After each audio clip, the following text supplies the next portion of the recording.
Hello and welcome to Canada. I'm Matt Bell and you're watching Ultimate Strongman Next Generation on Dave. Standing beside me is Jerry Pritchett, not only a two-time World's Strongest Man finalist, but also one of the best deadlifters on the planet. Jerry, what have we got to look forward to in the next few days and who are you looking out for? I'm excited, Matt. We got 12 of the strongest young juniors from around the world. We're going to test these young men over the next 3 days on 8 grueling events to find out not only who's the strongest physically, mentally, and who has the most heart and desire.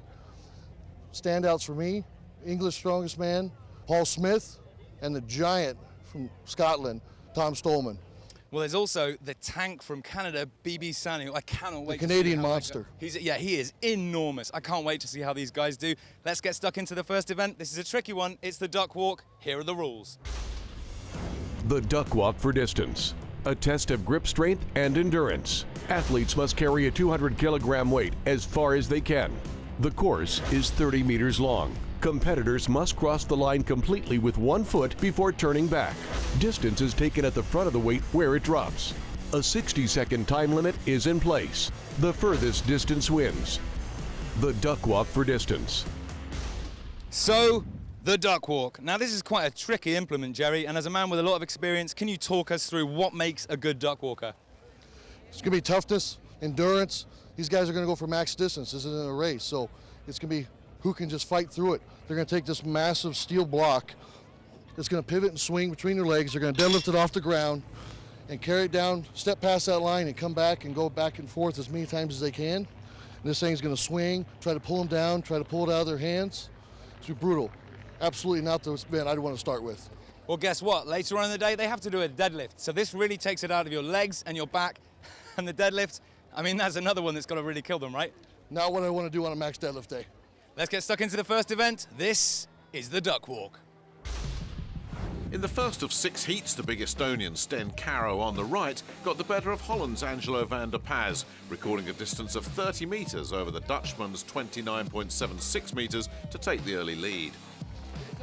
The USA's Nick Hadge to the front of screen was neck and neck against Dwayne van Staden of South Africa before Hadge edged ahead at the 30-metre mark, overhauling Sten Caro's distance and finally losing control and dropping the weight at an impressive 42.30 metres. In Heat 3, Poland's Piotr Paszonek got off to a flyer against Mr. T lookalike Czech Sanu. The weight got too much though, and he recorded 39.5 metres, with Sanu just failing to better that. His distance 37.9. 6 athletes still to go.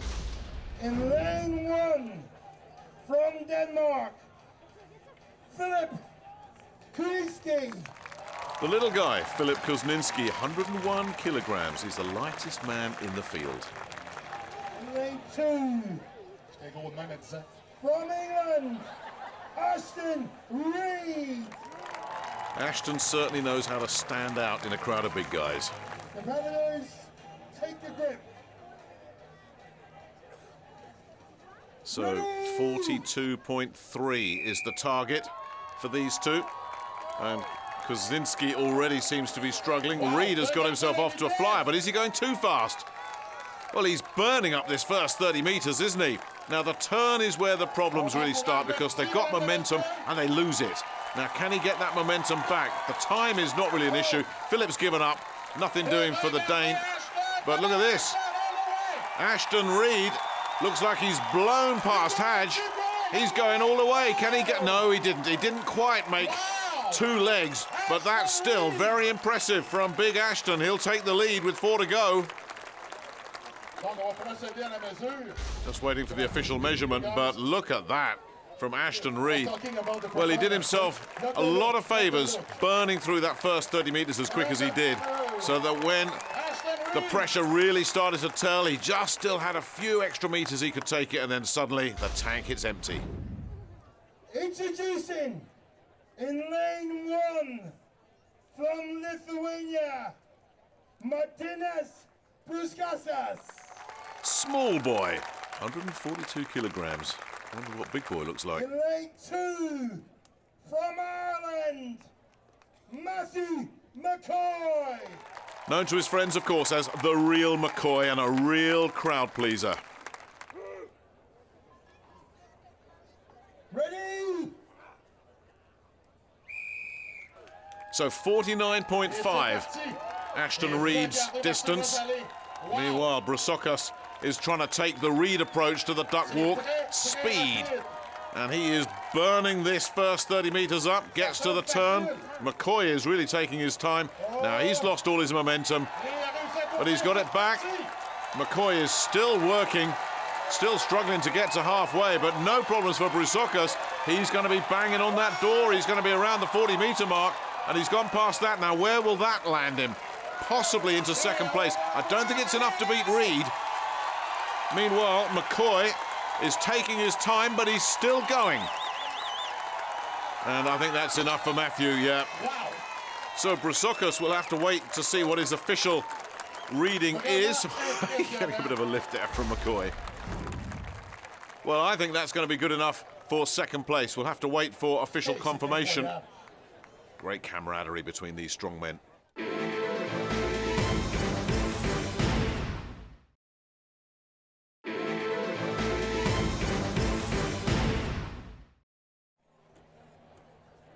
So the last duck walk then. Introducing in lane 1 from England, Paul Smith. Paul Smith, the Yorkshireman, a real good prospect. In lane 2 from Scotland, Tom Stoltman. And Tom, another real good prospect as well. His brother Luke is a World's Strongest Man contestant. Take a grip. It runs in the family. Well, it's the little and large show here. Because Smith is short and compact. Stoltman over 2 metres, and you can see the difference in style. Look how Smith's leaning back to take that 200-kilo weight, whereas Stoltman more upright. Smith's got the faster start, but Stoltman's got a really nice rhythm going here. As they approach the turn, Smith looks like he might be struggling, and he's struggled right at the turn. Stoltman has handled that very easily. Now, Reed and Brusockas, 49.5 and 48.7. That might be under threat the way Stoltman's going. Smith's starting to fade, and he's keeping it going as well. He's going to be on the leaderboard, and he's catching Stoltman up, who is slowing, and both of them stop at exactly the same time. They're probably not going to make the top 2, but they're going to be banging on the door for 3rd and 4th. Well, good camaraderie between England and Scotland there. Not always been that way, has it? And here's confirmation. Reed doing just enough. Brusockas almost caught him up, and then Tom Stoltman managing to nick 3rd place for poor old Philip Kuninski at the bottom there. He'll be hoping for better luck as this competition continues. So, Ashton, Hello, man. that was an incredible performance. Talk me through it. Well, I've not really done a huge amount of duck walk before, but as a rule, moving events are quite strong for me because I'm quite fast, despite like how I look and stuff. So I just try to make sure I got plenty of speed, but not too much speed, because the duck walk does move around a lot. So I thought I'd try and get a lot of distance while controlling it. So how important is it in the first event to really make your mark? Oh, it makes a huge difference, mainly on your psychological, the way that it works in your head. You know, so like if you have a really bad event at the beginning of a competition, you tend to have quite a bad competition because it puts you off a little bit. Because you're chasing points, I'm guessing. Absolutely, yeah, absolutely. So if you do really well at the beginning, it tends to set you up for quite a good day as a rule. So well, Ashton Reed is definitely having one of his best days. What an amazing performance, Ashton! Best of luck for the rest of the Thank you very contest. much. Thanks for chatting, Jerry. Any surprises there? I think it was a big surprise. He might not have been on a favorite list for some people, but he definitely is now. Biggest question is going to be, after a maximum performance like that, how is that going to show for him going to the next events? Surely it just takes the pressure off it. It doesn't mean that he has to work quite as hard now. Is there any chance that that will make him become complacent? Does that happen? I don't think so. I think it's actually going to give him some momentum and more excitement to go into his next events. Some momentum you get when you win an event and go into that next one. It's just a high you're on. So I think you might even see a better attempt out of this dumbbell from him than you would have seen if he would have been in the middle of the pack. You know what else as well I have noticed in strongman? There is some correlation between people with Mohicans and strength. Do you see anything there? Yeah, maybe. Who knows? Let's get stuck into event number 2. Up next, it's the Circus Dumbbell. The Circus Dumbbell, a test of shoulder strength and technique. The dumbbell weighs 83 kilograms, the same as a full-grown man. The dumbbell must be pressed with one hand only, cleanly above the head. Either arm can be used. Weight must not be lowered until the referee says down. The circus dumbbell. Event number 2, the circus dumbbell. Now then, Jerry, tell me what this event entails. Well, Matt, they're going to take this huge, thick dumbbell, weighs 83 kilos. They're going to have to clean it, 2 hands, to the shoulder, press with 1. They can push, press, split jerk, as long as they're standing both feet square at the finish. A little different on this one versus a lot of times you have to go all the way back to the ground. They have the option to return it to the shoulder and then press it again. So we'll see what strategy they go with, whether they go to full clean or if they're going to try to catch to the shoulder. And this might be an event that it might be an upset. A guy that maybe is not one of the biggest guys, but he's very efficient and fast for that push press, might do really well. That's the thing I love about strongman. Just because you're good at the duck walk doesn't mean you're going to be good at the dumbbell. Let's get stuck in. This is the circus dumbbell. Well, the huge 80-kilo weight has got the better of 4 competitors so far, with Piotr Pashanek, Dwayne Van Staden, Sten Caro and Filip Koniński all failing to complete a single rep. Come on. Try with the left one. Slip or slip. Overall leader Ashton Reed managed 1 repetition, a disappointing performance after he got off to such a strong start. Martinas Brusoka, second overall, overhauled him with 3 to move into the lead. However, that was short-lived as England's Paul Smith put in an impressive performance, pushing out a colossal 5 presses. Not to be outdone, Tom Stoltman stepped up next and promptly matched Smith's score.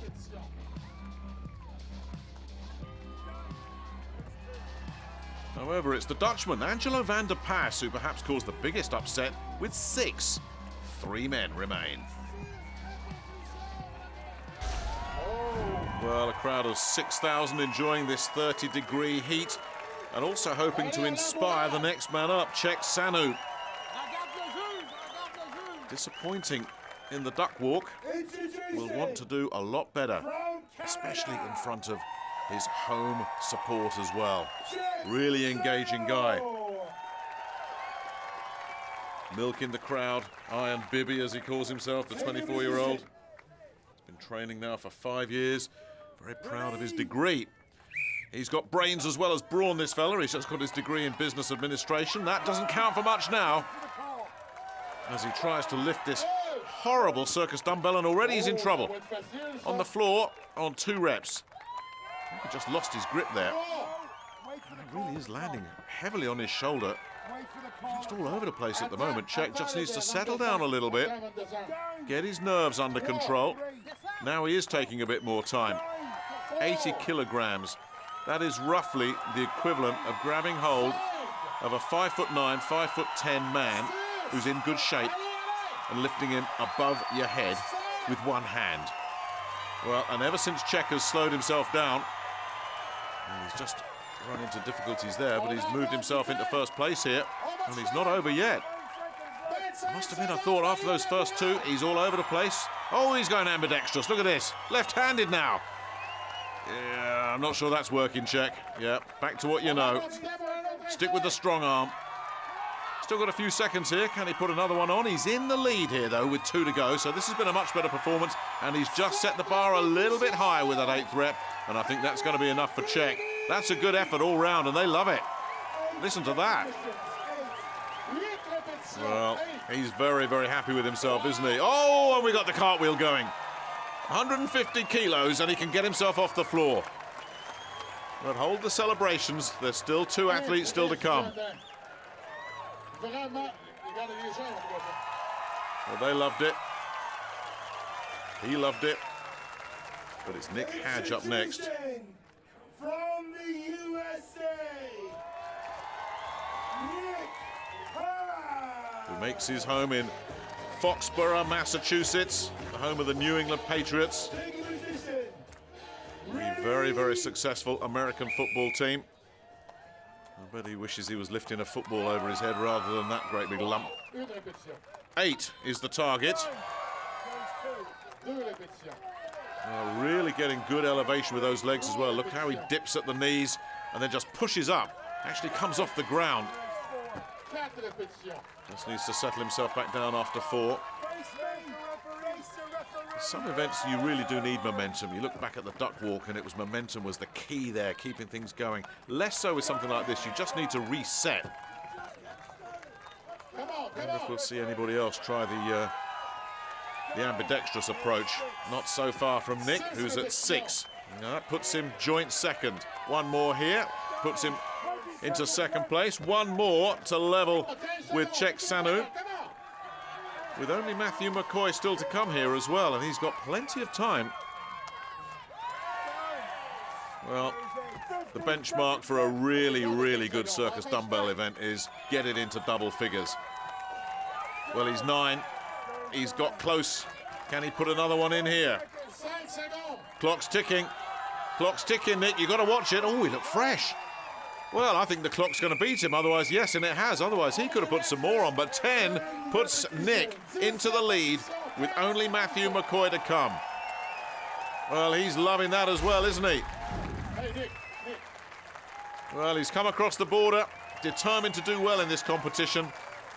And he certainly picks up big points here, whatever happens next.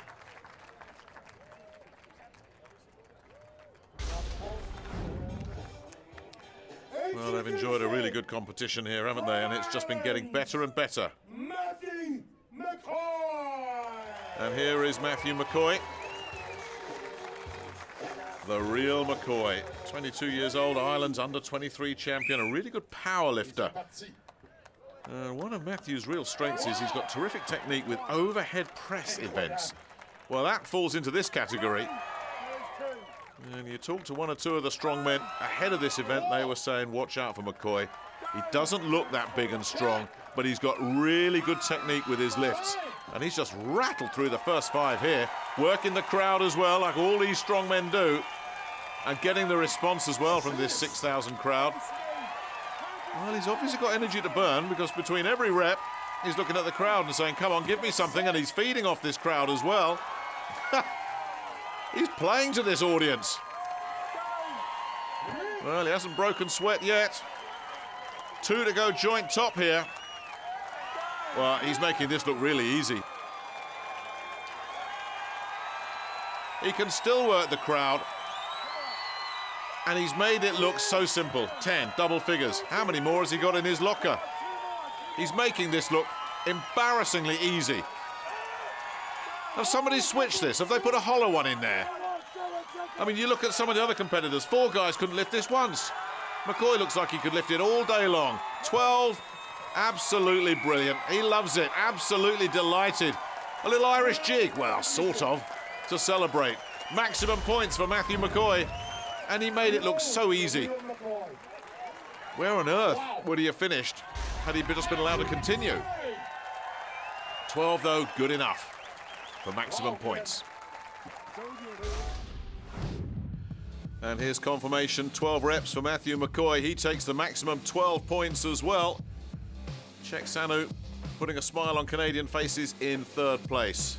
As for the others, well, look away now time for the bottom 4, and Ashton Reed disappointing after maximum points first time out in the duck walk. So let's take a look at the overall standings. Far too close to call at the moment. There's a lot of guys very much in this. Nick Hadge just in front, but only just. Paul Smith down there in 6th place. And Cheick Sanu very much involved as well on 15, but the rest of them need to start stepping up, and stepping up fast.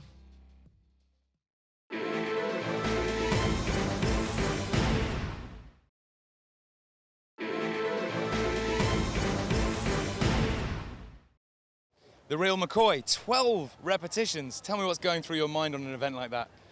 Well, Glenn's sort of like bigging me up, so I can't really let him down, you know. Call me the real McCoy, from a Canadian crowd. I can't really let him down, like, you know. Do you know what? I wasn't expecting a man of your size to be just quite so incredible at that. There are guys with much bigger shoulders than you out there, and it looked like maybe it's a powerlifting thing, or it's about the technique. Tell me about the secrets of it. It's more technique than anything, really, because I got Olympic lifting background and just more legs. At least guys are using shoulders and they burn out within the first 4 or 5 reps or something. So I just use my legs, and your legs are a lot stronger than the rest of you, so I use the strongest part of myself. Looking forward to seeing you for the rest of the competition, Matthew. Thank you for chatting. So, Jerry, as you predicted, it wasn't the biggest man in the contest that dominated that event. No, the big guys with the big shoulders, they try to muscle them out. Matthew was the most efficient. He used his legs and his Olympic background, the weightlifting, to be efficient and fast, fast twitch muscles to keep throwing this dumbbell in the air. So, okay, for anyone who's a layman like myself out there, just talk me through what that means exactly. Do you mean, so a strict press is where you just push standing there and you just use your shoulder? And what's the... Yeah, if you watch the big guys, they muscle it, maybe just a little leg kick, and they're just going to mainly rely on that giant shoulder and tricep to push it through. Where Matthew was smart, he would jump, pop under it, like an Olympic lifter. Right under it. And then, stand up, which is most efficient. Use That's those why he legs. could go 12 reps and not be tired. Absolutely incredible to watch. This event really is hotting up. It's time for number 3. This is the deadlift for Max. The deadlift for maximum. The starting weight, 280 kilograms. There are 60 seconds to complete each lift.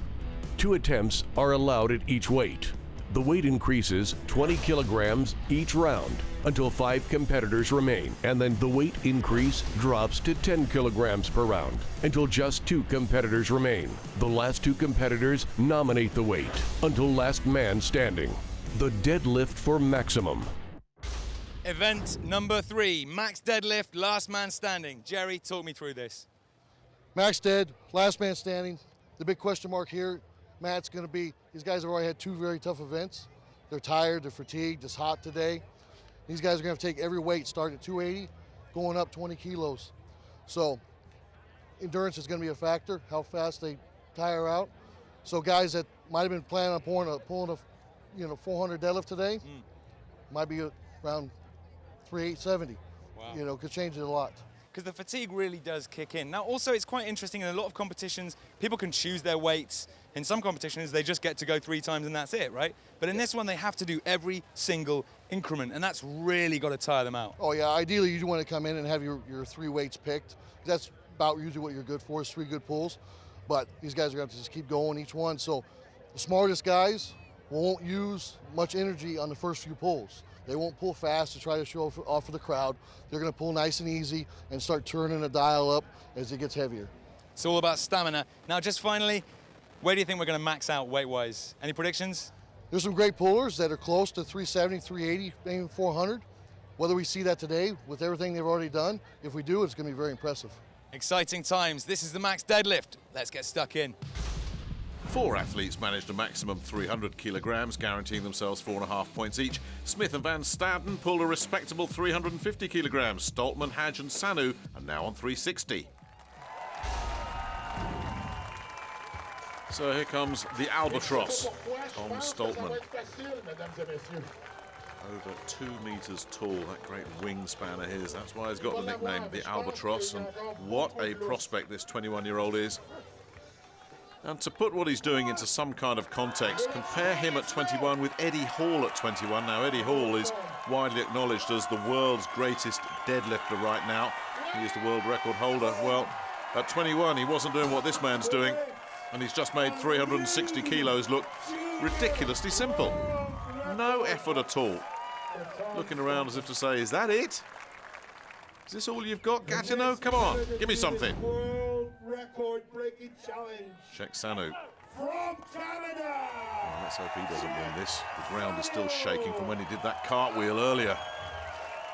We measured that one on the Richter scale round here. But he's getting good support.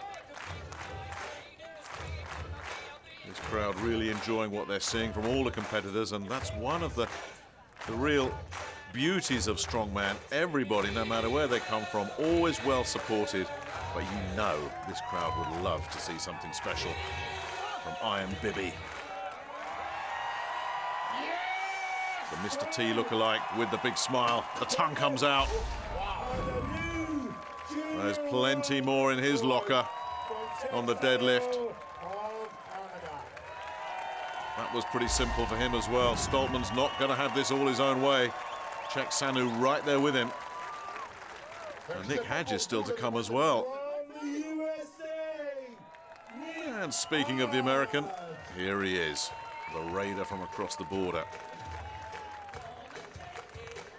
Got the bandana going, got the tattoos going. Got himself the lead here narrowly. I don't think any of these athletes, though, are thinking yet, oh yeah, this This tournament is mine. Any one of 7 of them can win it at the moment, right in the frame. But a lift here guarantees him a top 3 spot here, and he is starting to show up already here, Nick Hadge, as Mr. Consistency in this competition. That's looking good. It's looking good. Very good indeed. It was a tiny little wobble as he started the lift there, but he got it under control pretty quickly. Yeah, just a little grimace there.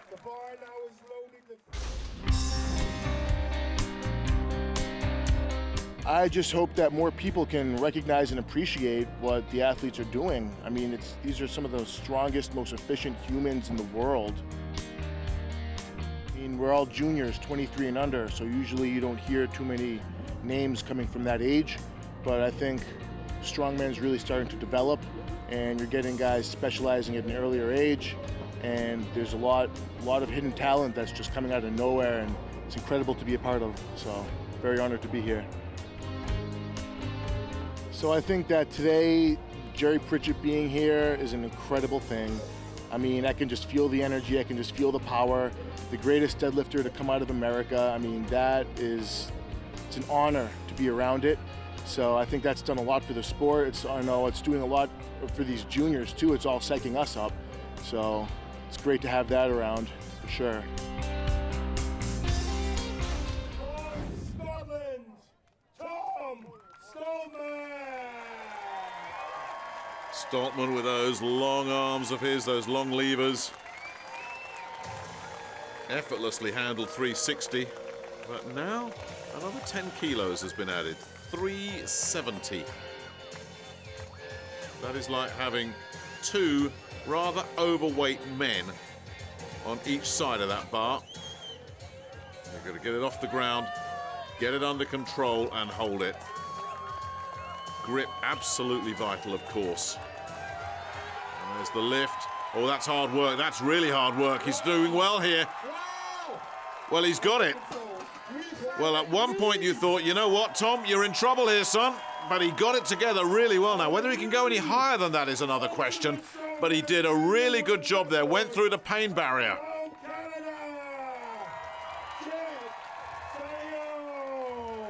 Well, Cheick Sanu, no doubt waiting in the wings there. He'll have seen what Stoltman did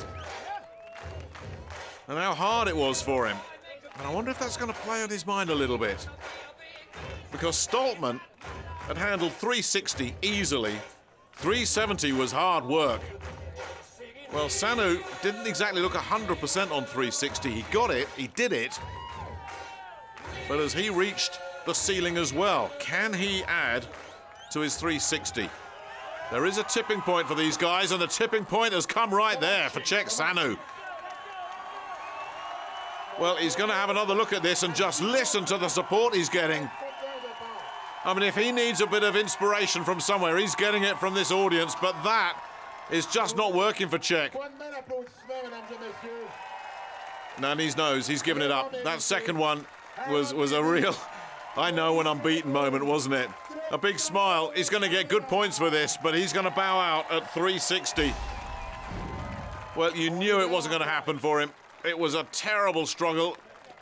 And he's like, no, that's it. And you don't get better with your second attempt. That is the problem with the deadlift. If you don't get it first time, watch out. The leader of the contest on 19 points at the minute. Can he continue his lead for the title? Introducing from the USA, Nick Hadge. Nick Hadge attempting to stay in contact with Tom Stoltman, who is clear at 370. Sanu has checked out. Then it gives you an indication of what kind of caliber we're getting here. Some of these young guns already knocking on the door of a world record attempt.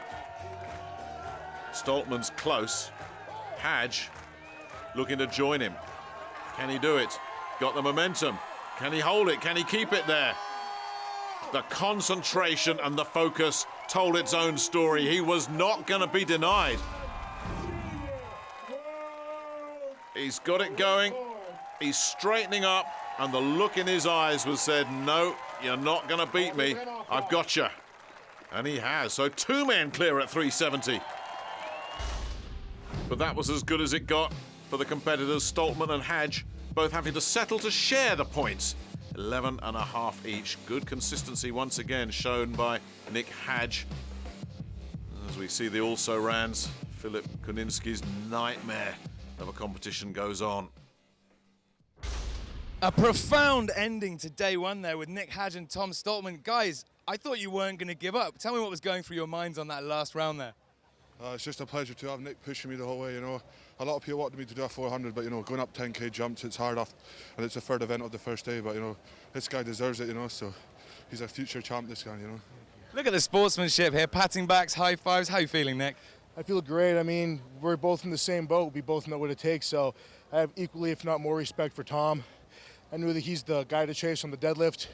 I know he'll be hitting world records, so like he said, it's a blessing to be here, and that was the longest rep of my entire life. Well, you go and get some well-deserved rest and hopefully a good night's sleep, guys. you so Good luck much. for the rest of the competition. Thank you. It means a lot. Amazing to watch. Now, Jerry Pritchett is one of the best deadlifters in the world. Jerry, you've lifted weights beyond this. Tell me what's going through their minds and how heavy this truly is. Oh, one awesome finish to day one. What a showdown. These guys keep going every attempt all the way up. After everything they've done today, amazing. They're closing in on weights that we started at the World Deadlift Championships. And these guys are young, 23, 22-year-old guys. You know, they have such a huge future in the sport of strongman. It's really exciting to see.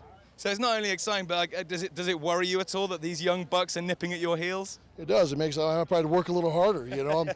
But it's good. You know, it's just the greatest sport. We all love it, and it's great to see the future, you know, and how well the future is looking for these guys.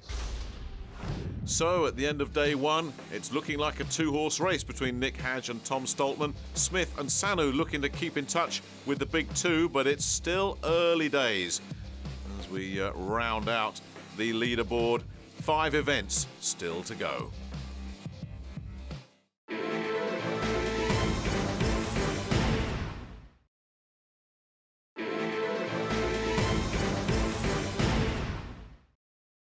So after day one, there are some clear leaders starting to emerge in that pack. It's time for day two. Hopefully they're all well rested and they've had a good night's sleep. Is that enough time, Jerry, for them to be able to recover for today? It is. But thing to note, these young juniors might be the first time they've had a second day show or third day show. So we're gonna see how well they rehabbed last night, ate, maybe ice bath, big breakfast this morning, and see how ready they are for this truck this morning. So you sometimes see in strongman events, sometimes people don't give it their all in a certain event because maybe they're strategically trying to hold all their best stuff for one particular event that's good for them. Do you think these guys will be doing that? No way. These young men are hungry to make a staple in the strongman sport, so they're gonna give it a full-out effort every event. Right, well, it's very exciting. This is time for event number 4. This is a firm favorite in any strongman calendar. This is the truck pull. Let's hear the rules. The truck pull. The $250,000 service truck weighs 20 tons. Athletes are harnessed in front of the truck and pull it down the 20-meter course using a rope for balance and leverage.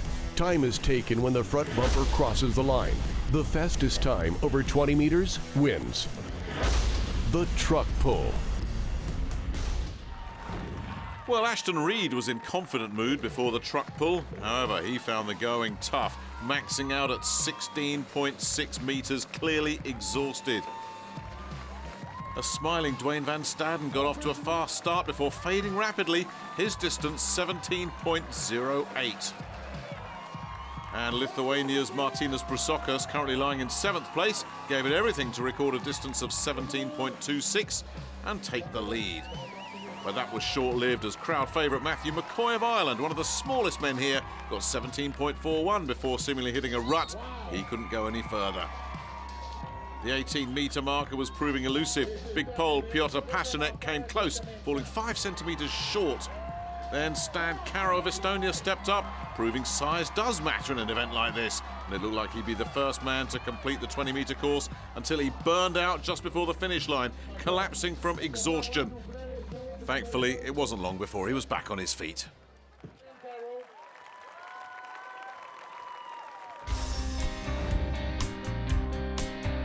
What got me in strongman? I just Started training at home, lifting a few weights, like what a lot of kids do really when I was about 14, and just met a guy in my local gym who used to do strongman himself, and started training with him, and then I entered the local competition. I did terribly, but I got the bug, I guess. Since I started strongman, I think I was probably about 100 kilos in my first competition, so I've gradually put on weight. It's a bit of a challenge for me. My natural weight seems to be about 19 stone, so to get any above that, I really have to force myself to eat and put some weight on, but I mean, it's the necessary evil, I guess. You've just got to do it for the sport. Secret to winning strongman competition?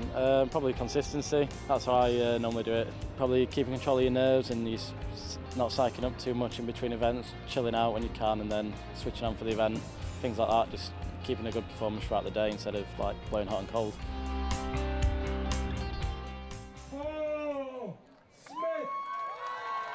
Well, Paul Smith, at 22 years old, like all of these young prospects, certainly knows what it takes to be a success in strongman. Blowing hot and cold, just not an option. You've got to be consistent. Now, the key to this, as we've already seen, get momentum and keep it. You've got to keep those legs pumping. Doing the little pigeon toes there. You'll see some guys will just plant and try and drag a bit more, but this is the technique that's working for Smith. Remember, Caro's 19.25 is the distance to beat. And Smith certainly chugging along here pretty well. You are allowed to stop and start, of course, but realistically, that's a recipe for disaster, because once you stop, it's pretty much over. And these guys hit the wall, and when they do hit the wall, there is nothing left. If he stops, that'll be where that truck stops. He won't be going any further, and it looks like he is grinding to a halt here, Smith, around the 18-metre mark. Now, that's not going to challenge Caro. It might get him ahead of Pashanek and McCoy, and that is going to be that. You've just hit the wall, Paul. Give it up, son. You're not going any further. Oh, he's really giving it everything, isn't he? But it's the truck that's winning this battle of wills. And it's proving the old adage again. If you stop, it's over. He gave it everything. Nothing left. Paul Smith has put everything he had into that. And he'll have to wait for the official measurement to see how he's done. Shake of the head, but he shouldn't be disappointed there. That's going to be around 18 metres. And really, once again, as soon as you stop, there's no way of getting it back. So what can Czech Sanu do? Certainly one of the contenders. Snapping at the heels of the big two, needs a big truck pull here. Remember, Caro's 19.25 is the target. That's a ragged start here from Sanu, but he's using his raw power just to get some momentum, and now he's settled into a routine as well. Just still fading and wobbling a little bit, but look how quickly those hands are working on the rope. Well, it's not orthodox, and it's not textbook, but it's effective here for Sanu. And he's still rolling, and that truck's rolling with him, and this crowd's rolling along too, enjoying this performance from Sanu. Now, he hasn't hit the wall yet. Now he has. Oh, now he has. This is trouble time here for Czech Sanu. Well, this is a terrific effort, getting a few more centimetres. He's really grinding it out here, and that's going to be very close to beating Caro. He's going to be very close. That might even be enough. We'll await official confirmation. It's all over, Czech. You've stopped. The truck stopped. Yeah, you've done the right thing. Save your energy. A lot more work still to come. 4 more events after this, but Sanu might see his name at the top of the leaderboard after this. That was impressive. Not textbook. He could certainly be smoother, but that was good stuff from Czech Sanu.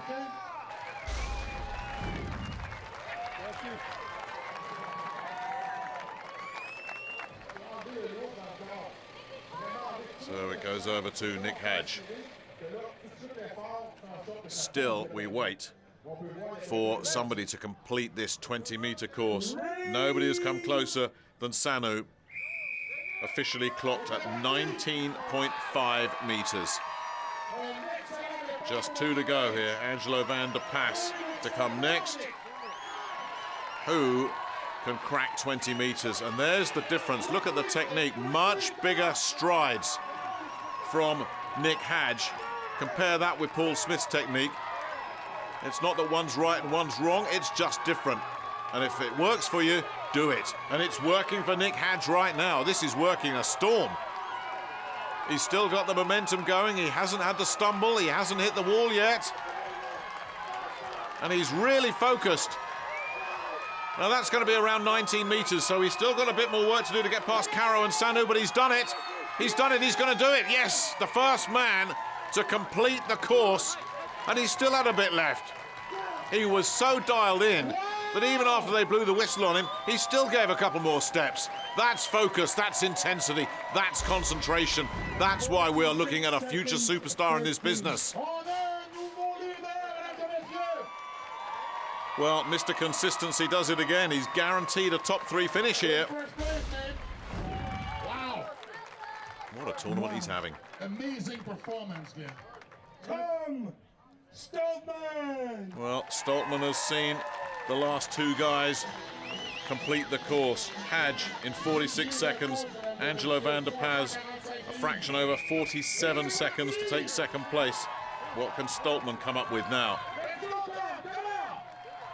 Well, he's rested, he's refreshed, but his technique right now is all over the place. This isn't too good a start from the big fella from Scotland. Now he's got things moving, but there's no rhythm in those legs. He's kind of caught between a rock and a hard place, isn't he? The right leg is making progress, and then the left leg just comes parallel where the right leg is. So technically, it's not ideal, but now he's got some momentum, and that's so important, and he's found some rhythm. As unorthodox as it might look, it's working for Tom. Well, he knows he's got to get to that 20-meter mark to be in the top 3, and he's struggling. And suddenly that white line looks a long, long way away, doesn't it? Because he's grinding to a halt. And this isn't looking good at all for Stoltman. He won't be in the top 3, and I think he might need a bit more to get past Caro. That's going to be close. But where are they going to measure it? And that's stopped. And Stoltman is done. There's nothing left. He may have a few seconds, but that isn't moving another centimetre. All over for Stoltman. And he had nothing left to give at the end of that one. Well, it's going to be all about the measurement. Has he got past Caro? Has he got past Sanu? Every centimetre will count here for Tom Stoltman. Could be 3rd, could be as low as 5th.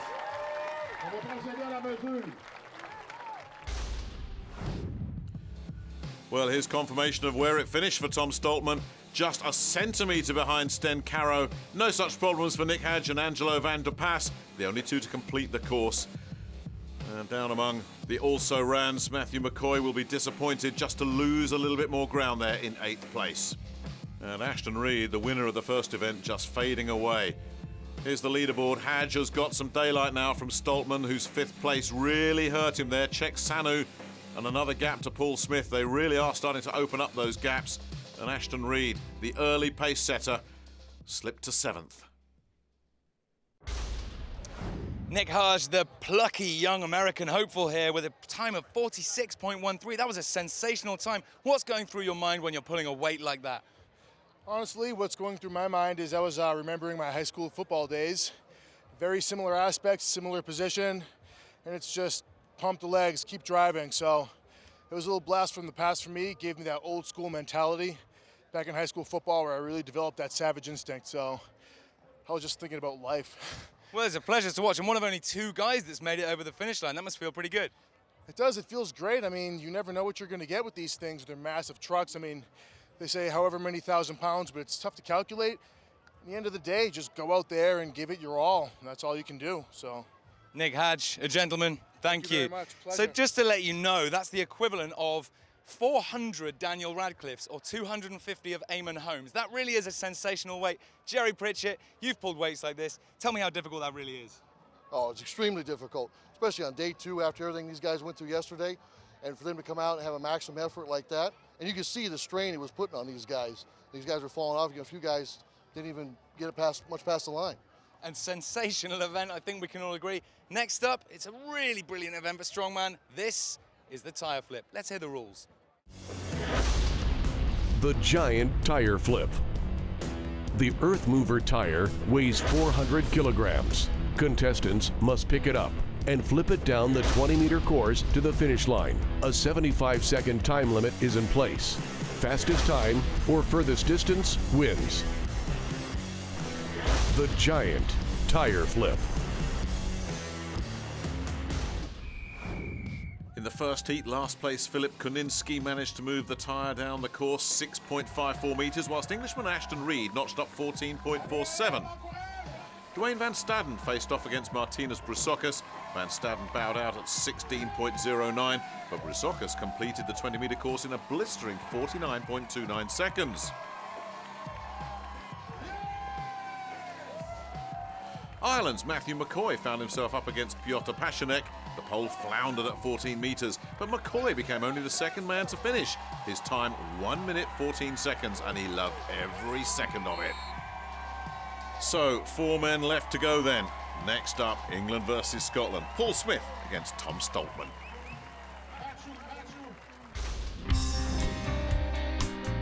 Prepare for an event like this by just keeping with the positive people in my life and just eating well, good hydration, just good sleep, keep focused and listen to good music that I like, and just think that I'm the best here, and that I can lift all the weights that are at this competition, do what I do best, and hopefully win. And my brother's Luke Stoltman. He was at World's Strongest Man this year, and he's just like my training partner, my soulmate. He's one I look up to in strongman. I want to be like him one day. So yeah, he's a massive help to my training. Backstage, well, yeah, we're all friends. We talk, we just get the banter, we just photos, laugh. We're just all friends at the end of the day. It's a big family. But then when the whistle goes and the comp starts, your game face, and you just want to, in that wee zone, and you just want to be in that zone till you finish the comp.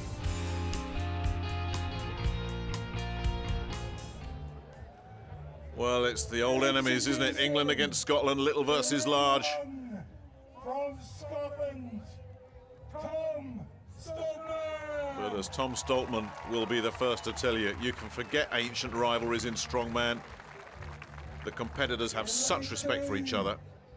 From England, Paul Smith.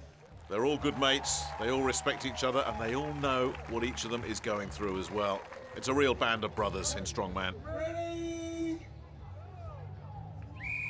So off we go then. Can these two complete the course? Martin Brusockas has set the bench very, very high with his 49 seconds. And Smith has made the good start here. Really turning that tyre. Well, Stoltman, you think, is one of those guys who'll come on strong, and that's exactly what he's doing now. And Smith is starting to struggle. Smith has certainly slowed down a little bit, and Stoltman is catching him up and is in danger of overhauling him right here. But they're both still going. Now Smith, though, is starting to feel this. Stoltman isn't. Stoltman looks like he's got this thing mastered. Well, he's not going to get first place unless there's something absolutely dramatic, unless Usain Bolt steps in and helps him with the next bit. No, he won't take first place, but that should put him into second place. Now, can Paul Smith join him in finishing the course and guaranteeing himself some pretty good points? His technique got really ragged around the middle of the course, so this will be impressive indeed if he can do it, and he can. That is an impressive performance from Paul Smith, because he looked like he was really struggling when Stoltman just blew by him, but both of them finished the course. Well, the slow start, but Stoltman really got his act together well. So 2 heats to go then, 4 men left. From Estonia, Sten Caro. Big Sten Caro, hoping to improve on his 9th position overall. From Canada, For Caro, not only has he got to beat the tyre, beat the course, he's got to beat this man, and he's got to beat this crowd as well, that are out in force to see how Cheicksanu can do. 49.29, the target from Martinas Brusockas. And this is not encouraging at all from the Canadian. Technique all over the place. He's barely got control of that tyre here. And Caro's not exactly faring brilliantly either. He's had to really struggle to get those first few flips out of the way. And a big inhale there from the Estonian.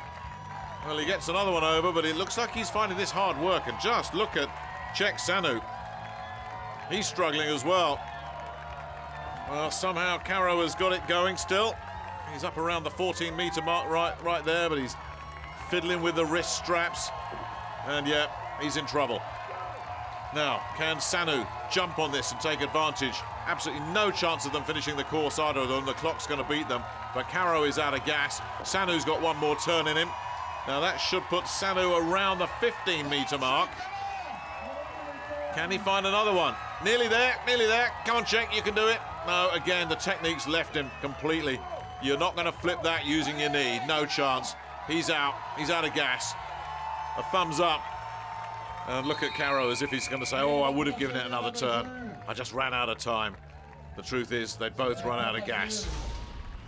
So once again, the course, the winner here. Neither of these men convincing in this one. They're both going to have to settle for a place among the also-rans. In lane 1, from Holland, Angelo van der Pas. Who's been making a sneaky move here on day 2 after not really featuring much on the first day. From the USA, Nick Hague. With the big smile, the confidence of knowing that you are just putting in a really good shift on every single event. And that's been the key for Nick Hague, Mr. Consistency. Well, Hague isn't exactly looking brilliant there, is he? Well, no, he's got it together now, but that wasn't the most convincing of stuff. In fact, he's really struggling. Well, now, this is a shock. A big shock brewing here on the right-hand side. Not so much from Angelo van der Pas, who looks like he's just ripping this up at the moment, but look at this. Way down the course, Nick Hague gets a second flip. But is he going to get a third flip? Van der Pas still just chugging away there, but technique has left Nick Hague completely. Van der Pas is enjoying this. In fact, he's going to be very close to taking the lead here. So Brusockas, 49.29. That could be under threat. Hague all over the place. But let's have a look at Van der Pas and see what he can do. He's going to beat that time. He's going to take maximum points. Back-to-back big performances from the Dutchman. And the first absolute flame out at the other end for Nick Hague. He may be rock bottom here. I mean, he's around the 6-7 meter mark. Well, if he's got past Filip Kuniński, that's the only man he's got past. A disaster for Nick Hague. And watch out for Angelo van der Pas. He's making quite a move here. Maximum points for Angelo. It could be 1 point for Nick Hague. A terrible tyre flip for the American. And confirmation, Angelo van der Pas blowing past Martínez Brusockas to take maximum points. And you've got to go a long way down the leaderboard to come up and find the name of Nick Hague. Just 2 points, 11th. What a shock. It all means the overall standings have changed, with Stoltman now moving in front of Hague, Cheick Sanu and Paul Smith still in the mix. Angelo van der Pas making his move, but has he left it too late? Meanwhile, the also-rans, Martínez Brusockas, did himself a big favour there. He's hanging on by his coattails.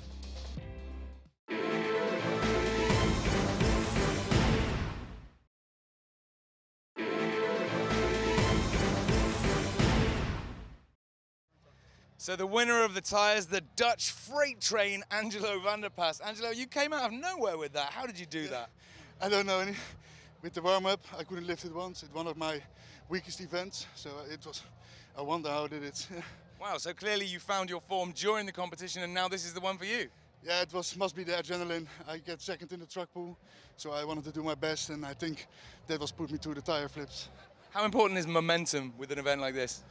Yeah, I think it's very heavy, so you cannot lift it by your biceps. You just must make momentum, put your knee under it and pull it over. Great stuff, great to watch you. Best of luck for the rest of the contest. What a performance. Jerry Pritchett, any great surprises there? Huge surprise. After, probably a slow start, bad start, on day 1 for him, to come out like that. As soon as they blew the whistle, like an iron gladiator, he comes out firing and destroys the tire. Big surprise. Just like a non-stop, just like a truck, right? Yeah, or a tank, just boom, power. Just powering down the course. Time for our next event. If you know anything about strongman, if you've ever heard of strongman, this is the event you'll know. This is the Stones of Strength. Let's hear the rules. The Stones of Strength. The 5 stones weigh 100, 115, 130, 145, and 160 kilograms. Stones must be lifted in ascending weight order and placed on the plinth. The most stones lifted in the fastest time wins. The Stones of Strength. 12 men, 5 gargantuan balls of concrete. Jerry, what does it take to lift one of these onto one of these? It's going to be very difficult. You got the sun baking down on them. Matt, they're going to take these huge spheres, ranging from 100 kilos to 160 kilos, and lift them into these rings. Definitely going to favor the taller guys. They're going to have to run to each stone. You figure these guys are already banged up today. Their backs hurt, their legs hurt, their arms, but they're going to have to block all that out of their minds, and when the whistle blows, flip the switch and attack these stones. It really is every man for himself. And we've already had a couple of events today that are very back and leg centric. This is going to hurt. Let's get stuck into the action. It's the Stones of Strength. Martinas Brusockas currently leads in the Stones of Strength, managing to lift 3 in just 24.82 seconds, a time which will prove tough to beat. Angelo van der Paz didn't fare so well this time around, managing the 3rd stone in 45.08 seconds. That sees him currently placed 4th, with all the favourites still to go. From Canada, Cheick Sanu. Well, as we get ready for the Stones of Strength, Cheick Sanu definitely still in the race in 3rd place. If Hatch has another disaster and if Stoltman blows up, maybe Sanu can step in. First, he needs a really good effort on the stones. The first one lifted up as if it's light as a feather. That is 265 pounds. This one's 310 and it's proving to be difficult for Sanu. Now, can he get it at the 2nd attempt? Got the forearms taped up. That's to avoid any abrasions. Now takes a big, deep breath. Martinas Brusockas leading at 24.82 after 3, so he's not going to get that. He's got to make sure he gets this stone first. That'll do it. That puts him 2nd. If he can nail this 4th one, and nobody has got near it yet, but if Cheick can do this, he takes the lead. This 4th stone has been a backbreaker for these junior athletes. And Cheick having a real good look at this and then saying, you know what, that is too much. Now that's checking out and knowing when you're beaten. Didn't even give it a real attempt, did he, with the 4th one? The 3rd one was the key, though, and that's been officially recorded at 35.38. That puts him into 2nd place. So he's guaranteed big points again. Ladies and gentlemen, introducing our next competitor from England, Paul Smith. Well, physicality will play a part in the stones, and Paul Smith, who is squat and compact, is not necessarily built to do well in the stones. You need those big, long levers. Paul doesn't have them, and he's had to check right there on the 1st stone. He'll do really well to get 3 stones here, but he's a very determined competitor. We saw that in the tyre lift. He was at the tyre flip. He was in real trouble in that event. Somehow kept it together, finished the course. Grim determination on the face of Paul Smith as he nails the 2nd stone. Well, that takes him ahead of 4 competitors guaranteed. Now he's doing well on time. He's not going to beat Brusockas, but he's got the 3rd stone up, and that might just nip him in front of Cheick Sanu, you know. He might be in 2nd place here, and he's blown his way through those first 3 stones, defying physicality. He's not built for this event, but he's really taking his time now because this is all or nothing on this 4th stone. Geeing himself up, getting the crowd into it, and he'll know better than anybody. He's got 1 shot at this. He's at a minute. He's got 15 seconds to try and do this. Can he get it off the ground? Well, he's going to go the way of Cheick Sanu here. Well, no. It's not going to happen for him, is it? The stone wins again, but that's a good effort from Paul Smith. It keeps him ticking along nicely in this competition. And not necessarily one of these events that you'd think, yeah, he's going to be good for maximum points. That is a real big effort. A gutsy performance, that, from Paul Smith. Ladies and gentlemen, our next competitor from the USA, Nick Hadge. And never mind physical strength, it's mental toughness that Nick Hadge needs now after that catastrophe with the tyre flip. You've heard other competitors talk about this, the mental effect a bad performance has on you. He's got to just put that to the back of his mind, forget all about it, get back to doing what he does best.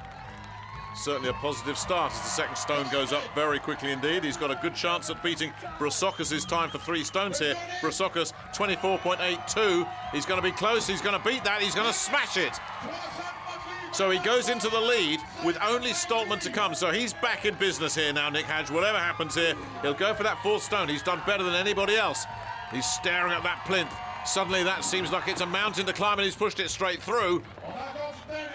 Time's not a factor. He's nearly got 35, 40 seconds here. Just needs to settle down, get a grip. But we've seen with this 4th stone, you get 1 shot at it. He's had his 1 shot, and I think that might be 1 and done. But he won't be too unhappy with that. After the near disaster with the tyre flip, Nick Hadge back to doing what he does best. And he takes the lead.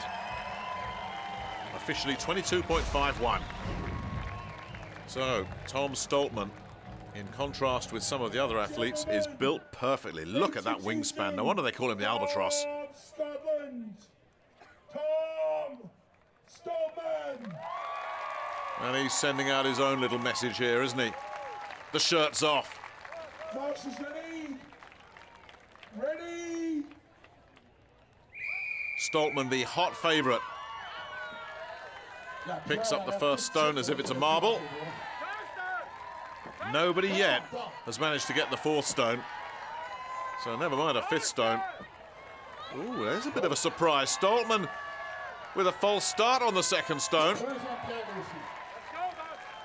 So the clock's ticking. He's not too worried about that. So he's already fallen behind Hadge and Brasocas. Well, if this goes on now, and it does, now that was around 30 seconds. That will put him ahead of Paul Smith, who was 34 and change. So he's guaranteed 3rd spot. He's behind Brasocas and Hadge. But if he can put this one on, he will take maximum points and just increase his lead that little bit. You saw him get a bit of extra tacky from Sten Caro, the Estonian. All these strong men continuing to support each other's efforts, and talking about an effort, what about that from the Albatross? Built perfectly for the stones event as it is. He does the job. The only man to get 4 stones up.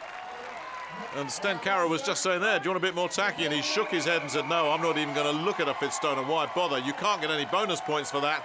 That's clever thinking. That's intelligent tactics here from Tom Stoltman. And at the end of day 2, with just 2 events left tomorrow, Stoltman has put himself in a terrific position. Confirmation then of the result and the stones of strength. Stoltman moving from 3rd to 1st by successfully picking up that 4th stone and putting it on the plinth. And among the also-rans, it's the usual suspects, isn't it? So to the leaderboard, and it's still wide open. This Stoltman has just increased his lead over Nick Hadge, but Smith and Sanu are in their slipstream, dueling for 3rd place. And as for the rest of them, poor old Ashton Reed, who began this competition with maximum points, he's faded away. The Scottish Albatross, Tom Stoltman, the tallest man in the competition. Not only that, the only person to lift 4 stones. Tom, you must be feeling pretty good right now. Yeah, I'm very good. You know, I got called the King of Stones back in Scotland, and I knew 4 stones would do it today, and I love this event, and yeah, I'm a fighter, so bring it on, yeah. So the likes of Hafthor Julius Bjornsson, he's also a fantastic stone lifter. Does height play a key role in that? Yeah, definitely. You know, it's 5 foot and I'm 6'8", so I don't have to pop it as much as other people. You know, about to my, you know, below my pecs is up and is on the platform. So, Yeah. Great stuff. Keep it up for the rest of the contest. Ugh, gross. So he's clearly building his way into the lead of this competition. He's now in first place. It's great that so many people have turned up to see the Balls on Dave. It really is a fantastic event. Jerry, tell me, why is this such a popular one? Well, there's obvious reason why this is a true strongman staple. It makes for epic finishes. You know, it was a great finish to the day after a battle of truck pull and tire flip. Then they come down to stones. You know, and it goes back to the Kazmaier, Sigmarsson days. You know, Atlas Stones have a huge tradition, and these guys carried it on today. Well, it certainly was a joy to watch. Next up, it's day 3, and we've got the wheelbarrow. Join us for that in Gatineau. Thunderstruck! Thunderstruck! Yeah, yeah, yeah, thunderstruck! Yeah, yeah, yeah, thunderstruck!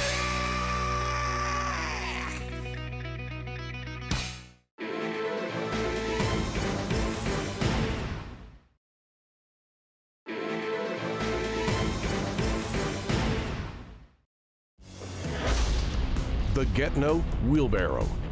The starting wheelbarrow weighs 636 kilograms.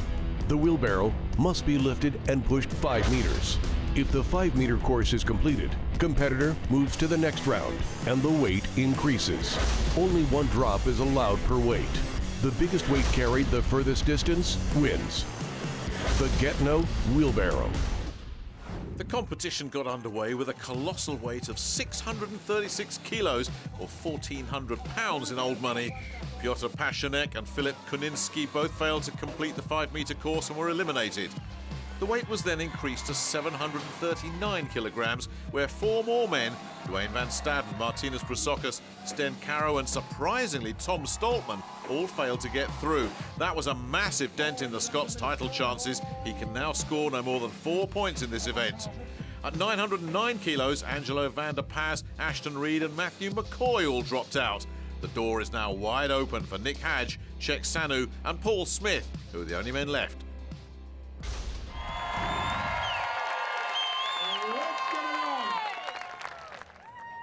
Well, spare a thought then for Tom Stoltman, who's not only flamed out badly, but the 3 closest rivals at the top of the leaderboard are all still in it. They're all going to gain on the Scotsman. And Nick Hadge here, if he completes the 5 meters, and he hasn't quite, but he can pick it up again. But if he completes, he will take the lead. And somewhere, Tom Stoltman is sitting with his head in his hands.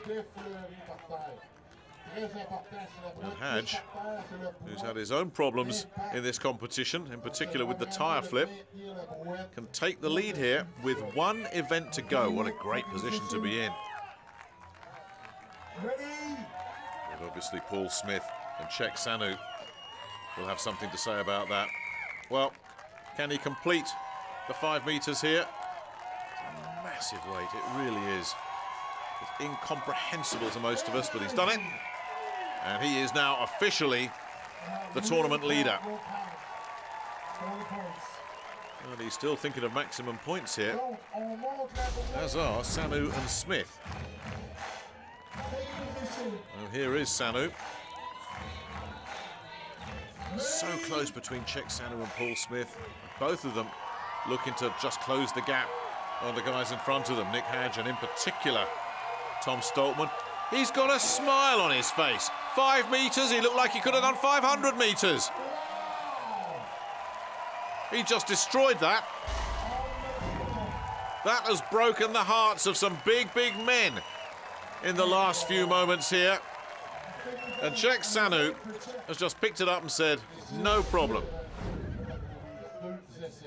Well, Paul Smith knows he's got Sanu snapping at his heels on the leaderboard. That looks heavy, heavy weather for Paul. And he's kept it going, good momentum, and it's slid over to 5 meters. And are they going to say that's official? Yes, they are. A little bit of doubt there that it had actually hit the deck before the 5 meters. But another look at it and they said, no, we'll give you that. Second position. So it's now ridiculously heavy. We are looking at 977 kilos.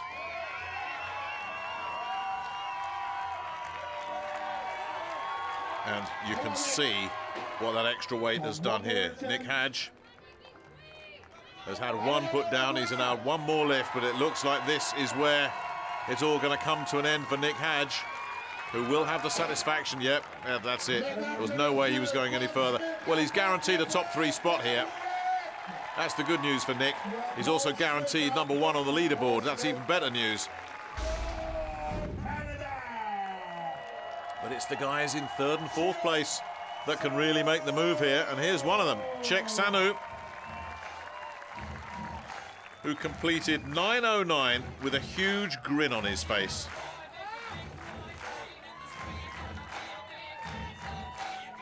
So what can he do here? The body language last time was interesting. Sanu smiling away, and Smith, who followed him, looked like it was a real effort, but he got there. And look, the smile's gone. Sanu's really having to think about this. Those extra kilos look like they might be doing for the Canadian here. Well, he's asked for a bit more chalk. Suddenly the smile's gone. You actually saw it as he walked up to the wheelbarrow there. Well, this is probably doing him a bit of good here, actually. A little bit of a pause as we go for a bit more chalk. That grip, absolutely essential. He is very fired up. The burning heat here on day 2 of this competition. Now, is he going to burn out? And that suggests the end of the line for Cheick Sanu. But it puts him into 1st place with only 1 competitor still to go. And a genuine shot still at the overall title. Just officially measuring this. And now Paul Smith knows that he needs to beat 4 meters 36. Last time out it looked a real struggle, but we've seen on more than one occasion that Paul Smith is a gritty competitor whose mental strength is huge.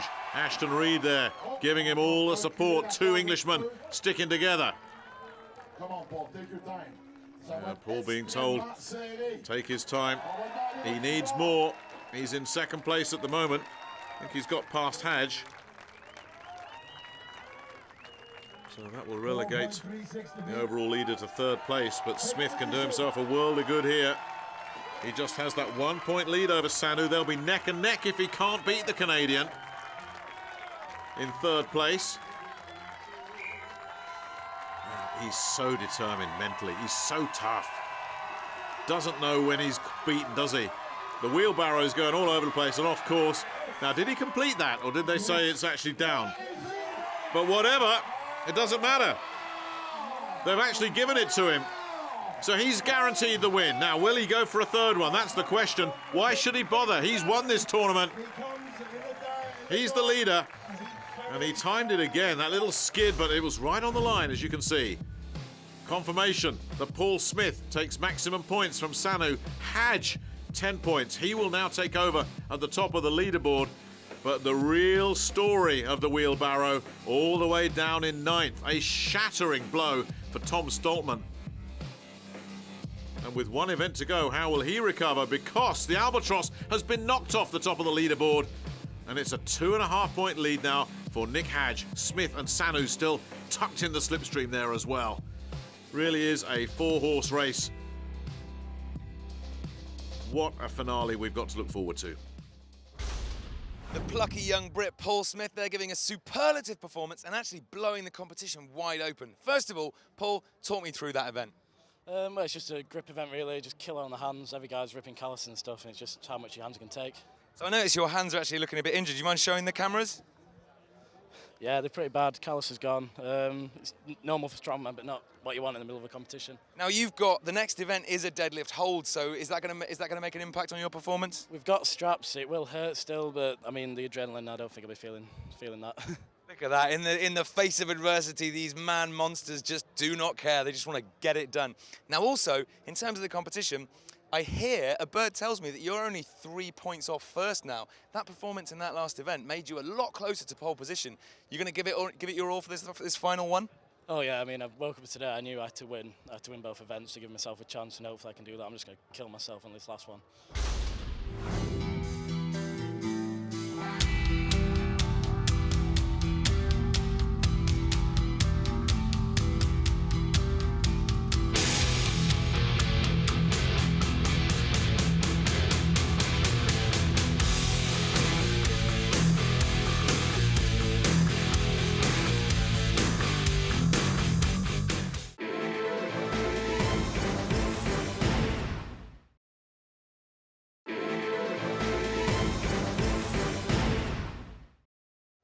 After 2.5 days of grueling events, these fearless warriors are entering the end game. This is the final event. It's the deadlift hold. Jerry, talk us through this.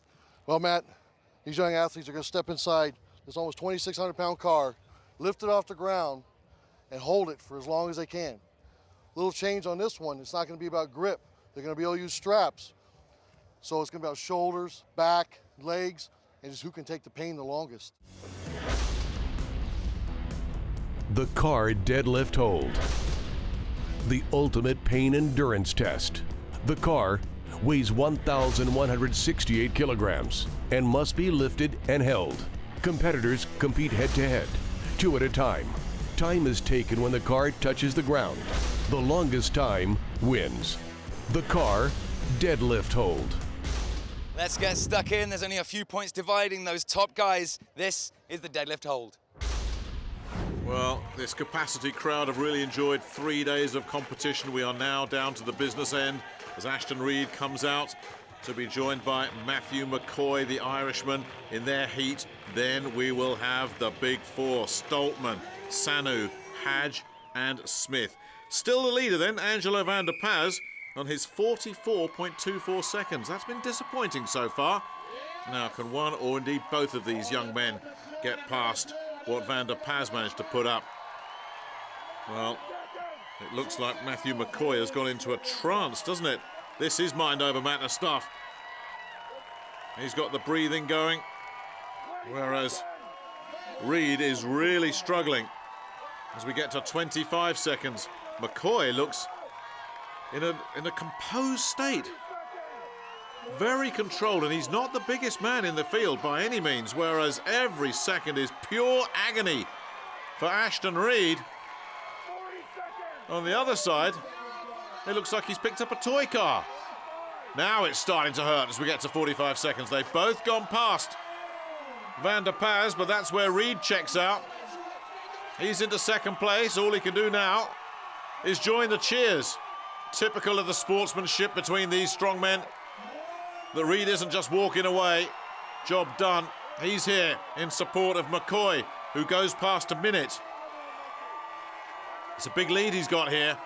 Just had a look at the timekeeper as if to say, how long have I got? How long have I done? Well, you'd think any second now McCoy will be saying enough's enough. But this is where the mental side of this discipline really kicks in, because every muscle in your body right now is screaming at you, put it down, I can't take any more. And he doesn't even have a target to aim at, other than his own personal best. Well, this is absolutely staggering. Stunning stuff, this, from McCoy. Now, 2 minutes would be a phenomenal achievement. And he's close, he's inside 10 seconds. I mean, we're looking at world record territory here. It's starting to hurt now. But what about this from Matthew McCoy? There's the 2 minutes, and it's almost as if his body clock knew it was time to say enough's enough. 2 minutes. Absolutely amazing. And Ashton Reed, what great sportsmanship and support he gave McCoy. That's the story of this deadlift hold. There's no way anybody else is going to beat 2 minutes. Surely not. Well, this, the performance of this entire competition, and it's come right at the end. Matthew McCoy making it look easy. Well, Cheick Sanu has been snapping at the heels of Paul Smith throughout this competition. It doesn't seem there's ever been anything between them. And off they go. They are competing against each other. They are third and fourth They know Hadj and Stoltman can come next.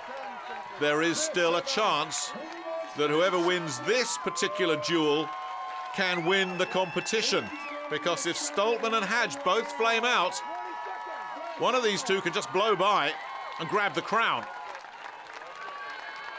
Sanu starting to suffer, the sweat pouring. Smith, whose great strength is his mental strength. Little glance over at his competitor and his rival. See what he's doing. But all the distress signs are there to be seen now on the face of Cheick Sanu. This is getting hard, and it's not exactly a walk in the park for Paul Smith either. Both of them closing in on 1 minute. They are second and third, respectively now, but not even halfway. Now they're halfway to Matthew McCoy. I don't think, and another look from Smith. That was a grimace, as if to say, put it down. And Sanu has done just that. So Smith has stayed ahead of Sanu. Surely he can't go for McCoy's 2 minutes. But he's guaranteed fourth spot at the minimum now. He's got a chance if he can really push this and push this. Oh, and look at that. It's agony. He's almost in tears. Nothing left. It's got to go. Surely it's got to go. Oh. Now that is the physical definition of giving it everything you've got. Look at that. Absolute agony etched on the face of Paul Smith there. But it is 1 minute 30. And that just puts Matthew McCoy into even more context as the big two come in. Tom Stoltman, mentally, how has he recovered from the catastrophe of the wheelbarrow?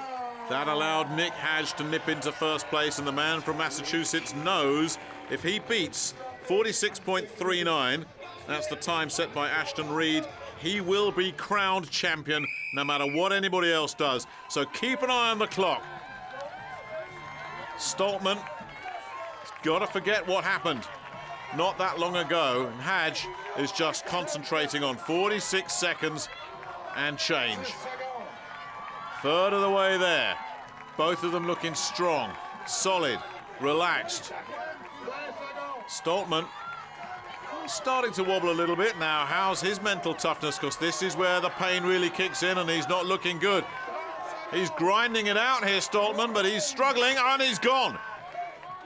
Oh, that's going to be a really disappointing time. Meanwhile, the clock ticks ever closer to 46.39. He's 4 seconds away from winning this title. The look on his face says it all. His friends in the audience are there. He's done it. He's done it. Whatever happens now, Nick Hadj has won this crown. He knows it. Look what it means to him. Is that tears of joy or is it tears of agony? Well, he's got through to a minute. He's got Paul Smith's 1 minute 30 to beat. I don't think anybody's looking at Matthew McCoy's 2 minutes. But the competitor in Nick Hadj is saying, I've got to get past 1:30. I've got to put Paul Smith in his place. But it's looking hard. And it must be even harder now, psychologically, when you know you're walking away with the title. And that'll do it. 1:23. Nick Hadj moves into third place.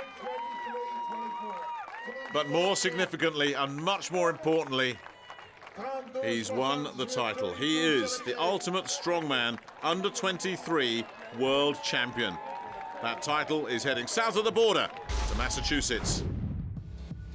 And there's confirmation of the result from the deadlift. What a performance from Matthew McCoy. They'll be talking about that for years to come. But Nick Hadj cementing third place, and the big story, Tom Stoltman on day 3 faded away. 9th in the deadlift hold. What a disaster of a day for Tom. It knocked him off the podium. Nick Hadj hanging on by 2.5 points from Paul Smith. Cheick Sanu in third place. Matthew McCoy, Angelo van der Paz, and then the also-rans as well. But they too have made a big contribution in Canada. There you have it. A new champion walks among us. The plucky young American, Nick Hadj. Ultimate Strongman Next Generation champion. Congratulations, Nick. What was going through your head then?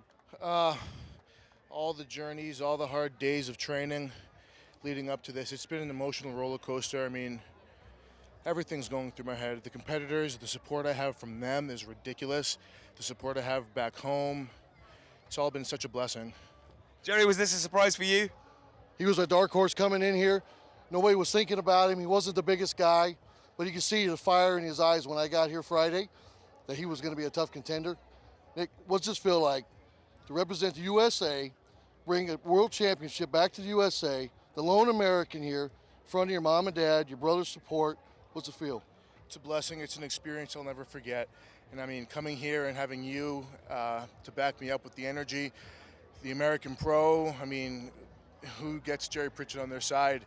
Me just having that, it's all been a dream. That's all I can say. Well, you made me proud. You definitely made the USA proud. Thank you. I've got to say, it's an honour having someone like Nick Hadge here standing on that champion's plinth because, my word, what an athlete and what a sportsman as well. I think it would be rude of us not to at least mention the plucky Irishman, Matthew McCoy. What a crazy performance. Did you think you were going to get anywhere near his time? Oh my God, I know he was the guy to shoot for on that event and on the dumbbell. He is one of the most impressive performers I've ever seen. That alone is going to be a story for me to tell for years. This guy he's a character. And he's a machine as well. Just like you don't, inside that frame. Did you think, Jerry, that he would ever go anywhere near that time? No, but he has unbelievable heart. So, and you can see on the other events that he was just going to push until he had absolutely nothing left. He did. Well, ladies and gentlemen, a new champion reigns supreme. Nick Hadge, once again, thank you so much for watching Ultimate Strongman Next Generation on Dave. We'll see you again. Goodbye.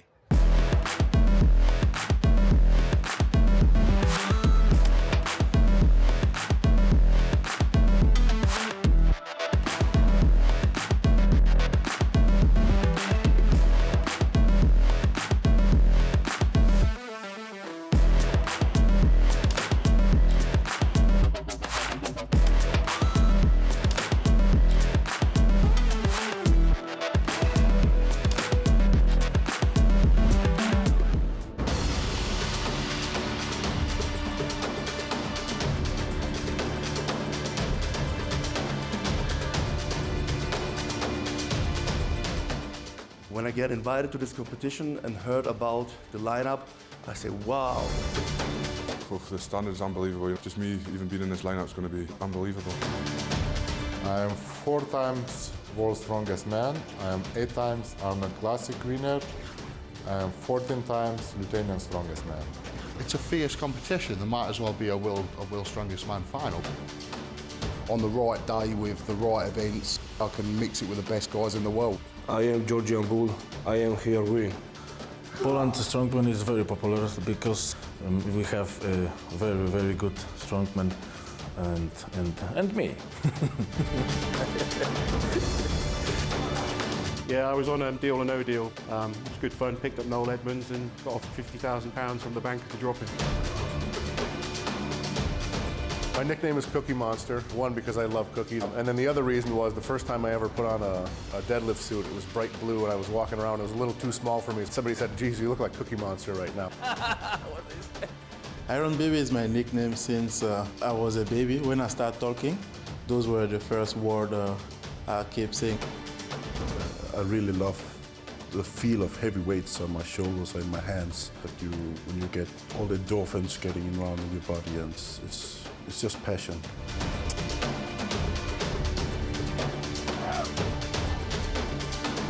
Any less than number 1, you might as well be last. Yes, hello and welcome to the Ultimate Strongman World Championship. I'm Matt Bell and you join us on the foggy shores of the Tyne here in Newcastle's Metro Arena. Joining me is a British institution. What an honour to have Mr. Jamie Reeves here. So you are an actual World's Strongest Man winner. I am indeed, Matt, 1989. Congratulations. I'm a bit belated on that. Congratulations, so you have my apologies. This is something of a sensational event, is it not? It's sensational and it's very, very different because usually these competitions can go on for a week. They can go on for 2 weeks. This is 1 day. This is 2 hours. It's just all action for 2 hours. Some of these guys here today cannot make a mistake. Crikey, so it's going to be some really explosive action. And we've got 12 men and 5 incredibly grueling events, which actually isn't very much. It's not very many events, really, is it, 5? So they've got to really compete for those points. Well, they just can't make a mistake. There's 12 points at stake. There's only 5 events. One mistake and you're out of it. You've got to get out of these blocks early with an intention to win. We've got men from all over the globe. There are some of the strongest athletes from around the planet that have congregated on this hallowed ground of Newcastle to compete for the much coveted title. And guess what? We've even got an actual belt as well, which frankly, I'm quite impressed by. First up, it's the Super Yoke. Jamie, can you show us what this is all about, please? Well, the Super Yoke is 1,000 pounds, 450 kilos. You need a lot of core strength just to lift this up, just to even get it off the ground. But that's not just the only thing. You've got to get 20 metres down to the bottom of the course. This is about strong legs and fast feet. Lawrence Shawnee, I think he's going to win that. I think he's wanting to get a new world record in it, so he's the best in the world at yoke by an absolute mile. Maybe me, because I'm not bad at super yoke. It's a good event for me. It's one I could potentially win.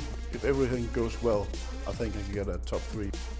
I like this yoke. I think I can do top 5. I see myself as coming in the top 3. In this competition, we will have Laurent Cholet, who is really best in the world in that event. I'm going to win. Simple as that.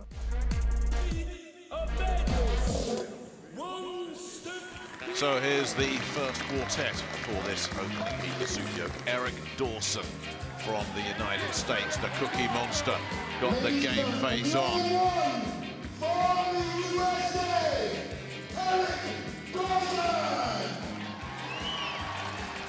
Well, he endeared himself to the crowd, throwing some biscuits into the audience.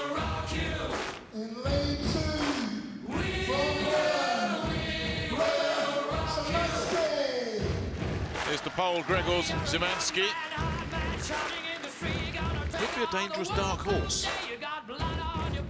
In lane 3, from Germany, Raphael Godzilla. Well, here's a man who had his nickname chosen for him, didn't he? Raphael Godzilla, Godzilla to his mates. From England, Terry Hollands. And Big Tell, Terry Hollands, the Dartford Destroyer. Very, very popular on the strongman circuit.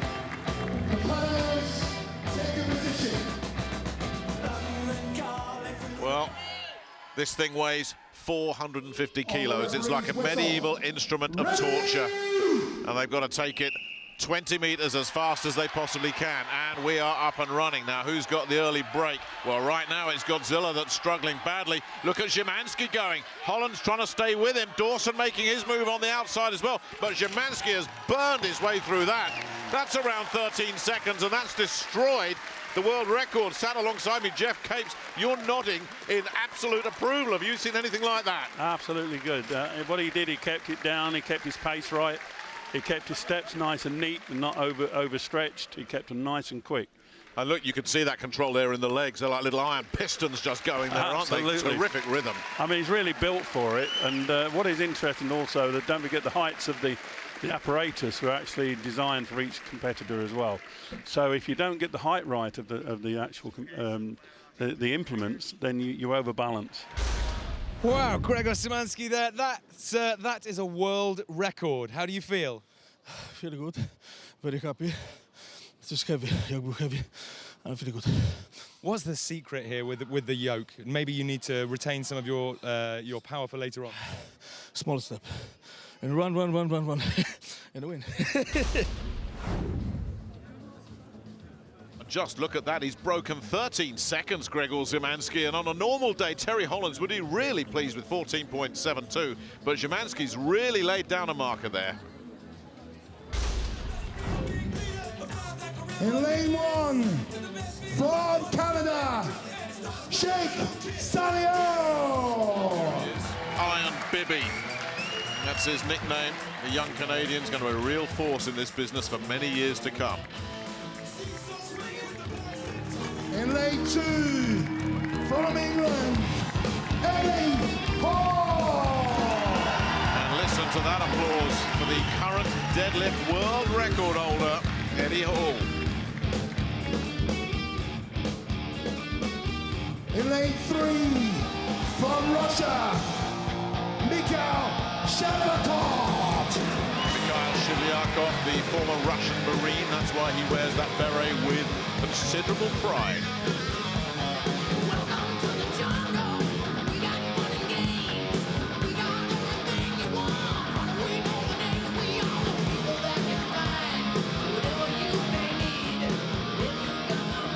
In lane 4, from Scotland, Tom Stoddard. Here's another young man with a very promising future. The man they call the Albatross, the 22-year-old Tom Stoddard, the youngest man in the field. Competitors take their position. On the referee's whistle. Ready? Well, here they go, and they're going to have to really shift to trouble Szymanski's record. And already we've got a real problem with Eddie Hall. Eddie Hall's broken down badly. Now, meanwhile, Cheick Sanu is going for it. He's taken a big lead. What's happened with Eddie Hall? Shvlyakov trying to keep pace with Sanu, but Sanu's going. He's got some real good rhythm, and he has managed to win this one. It's a struggle for Shvlyakov, but he's got there as well, and Stoltman's going to finish as well. But all eyes now are on Eddie Hall, who is heading back out of the arena. Now, what has happened to Hall? This is real drama and a real shock, and hopefully nothing too serious. That was amazing to watch, man. Thank you so much. So you've come all the way over from Canada for this competition. It's been a lot of training. I'm very new to this sport, and you know, I cannot do that without a good crowd like this. So thank you everyone for pushing me hard. I just got started. Such a nice guy. This guy's unbelievable. You've got a big future in strongman, sir. A pleasure. Thank you. So, Jamie, what happened with Eddie there? I don't know. I don't know whether his calf, his hip, I don't know what went, but it went on the pickup. I hope it's not too serious. He didn't take any strides, but he looked like he was in pain. It looked like his calf muscle might have actually pinged. I hope it's not a tendon issue or anything like that. Could be serious. Well, on another note, I'll tell you what, some of these new guys, these young guys, are really taking it out on this event. Cheick Sanu, I think he's only 23. I mean, that's a superlative performance. Phenomenal. If you look at his legs and his hips and his structure, he just looks built for this event. He's like, his joints are big, his legs are big, his back's strong. That was an outstanding performance. Let's go back to Nick and take a look back at that last event. Yes, with Jeff as we look at Eddie Hall, and we'll talk about this in a minute, Jeff. But first of all, let's look at Cheick Sanu. I mean, he's one of those young guys that we're talking about. He's come in at just over 17 seconds. Again, it's all about technique, isn't it? Absolutely. When you actually look at him and dissect his physical capabilities, he's in well balance. If you look, his legs are not too long. They're nice and thick at the hip. But he's a young chap, and you know, the further he goes into the strongman, obviously he'll start getting a few of the aches and pains. Yeah. Now, it's all about avoiding injury as well, like any competition. And what on earth happened to this man there? Absolutely. Well, I've seen Eddie, you know, over the last few years, and looking in the last 2 or 3 competitions, he's actually gone out on injuries. And I think he might be just pushing it a little bit in training and not leaving, you know, enough rest before a competition. Mobility is a huge advantage in strongman. Well, here's confirmation of the Heat 2 result. Cheick Sanu coming in at 17.29. Shvlyakov, a very impressive 20.57 as well, but the real story there at the bottom. Eddie Hall, 1.75 meters before breaking down, and hopefully not out of this competition. Fresh off the super yoke, it's Eddie Hall. Now, Eddie, what happened there? I don't quite know. It's one of them things where I picked it up, took a few steps, felt a massive shooting pain down my back. I'm wondering whether I took it maybe a wrong height, and the back of the yokes hit the floor and it sort of chucked me out. But I mean, luckily it's not a serious injury, but it's one of those injuries where it's going to take a few days to die down. I won't be able to even take my shoes on and off, so there's no way I can continue in the competition. So it's such a shame because obviously the next up is the deadlift, which is your baby, isn't it? Yeah, of course. I mean, I was looking forward to that. I was looking forward to, you know, handing it to a few people, you know, proving that I can deadlift raw and getting some good numbers up tonight. Thank you, Eddie, so much for coming in. I'm so sorry to see you injured. We'd like to see you back here again, obviously. Go and have a sit down because we're making you stand up now. I feel very cruel. Thank you, Eddie. Thanks, brother.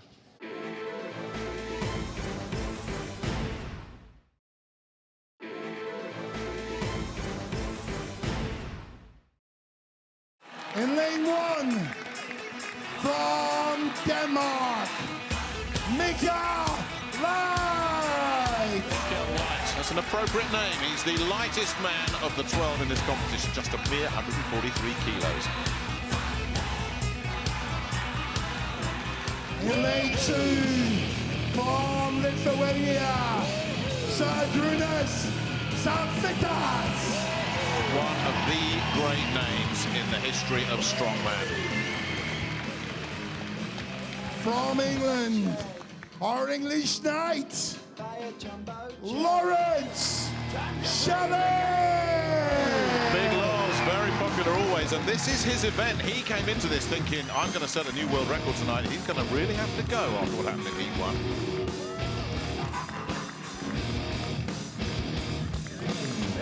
From Georgia, the Georgian bull, Konstantin Janasha.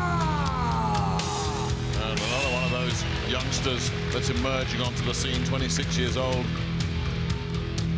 And really impressive. Take a position. Right, well, keep an eye on lane On 3 in referee's particular. That's where whistle. Lawrence Shallaey is, and keep an eye on that clock. He's got to break 13 seconds. Can he do it? He's off to a fast start. Here goes Shallaey, but he's got a little bit of pressure coming from Janasha to the side of him, and in lane 1, Mikkel Light's really going strongly as well. But here comes Lawrence. Look at that clock. Oh, has he got it? Yes, he has. He may well just have edged it. 12.96 will get official confirmation. That's the time he's got to beat. Mikkel Light, what a disaster for him. It's fallen centimetres before the line. So his time won't be too good after he nearly crossed the line, but the story is Lawrence Shallaey. And just look at what Žydrūnas Savickas put into that. Blood coming from the mouth, but it's all about the time. And the guys on the clock will be looking at that. Well, it was always going to be, Jeff, wasn't it, about Lawrence Shallaey and how quickly he could get through this 20 metres. Absolutely. Again, look at the cadence here. It's very smooth all the way through, not overstriding again. Look how smooth the way he's travelling across the floor, nice and quick, and a brilliant finish. Yep, I think he may have it. He may have it. It's going to be very close. It's going to be very, very close. They're still actually looking over at the timekeeping section. They are still working through this. With a time of 12.86, he holds a new world There we go. Lawrence Shallaey, they do say you're the world's best yoke performer, and now you've just proven it with another world record. Yeah, it feels good. I actually felt a little bit slow halfway up, so kind of slowed myself down a little bit just because it's such an awkward kind of implement, but really pleased, obviously, to get the first place and a world record. Did you feel threatened by in that first heat someone else broke a world record there? Yeah, Gregor's put in a fantastic time with a 450 kilo yoke. He really went quick, and I think I only just pipped him, so, you know, these guys are catching up. And that can be a motivating thing, though, right? I guess sometimes, you know someone else has put in a good time and makes you perform harder. Yeah, definitely. I mean, I'm probably the most consistent athlete on the yoke. I think in the last almost 20 competitions, I think I've won it 19 times. But the guys are so good, you can never guarantee anything. But it's always an event I know I'll score big points on. To get first in the first event, that's the way you want to start a competition. It's always a pleasure watching a world-class athlete perform at that level. Lawrence, go and have a well-deserved sit down. Congratulations, mate. Thank you. Jamie, what can I say? That was insane. Well, it's interesting what Lawrence said there. He always finishes well on the super yoke. Solid, predictable performances won the day here. Most importantly now, he's got confidence. He's off to a good start. There's only 4 more events left. He's 20% there. That is the sign of a champion today. Well, there's confirmation of the Heat 3 result and a new world record for Lawrence Shallaey by 9/100ths of a second, 12.87. What a start for Big Lars. And what a start for this competition as well. Gregor Zimanski setting the bar so high in that first heat, 12.96. That was a new world record. Delight for the big pole, but that record wasn't going to last for long, was it? Terry Hollands breaking the 15-second barrier as well. Czech Sanu doing well, 17.29, but the story of Heat 2, Eddie Hall breaking down. Serious problems with that left leg. What next, if anything, in this competition for Eddie Hall? And then Lawrence Shallaey wanting the new world record, having seen Zimanski smash it, knew he had to come up with the performance of his life, and he did just that. 12.87 for Big Lars. maximum points, new record as well. Delight for him and his confirmation. Just look at some of those numbers there. 3 men beating 15 seconds. Chalet with a new world record, and Cheksan is 17.29 down in 5th place with a time like that. Rounding out the also-ran, spare a thought for Mikkel Light, who broke down literally about 2 centimeters before the finish line, and Eddie Hall as well, 1.75. The next event is the deadlift. Jamie, talk us through this. Looks a very, very simple exercise, the deadlift. It's just a case of bending down, grabbing the bar, and just pulling it up. This is a bread and butter event of all strongman competitions. It looks simple, but there's so much timing involved. There's so many muscle groups involved. Hamstrings, hip flexors, and back. This is the daddy of all exercises for strongman. Every strongman will deadlift. Let's get into the next event. This is the deadlift. So the bar now set at 400 kilos, and the big, big surprise, Big Z, has gone. Zydrunas Savickas out of the competition at 380. Here's Mikkel Light, who passed at 380 and might regret that. No, great second effort from the Dane. The lightest man in the field made light work of 400 kilos. Yeah, he got there in the end.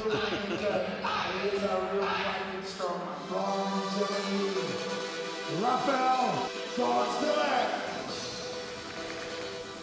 Now, Godzilla's one of those guys that you look at him and think, well, he wasn't convincing at 360 or 380. He got there, but can he keep this going at 400? The buzz around the arena, this is going to be too much for Godzilla. Well, he's struggling, but that was a terrific second effort from Godzilla, who's just silenced his critics. Big lift, that.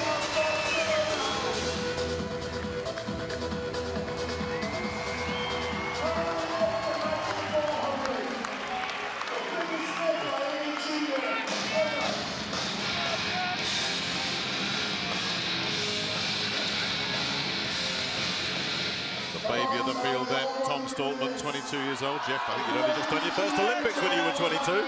Yes, about 22. My first strongman in 1980, so 30 years old. This man has years in front of him, but 400 kilos is far too good for him tonight. Tom bows out at 380. Still a good lift for a youngster. It is. And worth making the point that he is already clocking up more at 22 years old than Eddie Hall, the world record holder, was making at 22. What a future. Let's have the reinforce. Mikkel Shevchenko.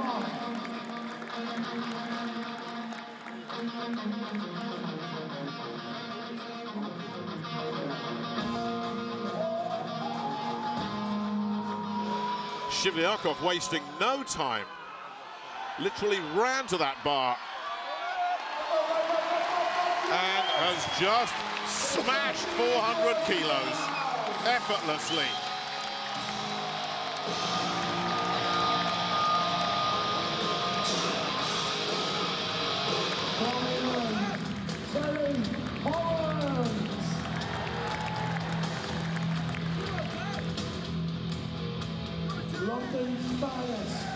Terry Hollands then at 400 kilos. He passed at 380. Now, is that going to backfire on him here? Taking his time. And here he goes. Well, it wasn't a backfire at all. It was a calculated pass. And Terry Hollands, slow but sure at 400. Yeah, I think he just about got it just right on that one.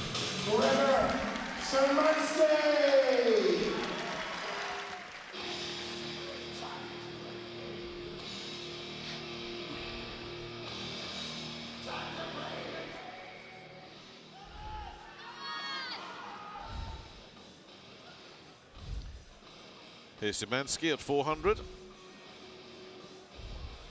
looked good in his last 2 lifts. A little buckle at the knee, but then the big smile. He's beaten it, he's conquered it. He is having quite a competition, the big Pole. He's here to win. All-Star. Number 1, he says, number 1. I think he's more of a pocket rocket, this one. He's not the heaviest, not the tallest, not the biggest, but very, very powerful. What I call a traditional pole. From England, our English state, Lawrence Shallaly.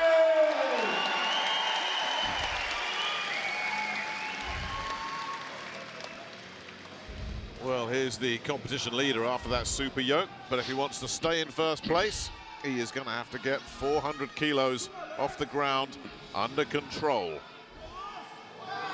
No pressure then, Lawrence. Up he goes, straightens the legs, waits for the clear, gets it, walks away as if to say, is that it? Is that all you got? Well, here's the bad news, Lawrence. It's going up to 420 next.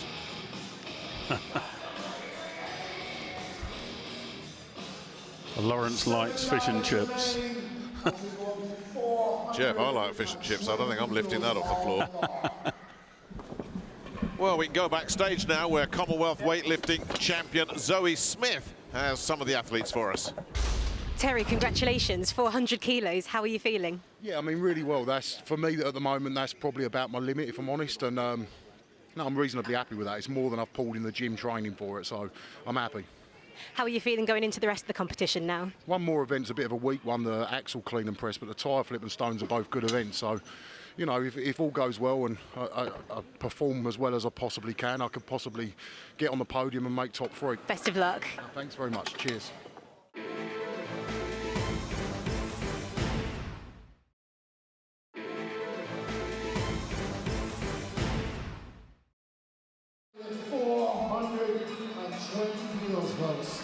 Unbelievable way. Well, here's Mikael Light. Jeff, you talked about compact guys being efficient lifters. There are none more compact than the little fella in this group at 143 kilos. Light, though, bows out at 420. Yeah, just a little bit too much for him. This will be an all-time German record as well. He's always smashed it. Oh, Rafael Godzillik here. He's surprised us all, Jeff, hasn't he, really? He didn't look at all convincing at 360, and they're dropping like stones in this tournament. And yet here he still is, looking to extend his own German record here at 420. Yeah, and this is where they keep projecting themselves further and further. They don't really know what they can do if they've not been doing it in training or whatever. So he's doing very, very well.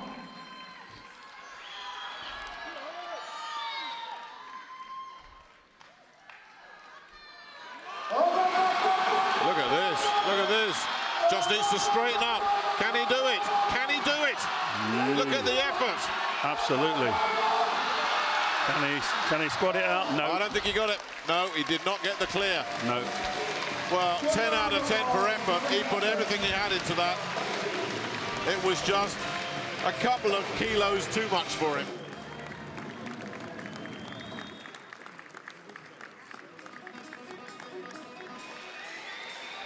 And the first of the 420 kilos. Come on, Newcastle! Mikhail Shivlyakov at 420 then, this crowd-pleasing Russian. The one-time Marine. Look at those legs buckled, but look how he's straightened out. And then a big smile at the end of it. Oh, he's got the crowd on his side now.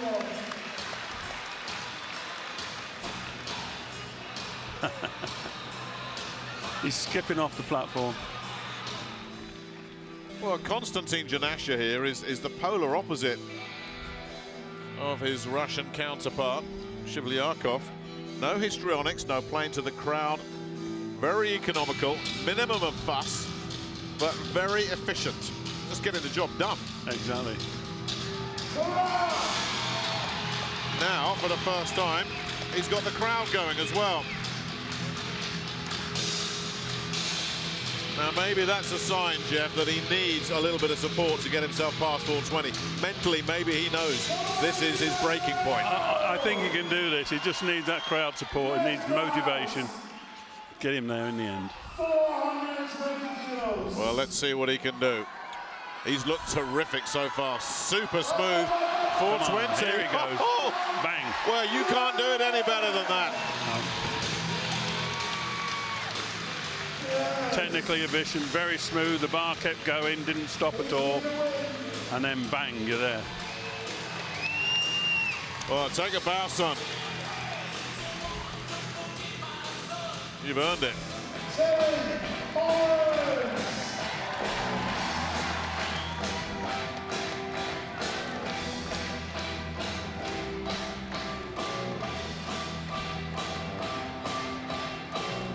Terry's checking out. He didn't look too good at 400. He came out without the straps. That was the giveaway.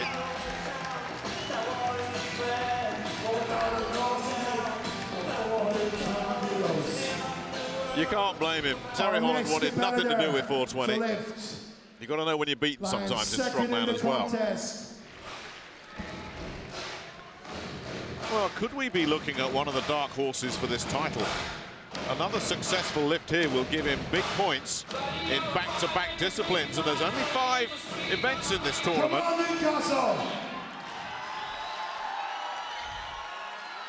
It's an important lift, this, for Szymanski, but no, he's not going to get it, is he? Shake of the head already. Hasn't quite given up, but that's not even getting off the ground. Check out when you can. He's done. He's probably the lightest bodyweight man there anyway, so he knows his limitations. At least he gave it a go, that's the main thing. Gotta keep the flag flying for the UK. Come on, Lawrence. So, Lawrence Shallair getting the crowd going. And a successful lift here guarantees him big points to go with his maximum points from the super yoke. Here he goes, the legs are buckling, he's got to straighten them out, he's done it! He did it!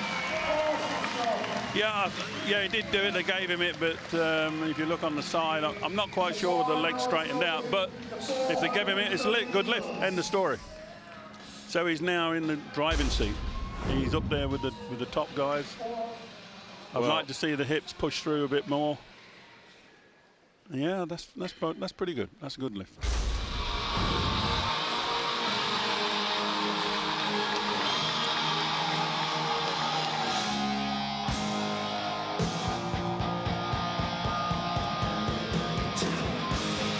Well, Shivlyakov just gave the bar a kiss. That's all. He knows when he's beaten too. He really has caught the imagination of this audience, though. They love him.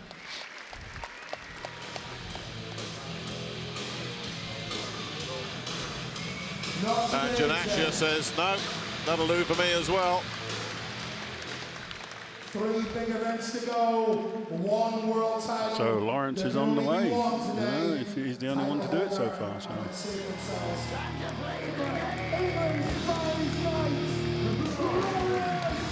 He looks as though he's going to have a go. He's got his whipping stick out. Well, Lawrence Shallair whipping himself into shape here for what could give him back-to-back maximum points. Janashia said no thank you. Shivlyakov kissed the bar and said goodbye.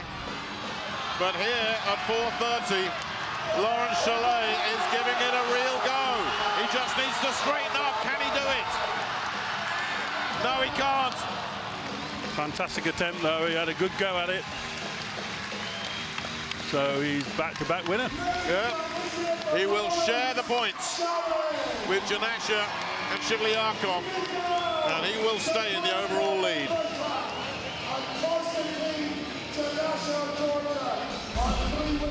Lawrence Shallair, fresh from the deadlift there. That puts you in a very confident first place. How are you feeling? Yeah, tired. The deadlift was pretty tough. There's a lot of good deadlifters today. Obviously, it would have been nice to see Eddie pull, but behind him we had a lot of good lifters. My deadlift's not quite where I want it to be at the moment, But pretty pleased with 420. Got closer with the 430. Would have been nice to get that, but that's the way it goes. Confirmation then of the deadlift. Lawrence Shallair, Konstantin Janasha and Mikhail Shivlyakov having to share the points, 11 apiece. Terry Hollands and Mika Light also sharing the points as well in equal fourth. And obviously the big story and the sad story, Eddie Hall unable to lift out of the competition, injured. That really is a sad, sad miss for everybody. So here's how the overall standings are looking after 2 events, and a healthy lead there for Lawrence Shallair, but Janasha, Terry Hollands, Shivlyakov, Szymanski tucked in just behind him.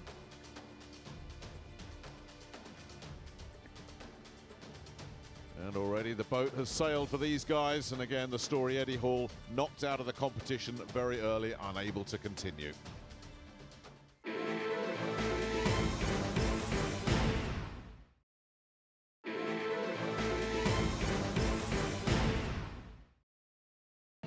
Well, there you have it. We are 2 events down and we have 3 left to go. Lawrence Shallair is soaring into the lead. It's really about consistency. Next up, it's the tyre flip. Jamie, what's the deal with this event? Well, once again, it's legs and back. It's a very tough event.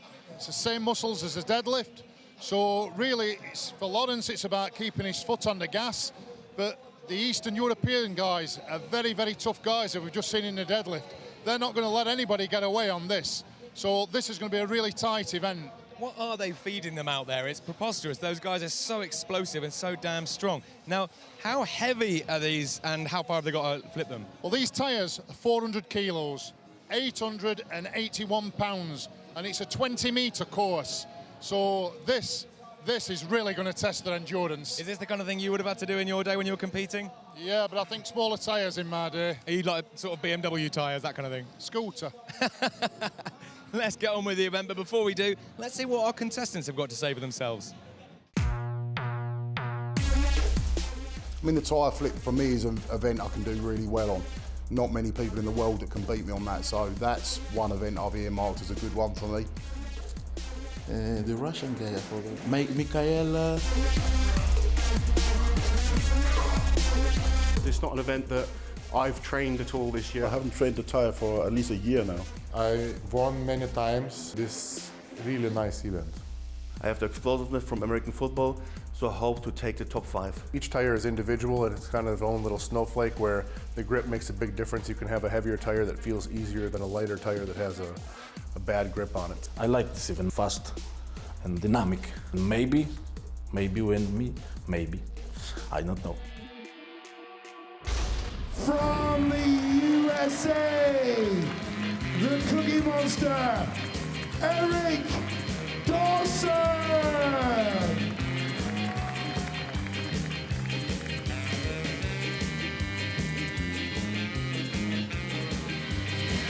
Introducing our next competitor, Sandrinas Savikas.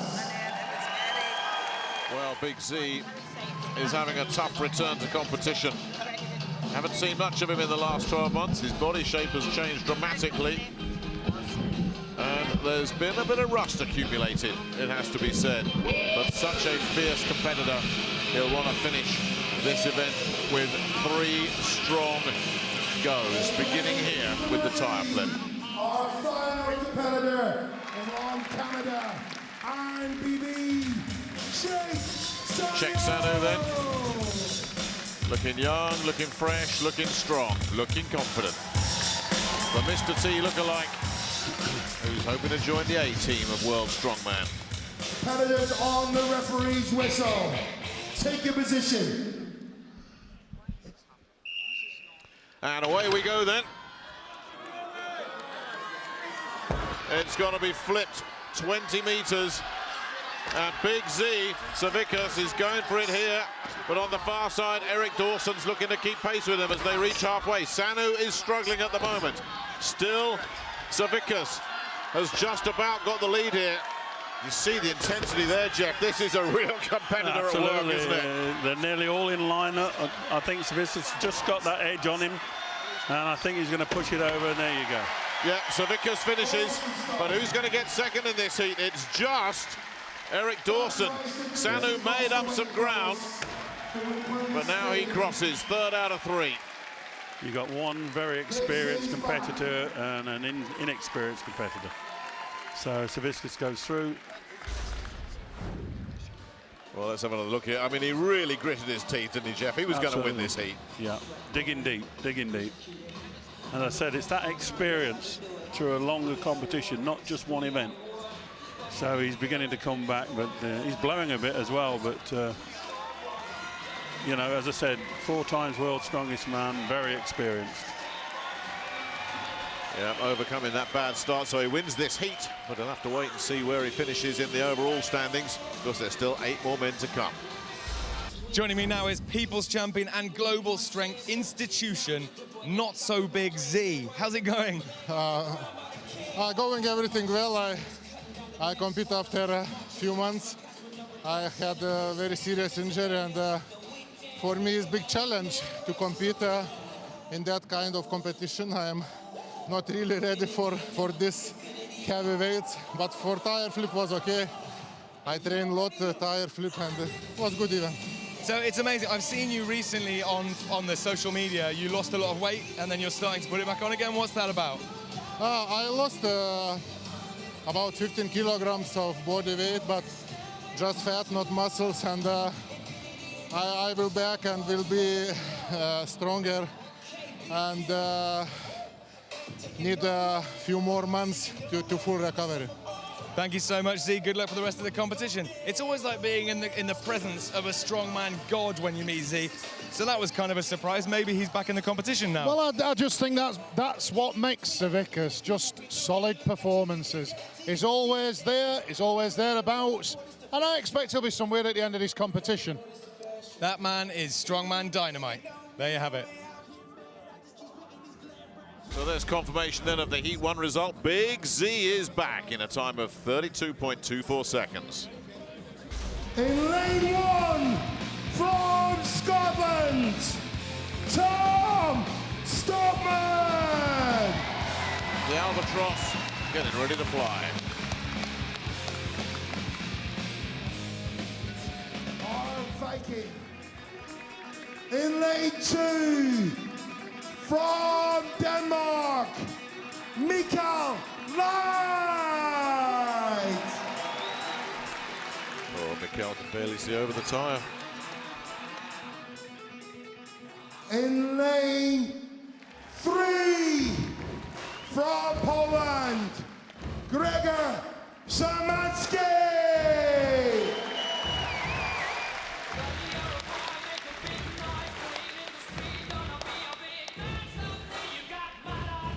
In lane 4, from Germany, Rafael Godzilla. Godzilla rounding out this Heat 2 quartet. Competitors on the referee's whistle. Take your position.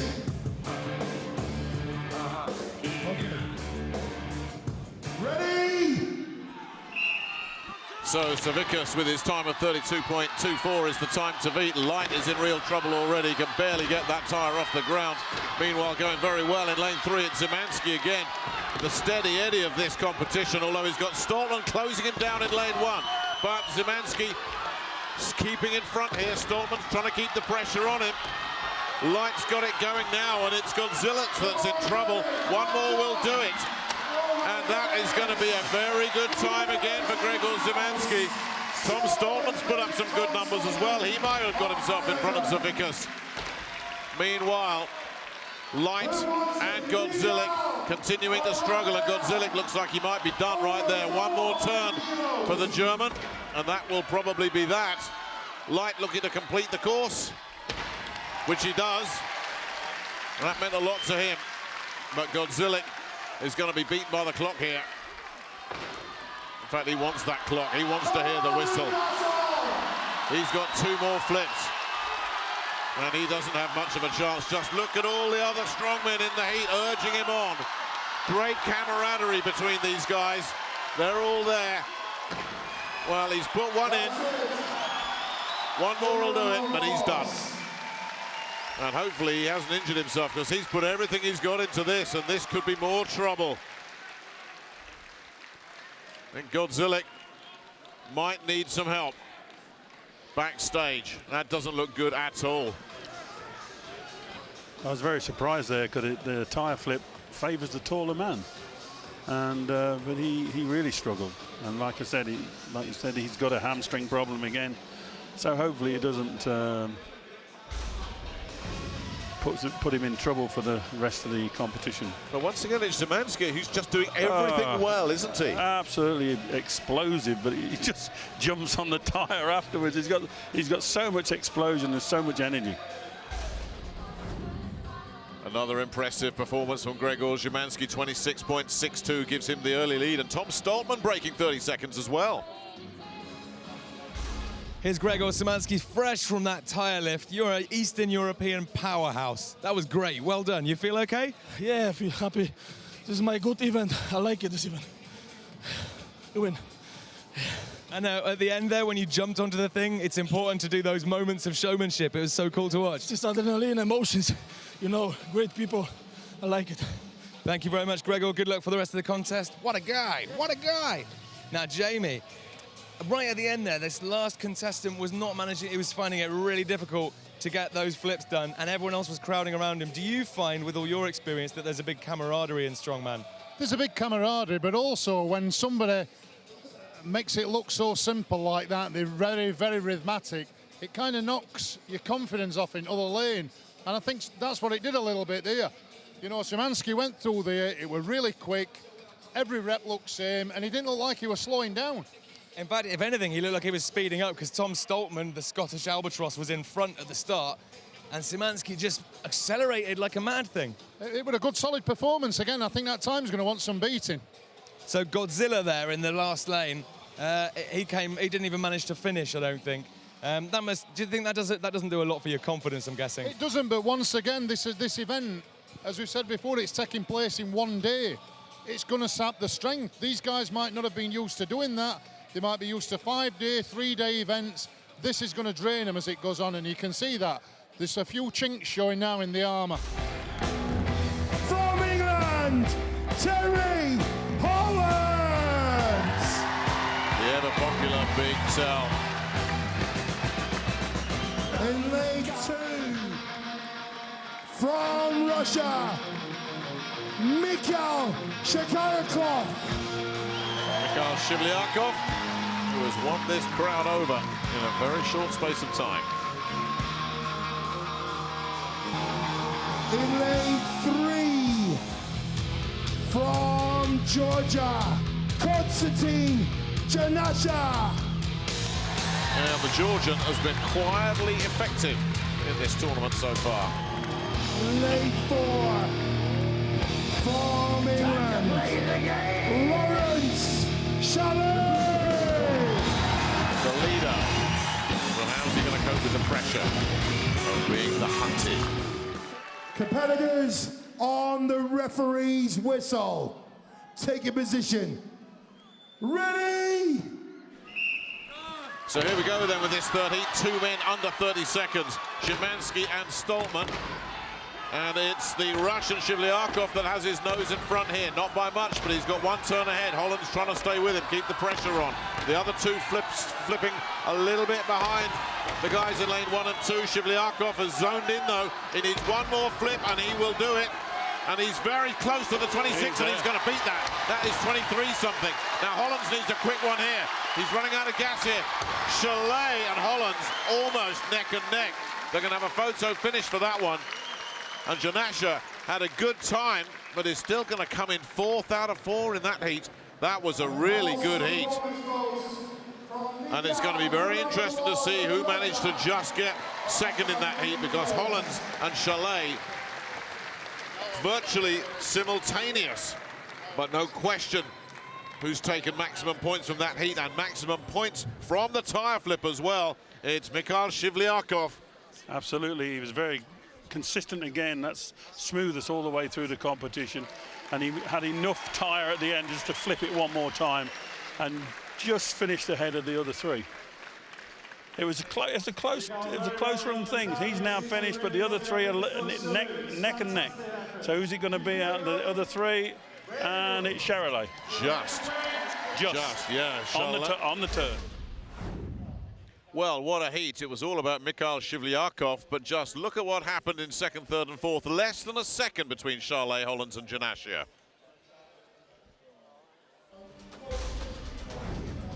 Well, let's just recap what happened in the tyre flip. The first heat was all about the return to business of Big Z. He made sure that first heat between just the three men was all about Zydrunas Savickas, but the young guns were coming after him. Here's the pole. Szymanski jumping on the tyre and saying, have some of that. But then nothing wipes the smile off the face of this fella. The man with the beret, making this a one-horse race. But it was a photo finish for second, third and fourth.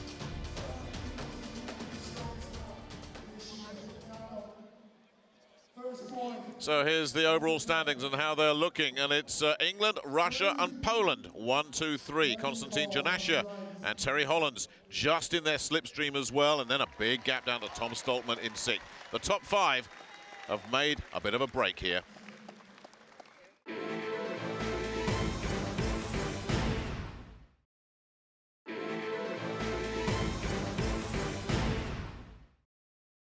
Next up, it's the axle press. Jamie, talk us through this event. Well, this is where the goalposts change. It's gone from lower body, now we're on upper body. But they're going to need that lower body to stabilise them for the press. So how much has the last few events took out of them? We don't know. This, all about upper body really. Press it above your head. It starts at 147 kilos and progresses through to 207 kilos. That's around 30 stones above your head. That's a lot of weight. That's a heck of a lot of weight, and they have to start there, lift that, press it above their shoulders and carry on moving until they've got to the very end. And it's who does it first? It's whoever finishes in the fastest time, but these are very, very awkward implements. Well, before we get stuck into that event, let's hear what our athletes have to say. Axel press. I'm coming for that. I mean, for me, that's a weak event. That's my real chink in the armour. It's extremely heavy, starting at 147 kilos all the way up to 207. I think we'll be lucky to see anyone do 207. I think a good 3 in a fast time will score big points. Zydrunas is the best presser I've ever seen. I have axle world record, I have log lift world record. I never done before axle medley. My left arm still not work full power, but I hope I will do really good in that event. In lane 1, from Denmark, Mikhail Light. In lane 2, from Canada, Sheikh Sanio. Competitors, time is taken when you cross this line. Wait for the referee's signal each time. Take your position. Ready! So off we go with the second heat, and it's Light against Sanu. Both of them taking their time with this first axle. Sanu's got it, and Light likewise. So they move on to the second one. That goes up to 167 kilos. Quite rightly, Light is taking his time. Can Sanu get it up onto his chest? He's got a chance now. Oh, look at the feet are going. He lost his grip. And it's looking too much for Mikhail Light as well. But interesting to see he slip there, Sanu. Absolutely. The mat slipped underneath him, so Come on, his foot went cheer out. for them. So they put the mat back now. Well, they got 90 seconds, but I'm not sure Mikhail Light's going any further, and it's whether Sanu can get his grip. No belt resting. And whether those mats will stay in place for him. This is hard going this for Sanu. And I don't think he's going to make it, and you could see it in his face. He gave up. He knew he was beaten. There it goes. There goes the mat. Introducing in lane 1 from the USA, the Cookie Monster, Eric Dawson. In lane 2, the greatest strongman of all time, from Lithuania, Žydrūnas Savikas.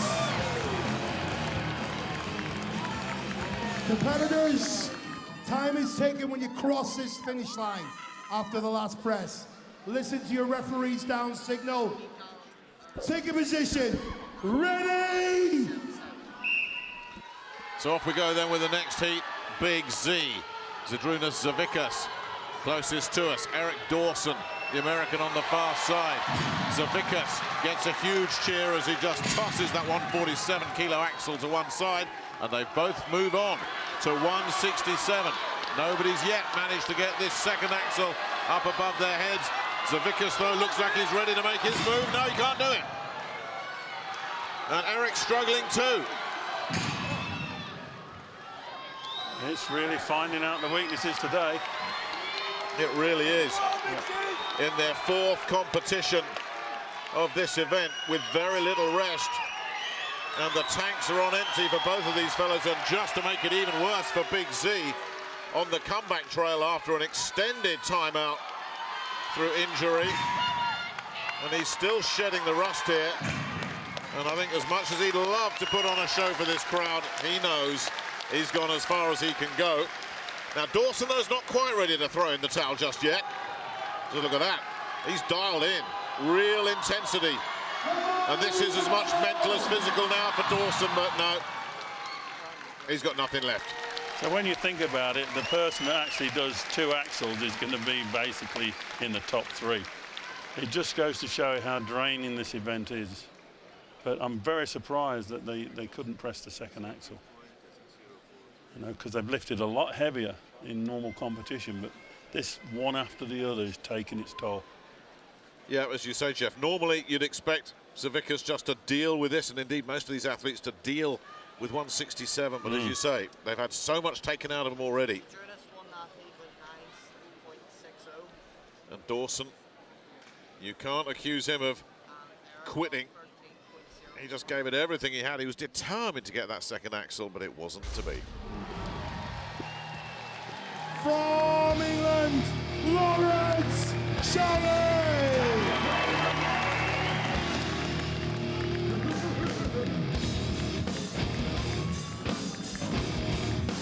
In lane 2, from Scotland, our young Highlander, Tom Stoltman.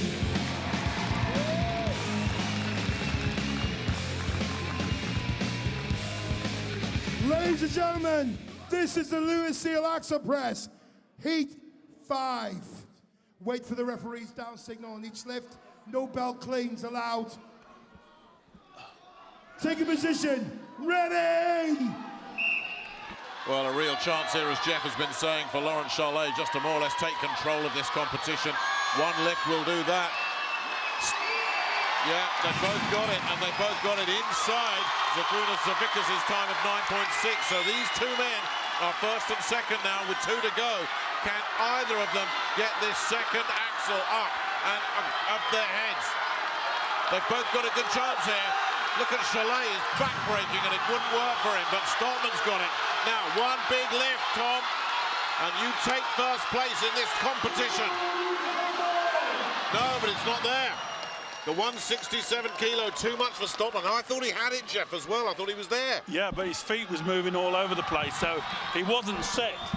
So this is going to be really interesting. They've got to dig deep here now. There's plenty of time. So it's really the one that wants it the most. And I'm sure in the back of their minds as well, as Stoltman says, that's it, I'm walking away, and then he comes back again. But they both must know they've got good points already. Come on, Shallaey. But the pride is kicking in. Is he going to do this? Shallaey, can he just straighten it up here? Straighten those arms. Listen to this crowd. They're willing him on. Yes, well done. That is the lift of a winner. That could be the lift of the night. That could project him forward. I think he's unbeatable after that, and I think he knows it. He's looking at number 3 and saying, are you kidding? And the time's gone anyway, so. But this is the man who's on course to be the ultimate strongman world champion here in Newcastle. Meanwhile, there's a bit of a conversation about the times here. Or is it about this second lift? I think it's about the lift. Yeah, it is, lock isn't out. it? Yeah. Did he lock out? Yeah. Did he lock out? Yes, they've given him it. So, has he locked out? Well, there it is. The referee has told him to put it down on the way down, so they gave him it. So it's a little bit of controversy. So, but the referee is the referee. And the referee's decision It's is final. always final. Exactly. Whatever the sport. Lawrence, fresh from a kind of a difficult decision there. What happened at the end? It was one of those, referee gave me the down signal. Probably wasn't the cleanest lift in the world, but when the referee says down, you know, to be honest, I gave everything to get that up to my shoulders. It was a really hard event. You can see from the guys, I think, you know, some good overhead lifters, but the thing with the axle is cleaning it to your shoulders. And like, by the time I got it out, I was so drained. My legs were shaking. So just took every ounce of strength to try and lock that out. Referee said down, so I put it straight down. I couldn't think of anything else. I gave everything, so. I mean, it takes so much spirit to go for that second lift, and it's it was amazing. In lane 1 from Poland, Gregor Szymanski.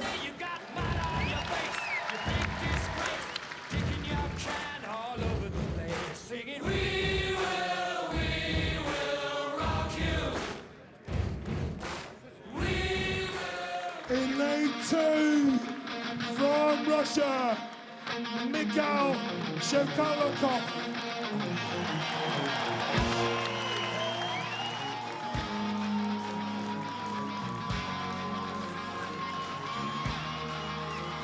Competitors taking position.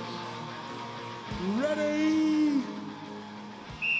Well, Charlet hasn't run away with this tournament yet. Shivlyakov and Szymanski are the 2 men closest to him. And if one of them can get that second axle up inside 69 seconds, they will move ahead of Charlet. And they're both taking their time, walking very slowly up, and a big grin there from Shivlyakov. A bit more chalk applied to the hands. It looks as though they're just going to go for the second lift and try and get it inside the Charlet time.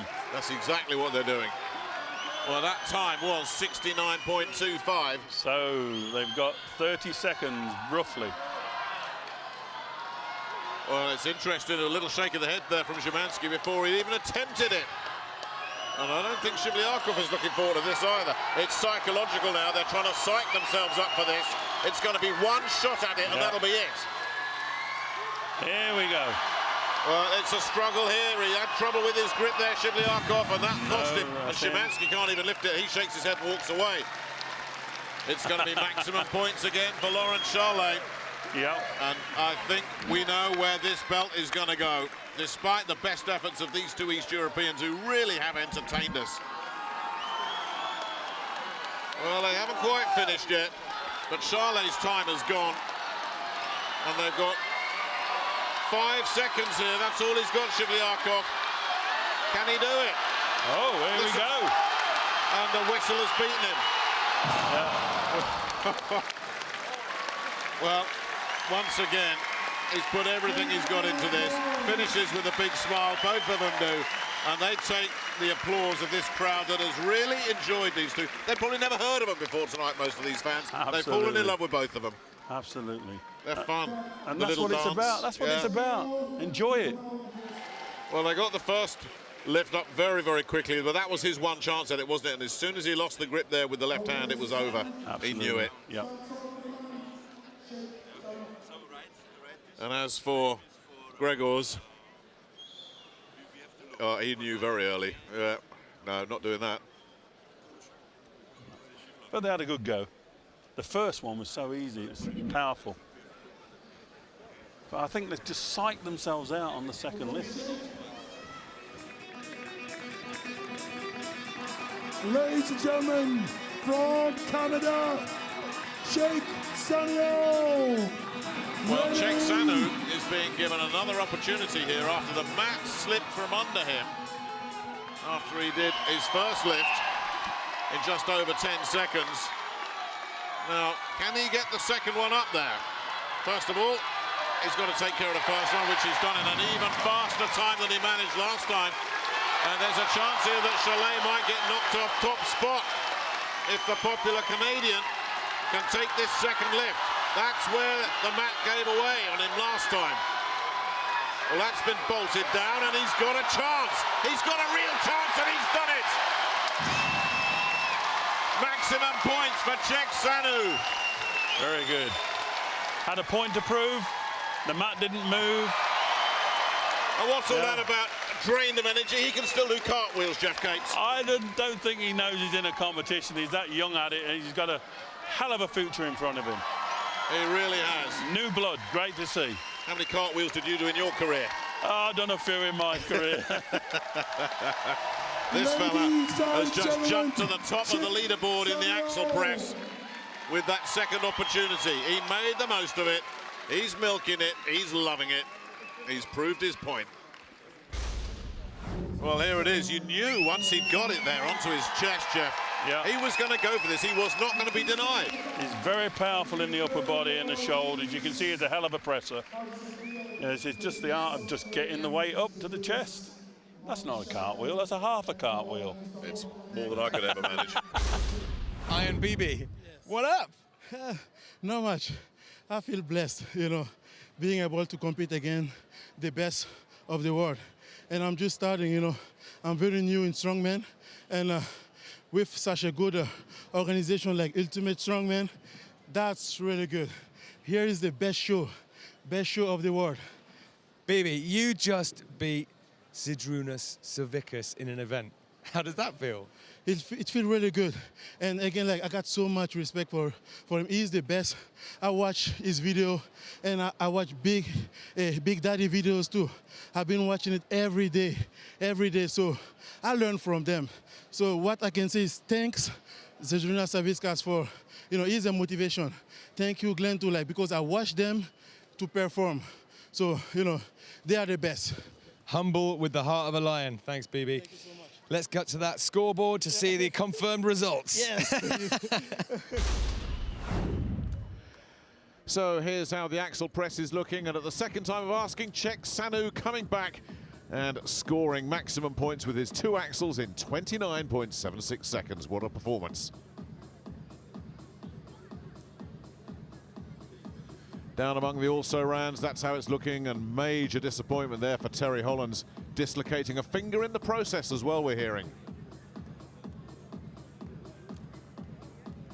So there's confirmation of the overall standings. It looks like Chalet's tournament to win now, but just look at that battle for second spot. Shivlyakov and Szymanski separated by just half a point. But that axle press really hurt Terry Hollands, who drops out of the top six. A dislocated finger and the pain of being in 7th place as well.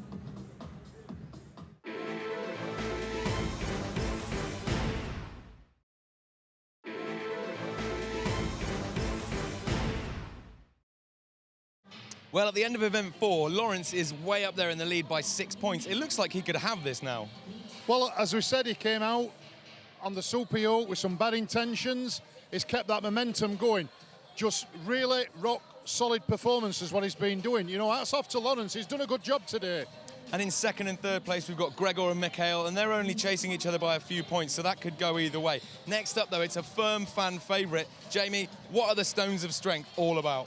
5 stones got to be lifted onto barrels, ascending in weight, finishing with a big 175 kilo stone. Some of the young guys are really good at stones, and it's a signature strongman event. So, I think that's an event that could go any way. And on top of that, you've got, who's battling for what position will come into play a hell of a lot on that event. Tom Stallman. He's young and very, very athletic. The Cookie Martin, Dustin, I've been watching him on Facebook a lot, and he's He's a strong boy in the stones. I feel the most confident in that event, and I feel like I can load all 5 of those stones. Was a weakness in the past, but this year I've performed well on it in every competition I've done, so I expect the same come competition time. I won so many titles in this last event, and I lose sometimes titles in that event. Now I'm wanting to set the new world record of the stone and be the first guy to do it.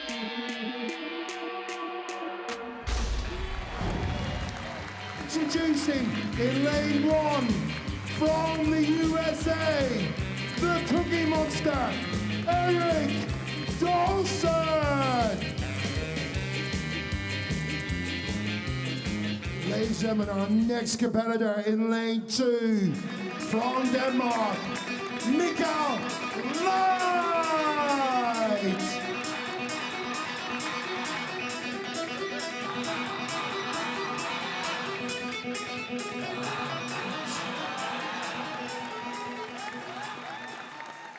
Competitors on the referee's whistle. Well, here we go then.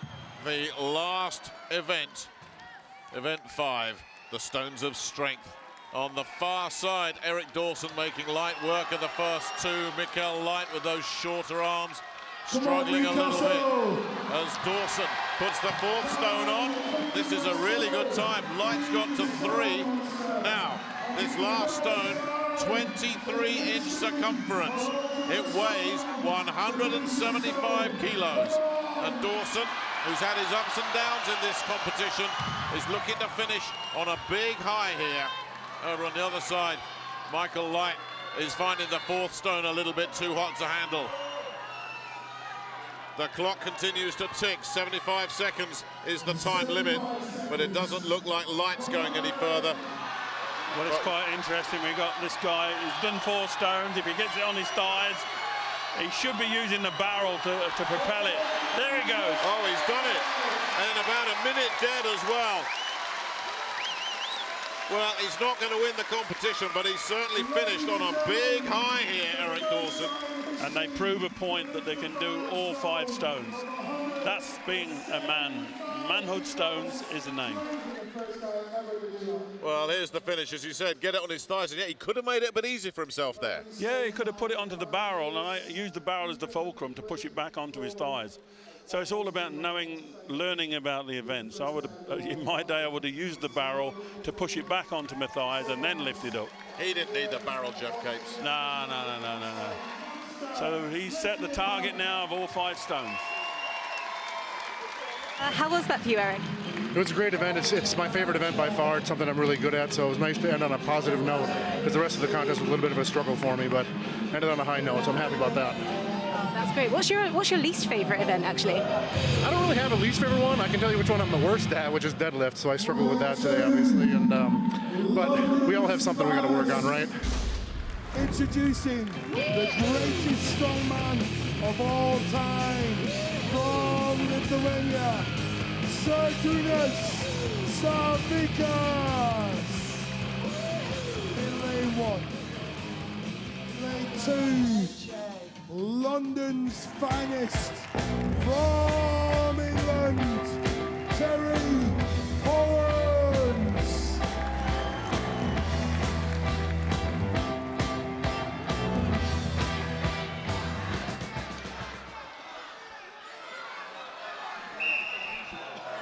Heat 2 then, Savikas versus Hollands. Hollands off to a flyer to the right of our screen. But look how quickly Savikas is going here. Well, now Hollands is feeling the strain. Savikas is onto the 4th stone already. Hollands has joined him on the 4th stone, and they're both struggling. Now Hollands has gone back in front. Well, Hollands is from the same hometown as Mick Jagger and Keith Richards, Dartford in Kent. He should know all about Rolling Stones. Can he put the 5th one on the barrel? He's having to recheck here, and so too is Savikas. So Dawson's time is still standing. He got 5 stones in just over 1 minute, so there's still time here for a second effort. And Hollands is struggling with that finger. That finger that he dislocated in the axle press, and he's looking around as if just to say, look, my body's letting me down here. What can you do with a dislocated finger like this? It's all about mental strength now. They're both at it. They're both still going to go for it, I reckon. Just going to be interesting if they've got one last go at it. Terry's all the way in now.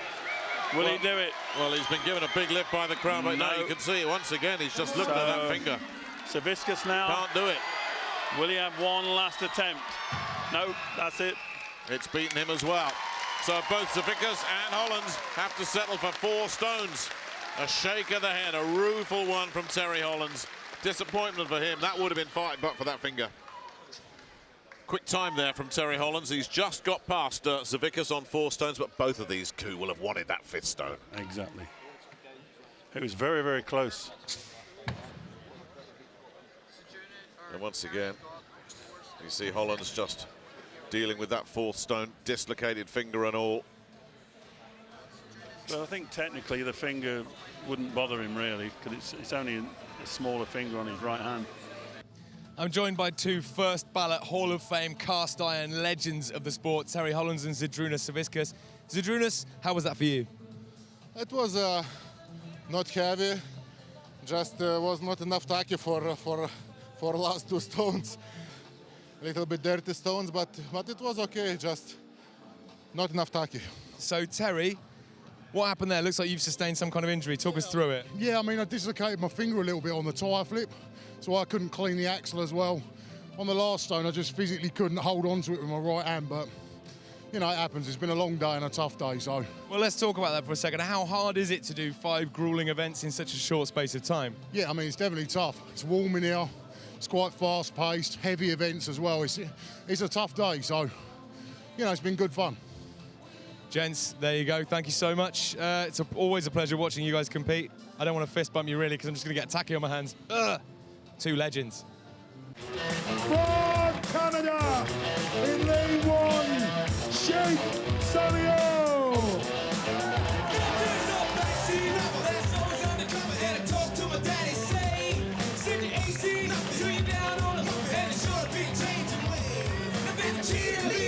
From Scotland, in lane 2, Tom Stoltman.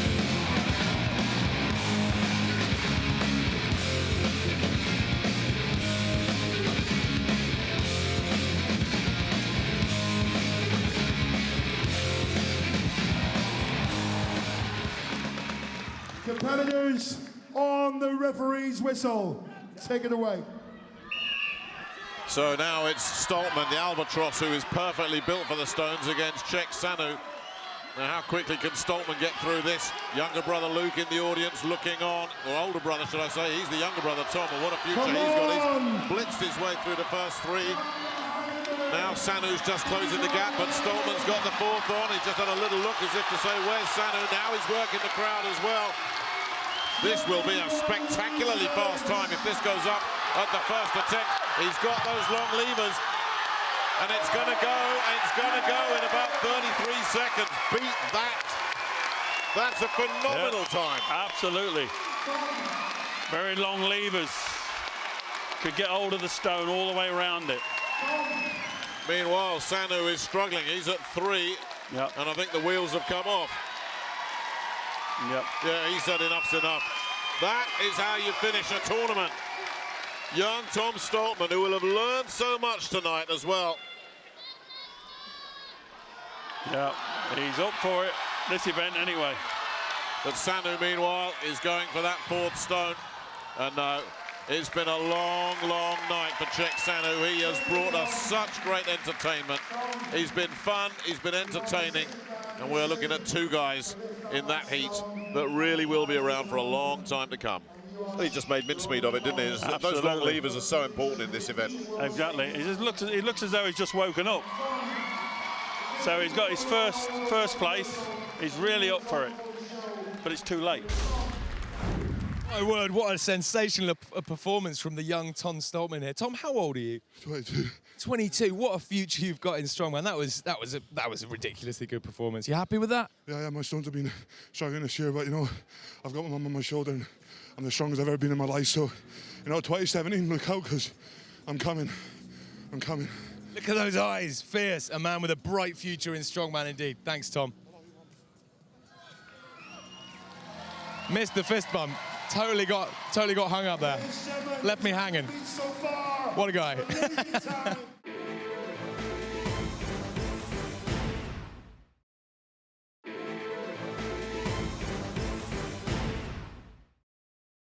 From Georgia, Konstantin Janasi.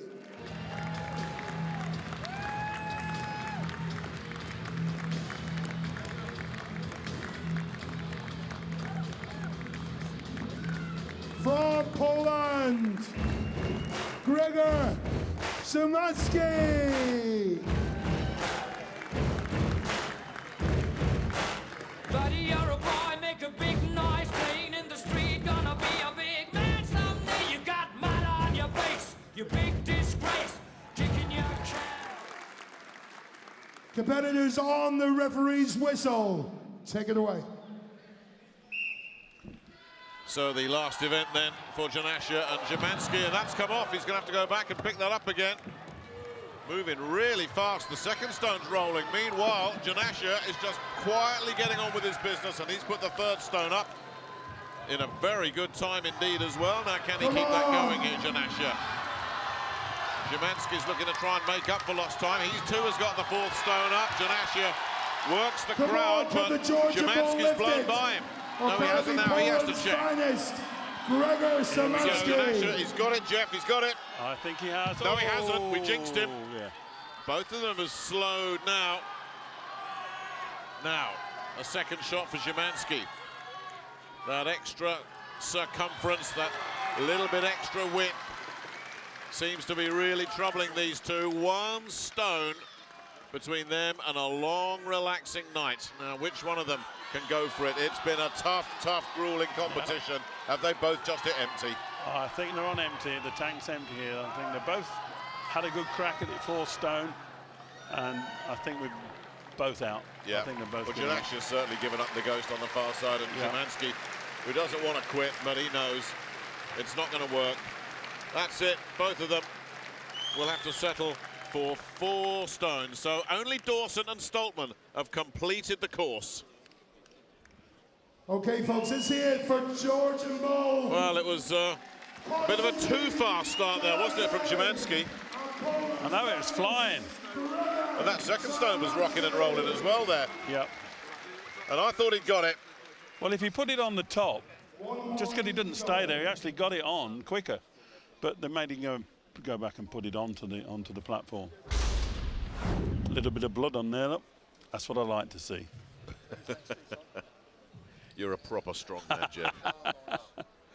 Yeah, that's what I like to see. Leave your blood and guts there. If there's no blood, it doesn't count. No. Are you ready? Let's get it on. In lane 1, from Russia, Mikhail Shevkov.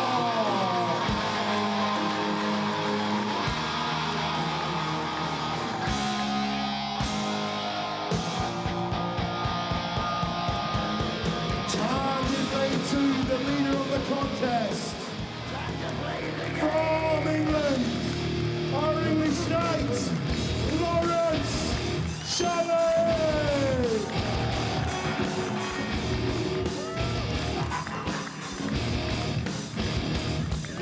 It's all about the game, and how you play it.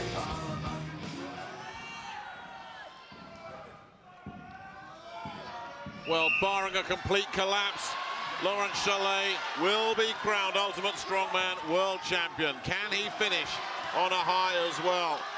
It's a good start.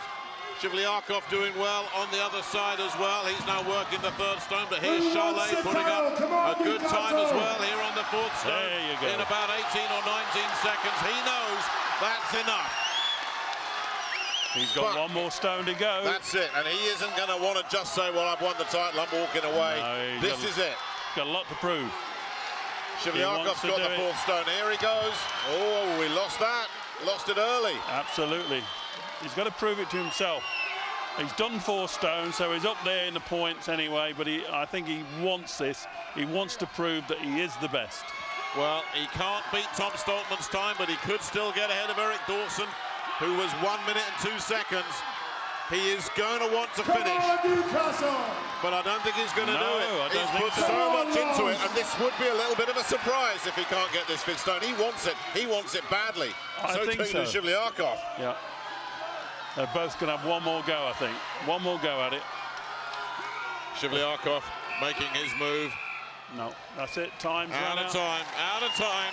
4 will have to do. We have our new Ultimate Strongman world champion, Lawrence Shallair, who's in the form of his life at the moment, will add yet another title to the collection.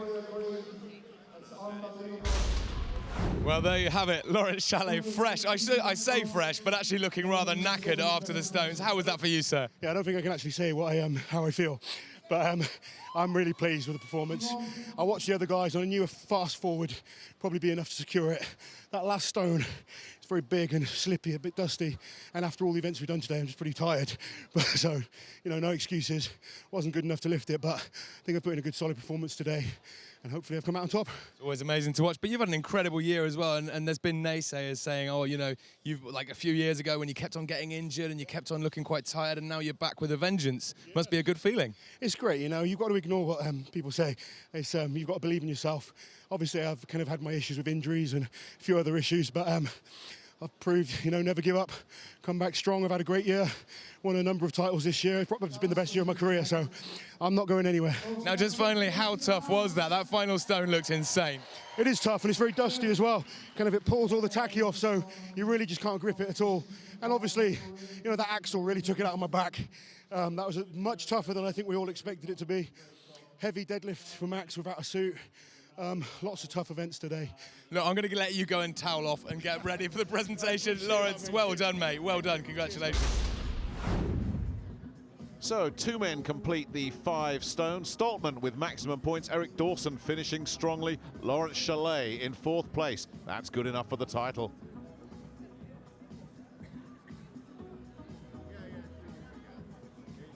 And just rounding out the field. But really it was just pride for these guys on the last event of what's been a terrific championship. Well, it was all about Lawrence Shallair, wasn't it? He started brilliantly, he maintained his form, and he's won this by a country mile. That battle for 2nd place, though, has gone to Gregor Szymanski by just half a point. Just rounding out the field. And keep an eye on the likes of Czech Sanu and Eric Dawson for the future. A good learning experience, this, for some of the younger strongmen. That was just amazing to watch. What do you make of Lawrence's performance? I just thought it was a very good performance. It was solid. He set his stall out from the first event at York, which we saw. And it was just solid all the way through. You know, he did what he had to do in the tyre flip. Another just solid performance. And I just think out of all the guys today, Lawrence wanted it just a little bit more than everybody else. It was truly sensational. Now, how much has the sport changed since you were in it? Is it nice to see it progressing?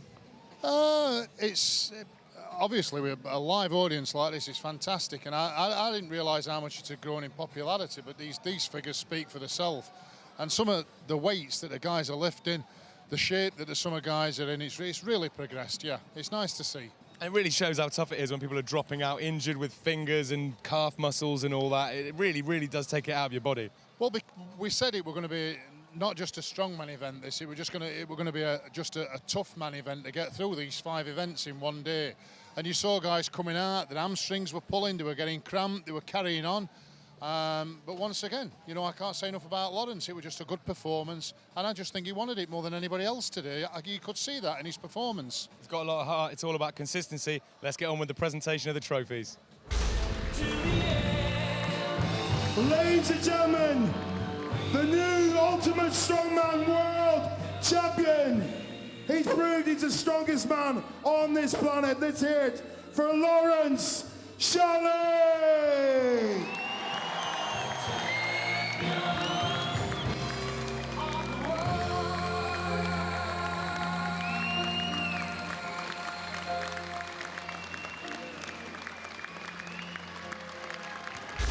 Well, there you have it. A new Ultimate Strongman World Champion has been crowned and stands atop his podium, fully replete in all of his glory. Lawrence Shahlaei is the Ultimate Strongman World Champion. Jamie, have you had a good time? I've had a good time. Congratulations to Lawrence and all the guys. Seen some terrific performances. It really has been a sensational event. From all of us here, we hope you've had as much fun watching as we have making this. Thanks so much. We'll join us again next time for more Ultimate Strongman.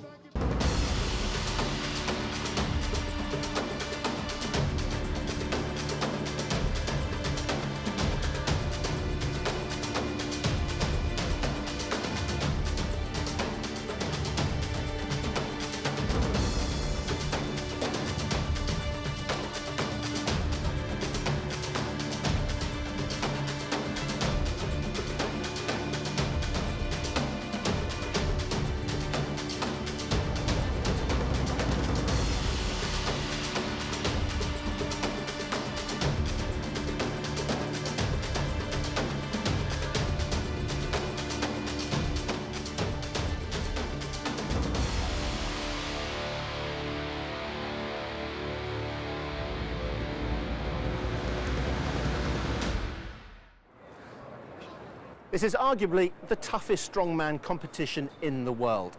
3 days in a row and 13 grueling events that test far more than just brute strength. 16 men have gathered here in Belfast, but one will prove to be better than all the others. One will become UK's strongest man.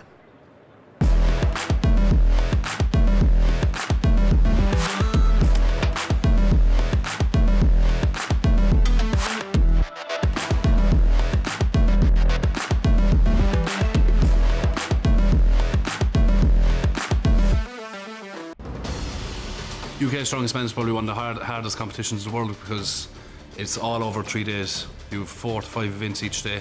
It's a tough event. It's hard to recover for day 2 and even harder to get to recover for day 3. Day 3 then is an important one. It's the final. The UK is always a big one. I mean, most of the top guys are here. It's a big field. It's big exposure. It's a really important one in the calendar.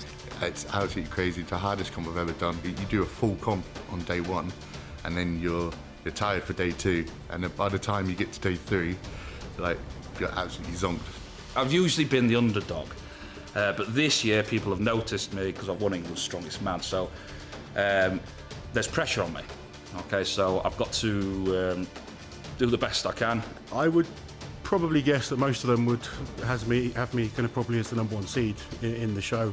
I feel quite relaxed and I'm looking forward to it, but it's still going to be a big challenge. Sitting about 165 right now and believe in myself now, and you know, everyone around me believing in myself, and you know, I'm here to take the title this year and prove a lot of people wrong.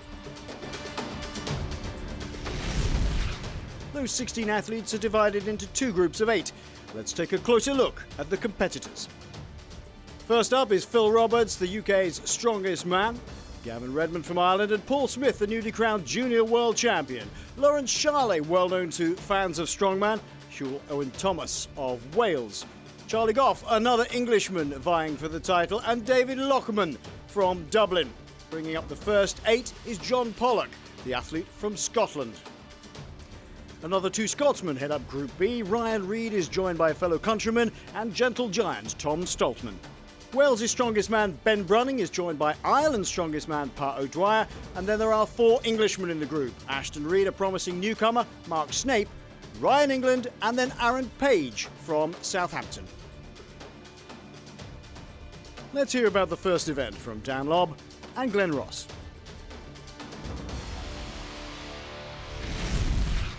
Well, this lovely thing is featured in the opening event. This lovely thing is, of course, the Daddy Glenn Ross, 5-time UK strongest man. Hey, what a tough way to start the event this year. No question about it. This is the Husafeld stone. This Icelandic replica weighs 400 pounds, 183 kilos, and a farmer's door in Iceland carried it 45 metres. Let's see if any of our guys can beat that. Legend has it, of course. But to give you an idea, what's the weight, did you say?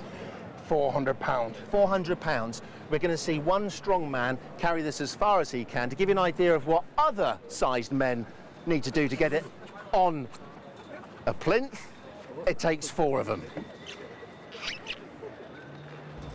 Husafell Stone's a real classic strongman event. It's one of those mentally tough events. The weight's kind of crushing down in your chest. We're all big enough and strong enough to lift it up, but it then becomes like a mental battle to kind of push yourself to go that little bit further than anyone else. Yeah, so the Husafell Stone, it's basically a coffin-shaped concrete slab, about 180 plus kg. So the initial shock is what hits you first, and then you just got to move fast, quick with the feet. Yeah, it's going to be my best event. So when I seen the Husafell Stone, I was over the moon. Stone like that, it's, in my opinion, it's get in your hands and move as fast as you can with it. Because I'm lighter, more athletic, ex-rugby player, I can move faster than a lot of the big guys. Heat 1 in Group A, and you are looking at Phil Roberts, England's strongest man. The athlete from Sheffield will be really pumped up this year. He had a difficult competition last year. This is David Lockman from Dublin in Ireland. Really pumped up for this. It's almost a home event for him. And in lane 3, representing Scotland, John Pollock. A tremendously committed athlete. And finally, the newly crowned, as we've said earlier, World Junior Champion, the baby-faced assassin himself and training partner of Phil Roberts, it's Paul Smith. And away they go, 184 kilos to be gripped and carried down this 20-metre course. Now, last year they did this. Oh, John Pollock's dropped his already. The Husafell Stone is very, very difficult to carry. Last year they did it on flooring at the Titanic Centre. This year it's on grass, and that doesn't make it any easier. Paul Smith struggling to maintain grip, coming for 40. And his training partner, Phil Roberts, is looking at 40 metres as well. If he can turn and get another metre or so in, that'll be very good indeed. Oh, this is a terrific effort.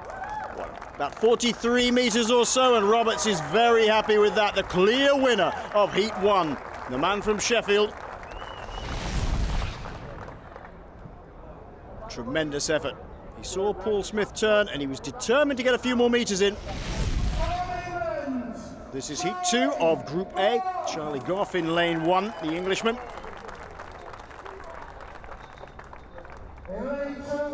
Next to him, tremendous athlete, Huel Owen Thomas of Wales. In lane 3, this is Gavin Redmond, another almost home athlete here, the Irishman. And right at the end, the great Lawrence Charlet of England.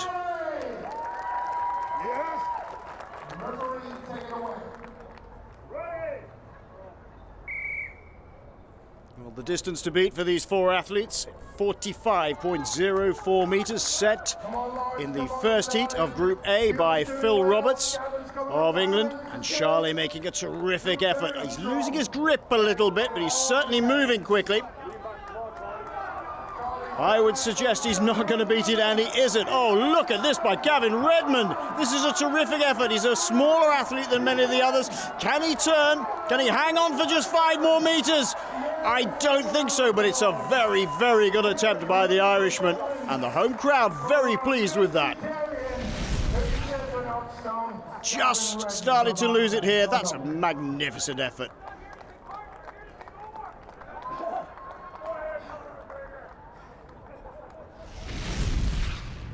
And the overall standings for Group A after one event, Phil Roberts leads with 8 points, Gavin Redmond second with 7, and Paul Smith third place on 6 points. So Phil, winner of Group A, event number 1, that's exactly what you wanted, wasn't it? Well, it couldn't have gone better. So I'm very happy with that.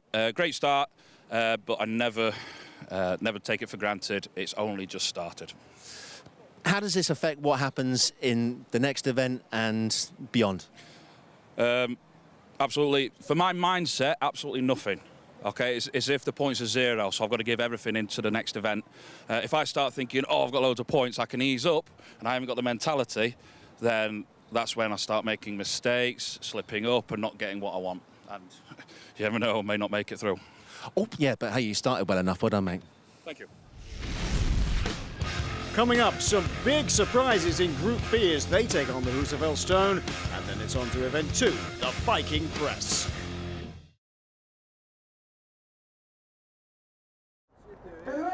On to Group B and Heat 1.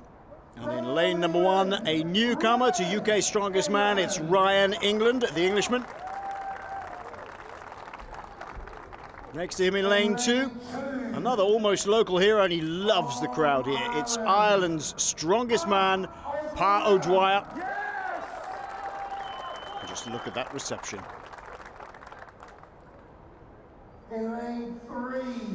Lane 3 from Southampton on the south coast of England, the man who almost stole a crown last year in this event, it's Aaron Page. In lane 4. And in the final lane, a man that will be looked at as a person to beat overall, the Scotsman who's always improving, Tom Stoltman. Referee, take it away. And there we go, a flying start by both Page and O'Dwyer.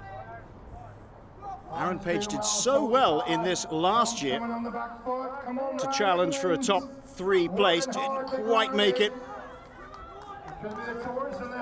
Pa O'Dwyer going well. Oh, that's a shame for Aaron Page. He hasn't made 40 metres. That is a surprise. Stoltman looking excellent at the moment. O'Dwyer beginning to suffer a little bit. But Tom Stoltman, nearest the camera, is just piling on the pressure, and all the other athletes are out. It's about how much distance this man can put in now. That's 60 metres, and he's decided that is enough to win in this heat. Takes a glance sideways. O'Dwyer gives a little grin. No, you've got me beat, Tom. In Heat 2 of Group B, lane 1 is Wales' strongest man, the vastly improved Ben Brunning. What a 12 months of improvement he's had in UK's strongest man. In lane 2. Ryan Reid from Scotland. First appearance in UK's strongest man, one of the smaller athletes in the field.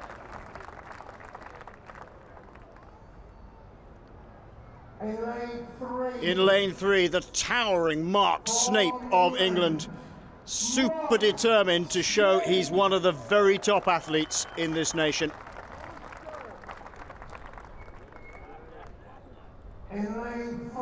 And in the last lane, lane 4, youngster Ashton Reed. Sometimes the Mohican's pink, sometimes it's green. It doesn't seem to make any difference to his talent. The referee, take it away.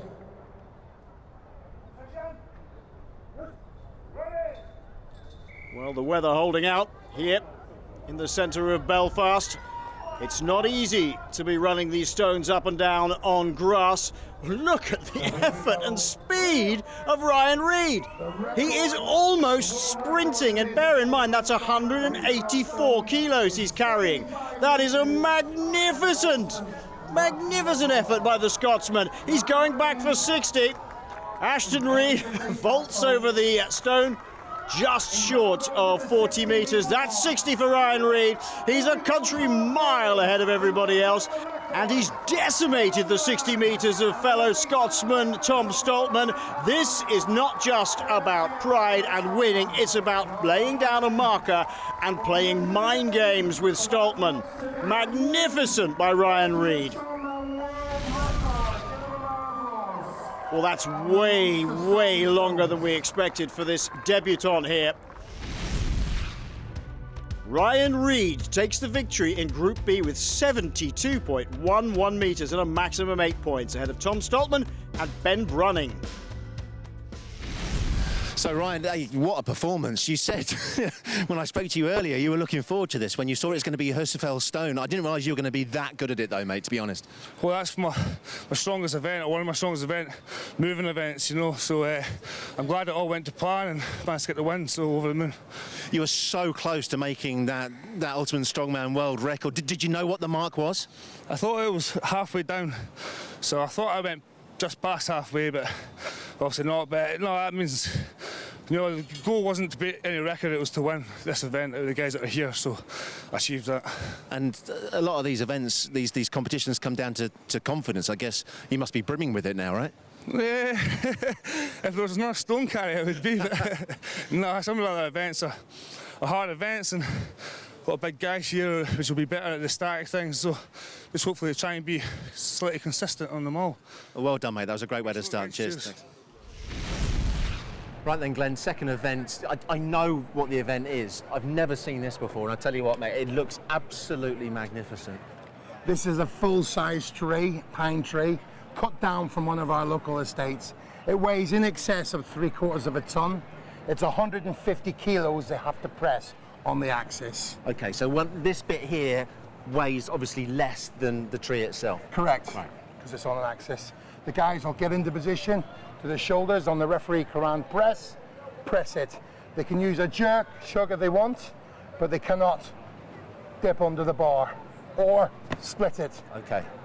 It must be jerk pressed or pressed from behind the ears. All right, so we'll be listening out for the referee to say when there's a good lift and not, and it's all about reps. This, ladies and gents, is essentially strong men lifting a tree.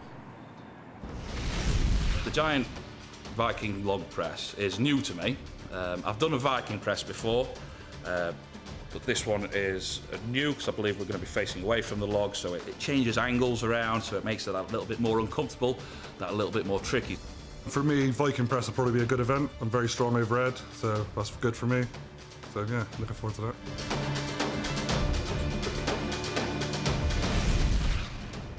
And as we join the action, 4 men have already had a go on the Viking press. Only one of them, Jules Owen Thomas, has recorded 3 repetitions. Redmond, Lockman and Pollock, nothing to their name.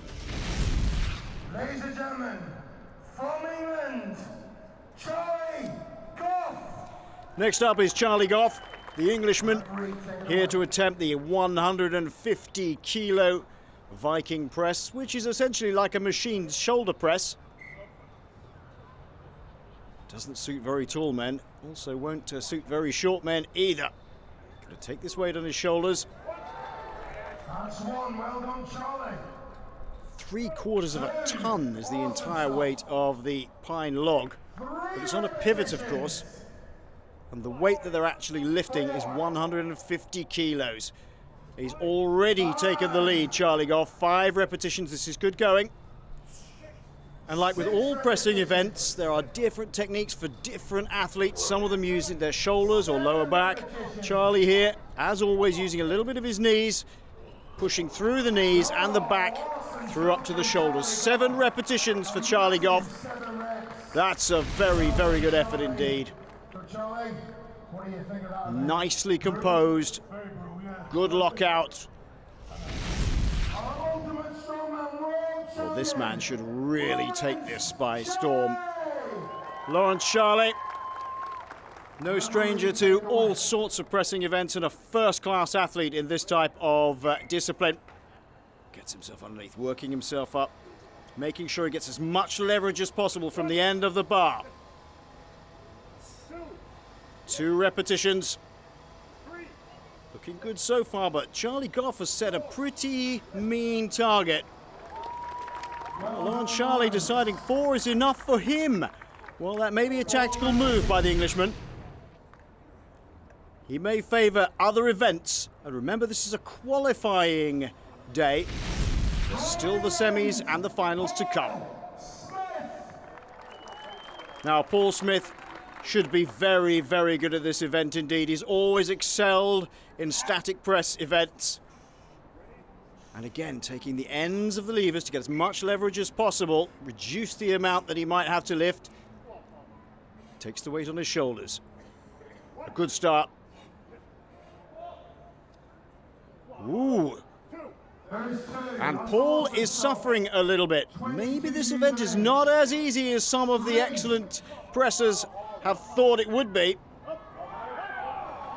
4 repetitions, that's good. He gets him at least above Jules Owen Thomas. Push, push, push. Nope, that's enough for Paul Smith. 4 repetitions. Well, the world junior champion, a little wry grin on his face. He knows he could do more on a good day. Well, the current leader of Group A, Phil Roberts, looking really in the zone. Roberts, who suffered a lot last year. He was injured early on in the competition and looking incredibly fit and very, very confident this year. Taking the Group A Husafeld Stones. Not probably his best event this, but he'll want to record more than 3, that's for sure. Only 1 more and he can get above Owen Thomas. Now aiming for his training partner Paul Smith's total. On to 4, 1 more would be good. Well, he's decided that tactically is good for him. He doesn't want to injure himself. He's done a good job. Group B. So can we reset, marshals? Yeah. So Charlie Goff puts in a winning performance in the Viking press with 8 points, but Phil Roberts, Paul Smith and Lawrence Charlet all on 6 with 4 repetitions each. Phil Roberts maintains his lead at the top of the table, Paul Smith in second, but now 2 tied for 3rd place, Charlie Goff and Lawrence Charlet. Remember, the bottom 2 will go out after today's events. So Charlie took maximum points in this, the log lift. I guess, Charlie, after a disappointing first event, you needed to do well here, right? Yeah, I didn't do great in the first event, so I thought I need to pull it out of the bag here. And Preston isn't normally a great event for me, so I'm actually quite pleased with how I've done. What made this more awkward? Because a lot of the guys was saying, yeah, this is actually, it feels heavier than what it actually should be. Yeah, incredibly awkward because this is a very low pickup. It's not fixed, so it's wobbling in your hands, and it's not an everyday gym bit of equipment, so you don't get to practice on it a lot. So back on track now? Back on track, yeah. Well done, mate. Cheers. Group B action to come now with 3 men still to press. So far, Pat O'Dwyer and Aaron Page lead the field with 5 repetitions each. This is the first of our remaining 3 men. The current Welsh champion, Ben Brunning, spends most of his life canoeing, kayaking, climbing and so forth in an outdoor centre in Bala.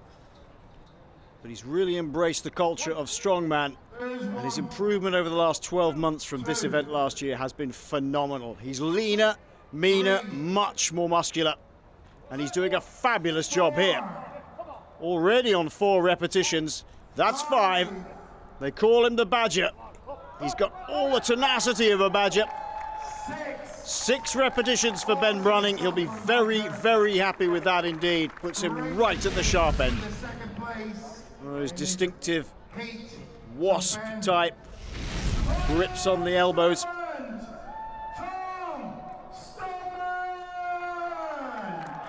This is Tom Stoltman. Stoltman is coming on in leaps and bounds as well. He's one of the most talented athletes in World Strongman. He's still very young indeed, and he's really struggling here. And this illustrates exactly what we were talking about earlier, that strong men aren't always good when they're tall in these sort of events.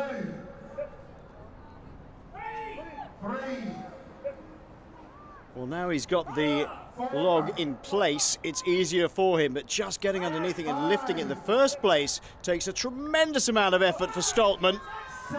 6 repetitions, and he's decided that is good for him as well, tying with Ben Brunning. Looking confident, and that can often be his most difficult thing, confidence. Here's our debutant, Ryan England. Good stance, very wide foot. Oh, easy press. Oh, and this man clearly is a specialist in pressing. Look at this. Very focused, very good stance, lots of shoulder movement. Tremendous strength from his upper body. Easily up to 6, goes straight through to 7. How many more? You only need 7. 8 repetitions. Laying down a marker now for other competitors. That's a terrific effort. 9 repetitions for Ryan England. Well, this is a terrific debut so far from this man. Ryan England taking the victory and 8 points. Stoltman and Brunning joint second place. They take 6.5 points each, and then O'Dwyer and Page. Overall then, Tom Stoltman leads with 13.5 points, a clear point ahead of Ben Brunning. Then it's Ryan England on 10 points, very impressive for a debutant. So Ryan was the winner of this event in Group B. Compared to a lot of the other guys, you made that look easy. Anything overhead's generally a strong event for me, so I got a Viking press at the gym, so I've been training a little bit doing that, and it just comes together on the day really, so it was nice. What's the key though for you to do this well? To be honest with you, I think obviously your core stability and just your foot placement. Like there's so many little things people ignore, like technically, that'll make you a sounder lifter. So obviously I get my foot placement right and where I'm going to stand and just the pivot point. Because the Viking press is all about the pivot point. Because obviously it goes backwards or forwards depending which way you're facing. So a little bit of research and knowledge helps, right? Well, you got to try and be clever sometimes, don't you? Next up, the grip challenging axle deadlift.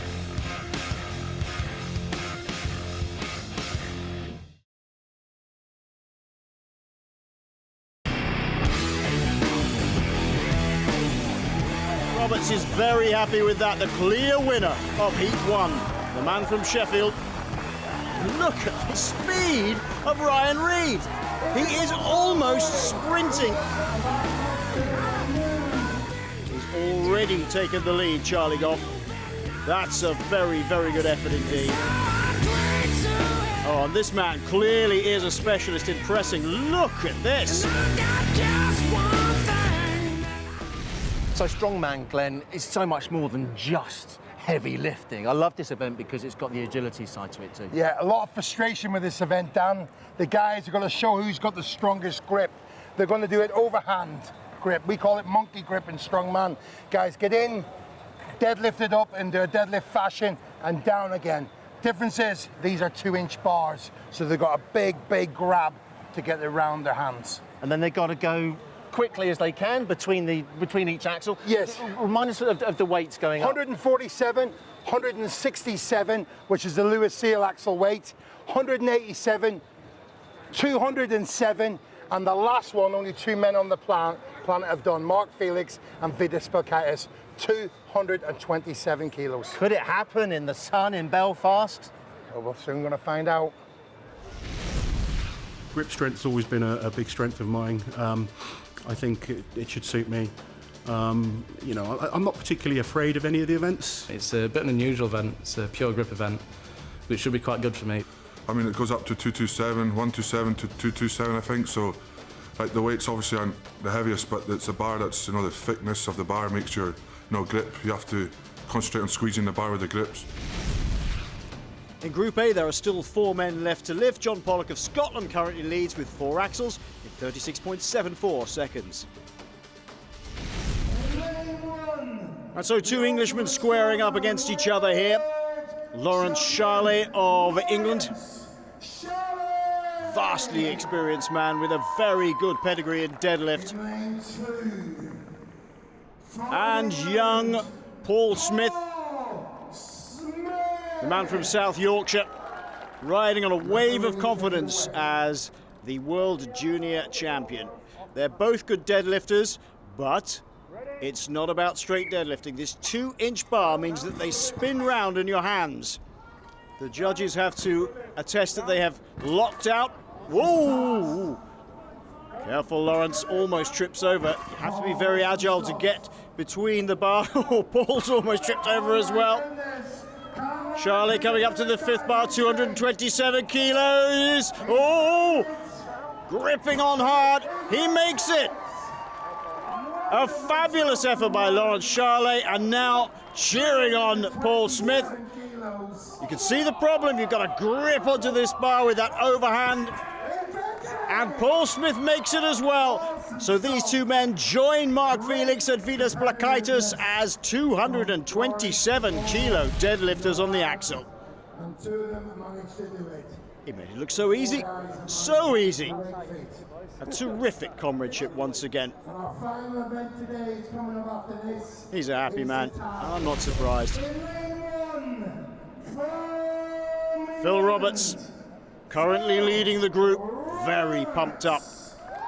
Also should be good at this event. It's all about mental pressure on him now. He suffered a lot last year, as we said, from injury, and that got to him in his head. Charlie Goff looking incredibly calm. I don't think I've ever seen him look so calm at an event. Look at the size of these men. Absolutely magnificent athletes. And away they go. They also have to be nimble, as Dan and Glenn were saying at the top of this event. Oh, terrific deadlifting by all of them. They've really got this grip underway from last year. They all suffered, and they've been practicing for sure. Roberts and Goff. Oh, Goff makes it first time. Roberts as well, but he's a little bit quicker, Charlie Goff. Maybe Phil Roberts is not quite sure how much quicker Charlie Goff was. He picked up the pace in the end. Roberts leading at this point. A great win in this event for Charlie Goff, though. 8 points goes to him with a time of 21.72. But look how close Phil Roberts and Lawrence Charlet was. Only 0.05 of a second separating them. Roberts maintains his overall lead on 21 points ahead of Charlie Goff now on 19. Charlet and Smith on 17 apiece. So, Lawrence, first couple of events, it looked like you were just kind of cruising, taking it easy like we knew you would. It's your tactics building up to the final. But we get to hit this, the Axel medley, and you seem to put your foot down. Yeah, this kind of event, it doesn't take too much out of you physically, so it's just about grip strength really, and I just kind of wanted to get through it as quick as possible. Unfortunately, I had a little bit of a slip. Just the grass is a bit wet, and going from the third to the fourth, I kind of slipped, lost my balance, probably slowed me down a fraction, and but it wasn't too bad. I think all of us thought it was going to be a little bit harder than it was, but you know, I'm just trying to make sure I'm building up enough points to make sure I get through to the next day. That was an event I knew I could kind of whiz through pretty quickly without hurting myself too much. One more event today, get rested up, get some food in me, do some stretching and mobility later, and then back tomorrow. There you have it, folks. That's the Chalet master plan. As we join the action in Group B, Ryan Reid and Ashton Reid have gone already. Ryan Reid of Scotland with 5 axles in 46.32. The rest are yet to lift. And so the next 2 men up in Group B, the towering and moody figure of Mark Snape. Nearest to the camera here, and furthest away from him, as the camera rolls up to him, is Aaron Page. Works at a gym down in Southampton. A tremendous competitor. 147 kilos the first axle, then running 167, 187. 207 and then 227, and a great start by Aaron Page, not so good by Mark Snape. New to this event, he might be struggling a little bit with the grip. He's got into his rhythm now though, as Page piles on the pressure and the speed. Final axle, 227, and Snape has made up some time. That's a great finish by Aaron Page. Snape having to have another go. Very good. He makes it all the way to the end, and that's no mean feat for somebody attempting this for the first time. But that's terrific deadlifting by Aaron Page. The Irish champion, Pádraig Dwyer, firm favourite here, outside of City Hall in Belfast. And in lane 2, the Welshman from Bala, Ben Brunning. Looking very confident this year, very calm and assured as they get into their rhythm, both he and O'Dwyer. Oh, terrific. Let's make it look easy.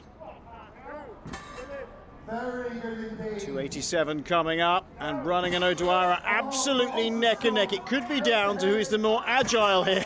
Oh, Brunning just skips over a little bit quicker, almost falls over though. O'Dwyer has to make a second lift. Oh! And Brunning has to make a second lift here. And O'Dwyer takes it. Brunning, who is looking ahead, has failed 3 times on 227. And they still haven't made a lift. He's dropping it before he gets to the end of the lift. Oh, this is a disaster for Ben Brunning. He's got to hold it. This is the problem. It spins in his hand. He's been doing so well.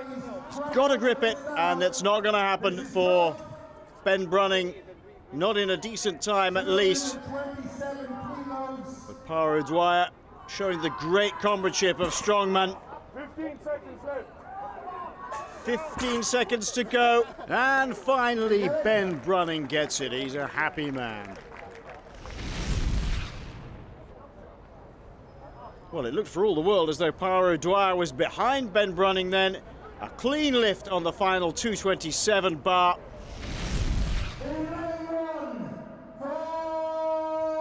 Tom Stoltman from Scotland, towering above most of the competitors here. Although he's got a fair run for his money in Mark Snape, I can tell you that. And this is Ryan England, who's having a very good competition so far. He's never been to UK's Strongest Man. And he's looking very confident, looking very happy to be here. But he's up against a man who knows a thing or two about deadlifting, even though he is tall. And it can be a little difficult. Oh, terrific by Stoltman, skipping over the bar, both of them. Neck and neck. Stoltman looking a little bit more confident as the weight goes up. And indeed, I think Ryan England is beginning to suffer a little bit and hasn't lifted that 207. Oh, Stoltman failing on the 227, has to take another grip. That brings him down in time. And Ryan England deciding that the 207 is enough for him. Stoltman possibly a little bit disappointed with himself, and you can see on his face, he would have liked to have gone quicker. Look at this, little shake of the head.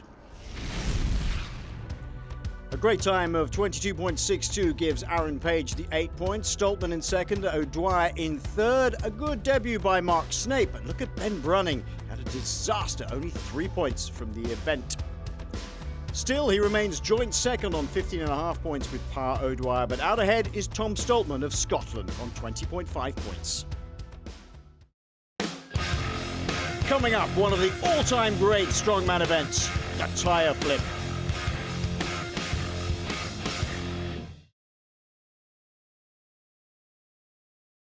So Glenn Ross, ultimate strongman legend.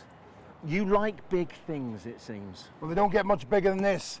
This is the Belarus tire, Russia with love. Ah, this is one of the Belarusian things. 400 kilos of pain, Dan. Tire flip is such a crowd pleaser. I love watching it. It's the way we end this first day of competition, and there's a lot riding on this. A lot to play for. 2 will be eliminated from each group, so they've got to really explode with this down the course. It's about explosive power and speed. Does it make a difference when you're doing it on grass compared to other surfaces? Yeah, we've done it on grass over the years on Strongman, and it's no different really to concrete. You just got to get it done and do it fast. Okay, yeah, absolutely. So let's get cracking then. Tire flip to decide who stays and who goes after day one. Technique, it's always about being explosive on tire flip. If you're trying to fight and wrestle it up, it's going to kill you, but if you can get it over in one quick motion, it's not too hard an event. But if you mess up, you slip, for example, then you've got to wrestle a 900-pound tyre and it doesn't really end too well. Well, last year on day 3, I won the tyre flip, and it's a really good event for me. Tyre flip is one of my best events, so I might just win that for the sake of winning it. Well, in Group A, all the athletes in Heat 1 had already qualified for the semi-finals on day 2, so they elected to conserve their energies with a bit of showmanship.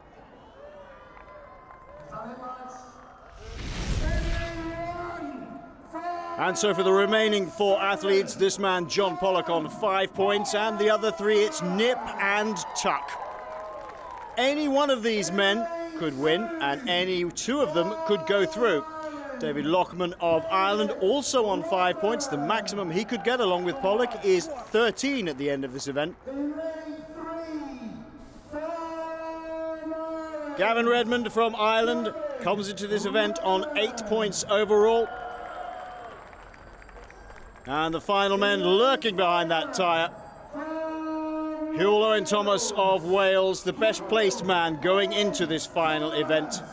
On 10 points, he could get a maximum of 18, but if one of them stumbles, one of them fails, another one will go through. Remember, 2 men will be eliminated at the end of this event. It's all to play for these 4 athletes in UK's Strongest Man.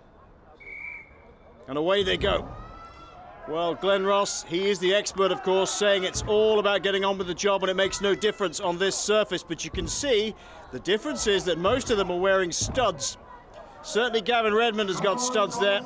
It's got to be about grip as well as explosive strength, and going brilliantly at the moment is John Pollock in the far lane. baseball cap turned backwards, and Gavin Redmond doing well as well. These Belarus tyres, 400 kilos apiece. Pollock started well, is beginning to suffer a little bit. He's got to get it over the line. It's just got to break the line, remember. It doesn't have to go over in its entirety, and Pollock looking good. Has he broken the line? That's all he has to do. Yes, he has. He's given himself a fighting chance. He's done everything he possibly could. It really depends on where everybody else finishes, either with time or flips. Gavin Redmond looking good. The other two athletes suffering, Hullo and Thomas, and David Lockman. It really is down to the wire and all the mathematics now, but John Pollock done as much as he possibly could for Scotland to go through. He's happy with the event. Is it enough? He really can't be disappointed as a first-timer here. He's done a terrific effort. He wins the event, 40.86 seconds, and get 8 points ahead of Gavin Redmond on 7 points. And then 5 flips to Hullo and Thomas and David Lockman. But unfortunately, because the first 4 had already gone through and there were better results earlier on in the competition for Redmond and Thomas, Pollock is out, along with David Lockman. In Heat 1 of Group B, it was Southamptoner Aaron Page that took first place, followed shortly behind by Mark Snape. Ryan England failed to finish the course, but youngster Ashton Reed did, although perhaps he needs to work a little bit on his celebration.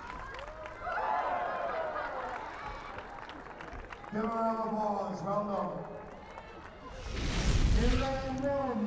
So this is Heat 2 of Group B. Ryan Reed of Scotland comes into this event with 14 points. And for a first-time entrant into UK Strongest Man, that's a terrific performance. Local hero, Pa O'Dwyer, Ireland's Strongest Man in lane 2. He likes this event. He's very explosive and very fast and agile. Always turns in a good performance in the tyre flip. Looking calm and collected, second overall with 15.5 points. It's Wales' Ben Brunning. And taking up position in the final lane, the man who leads this group overall at the moment, young Tom Stoltman of Scotland on 20.5 points. Realistically, he's through. The other 3, well, they're not looking to be challenged from below particularly. Possibly Reed could be under pressure, but they will all have to turn in a good performance. Oh, Pa O'Dwyer making it look easy, just getting underneath it, using the knee to help lift as well.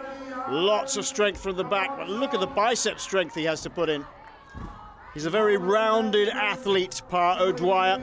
All these athletes are, in fact. So different to maybe it was 20 years ago when we all used to watch at Christmas. They are super strength athletes and very agile, very flexible now, and O'Dwyer doing a great job. Reed also doing a good job on the far side, Tom Stoltman. Nearest to the camera, Pa O'Dwyer breaks the line first. It looks like Stoltman's going to do second. He's caught up on Ryan Reed. Second for Stoltman. Reed takes third. And Ben Brunning struggling a little bit. He would like to get to the end. He's not a quitter. He's not generally an athlete who goes for the tactical option. He likes to finish. And it looks like that's what Ben Brunning wants to do now as well, as he gets his shoulder underneath the tyre. Still one more flip to go.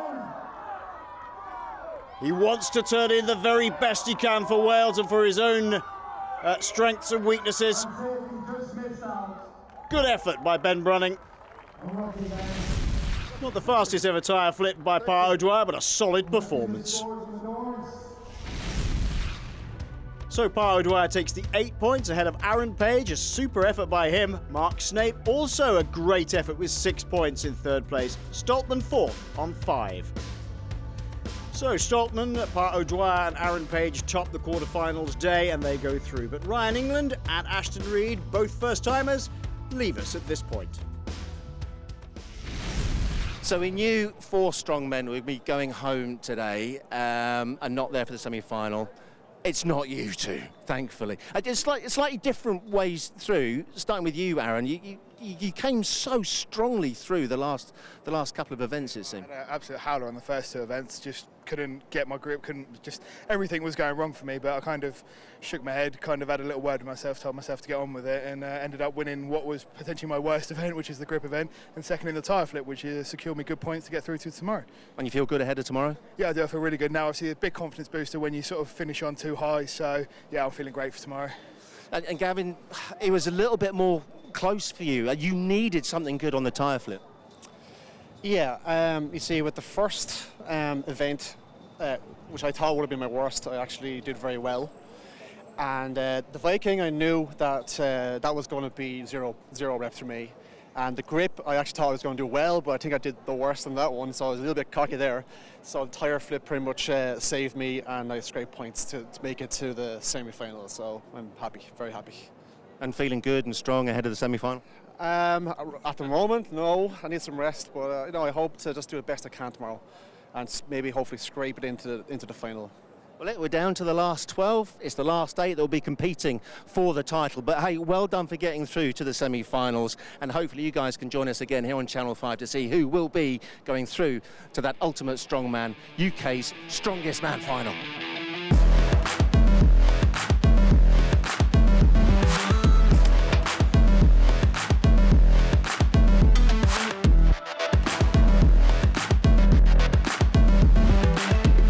The semi-final stage of UK's Strongest Man here in Belfast. By the end of the day, 12 will become our final 8, and we start here at the famous Crumlin Road Jail, where there's no escape and only the strongest will survive. And yes, trucks will be pulled.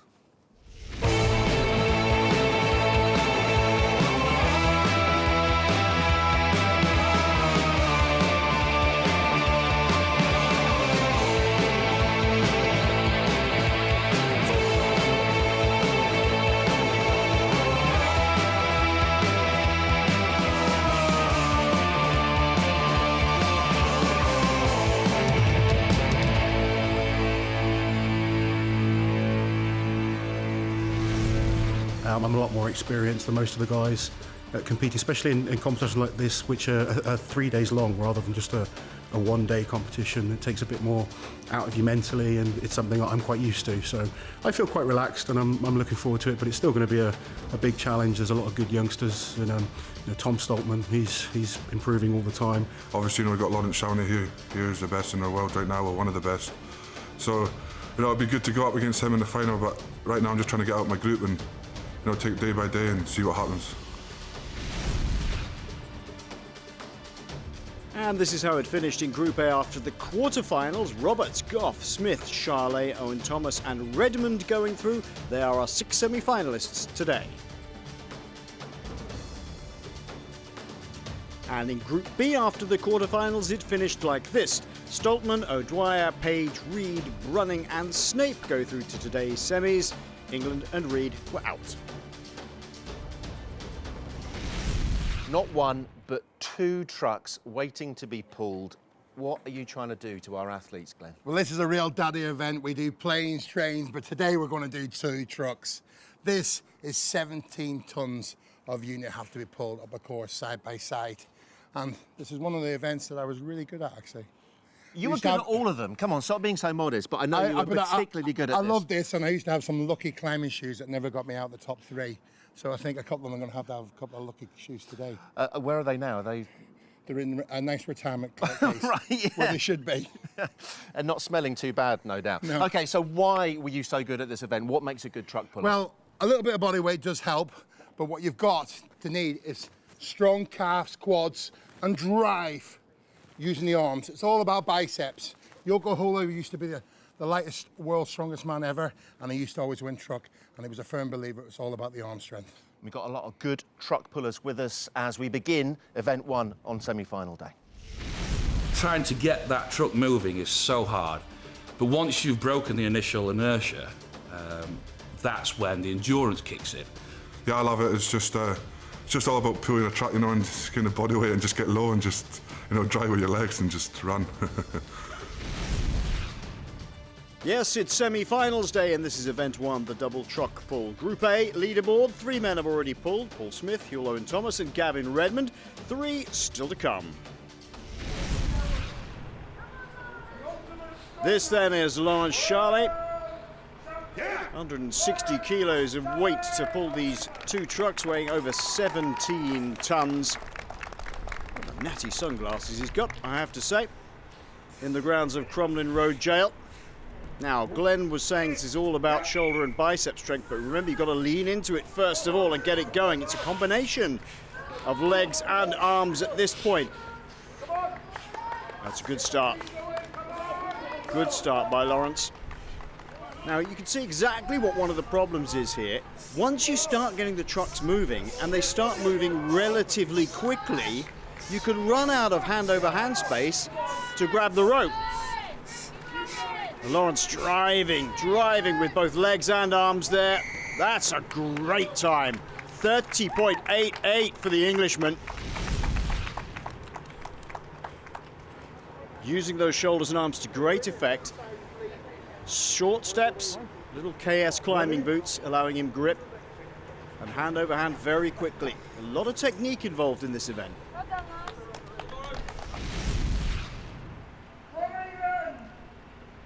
Charlie Goff coming in at exactly the same weight as Lawrence Charley, a much taller man though. Now, if you could lean into this, using those calf and thigh muscles and the quads to get things moving, taking the slack, and away he goes.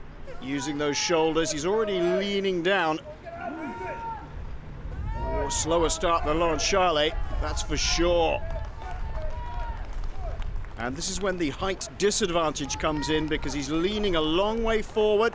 Longer legs means that the trucks will pull a little faster if he's not careful, and he's got that hand over hand again, but he's doing very, very well here. Now he's got it moving. I think really, though, it was the start that's set him back behind Lawrence Charley, but not much.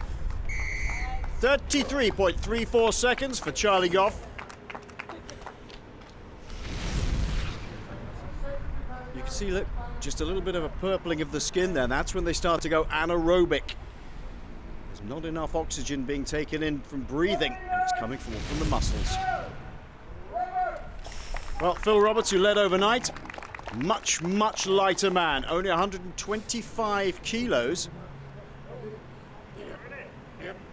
Quite a different stance. Look, using those legs to drive to start it, and the shoulders as well. He's having a bit of trouble getting it moving. Oh, real trouble, having to use all the strength of his shoulders and biceps to pull, and his legs really not in exactly the same shape as he'd like them to be. Wandering around a little bit. One thing we don't think of is the ankle strength you need in this event as well. And just technique-wise, nowhere near Lawrence Charley, and you can see it in the times as well. Phil will be a bit disappointed with that, and I think he's really struggling. 37.66. Oh, staggering. He's gone full anaerobic there. See the effort. No time to breathe almost because you're really, really pushing hard. So in Group A, Lawrence Charley, an excellent 30.88, takes the maximum 6 points ahead of Charlie Goff and Phil Roberts. Coming up, it's Group B in the double truck pull here in the Crumlin Road Jail.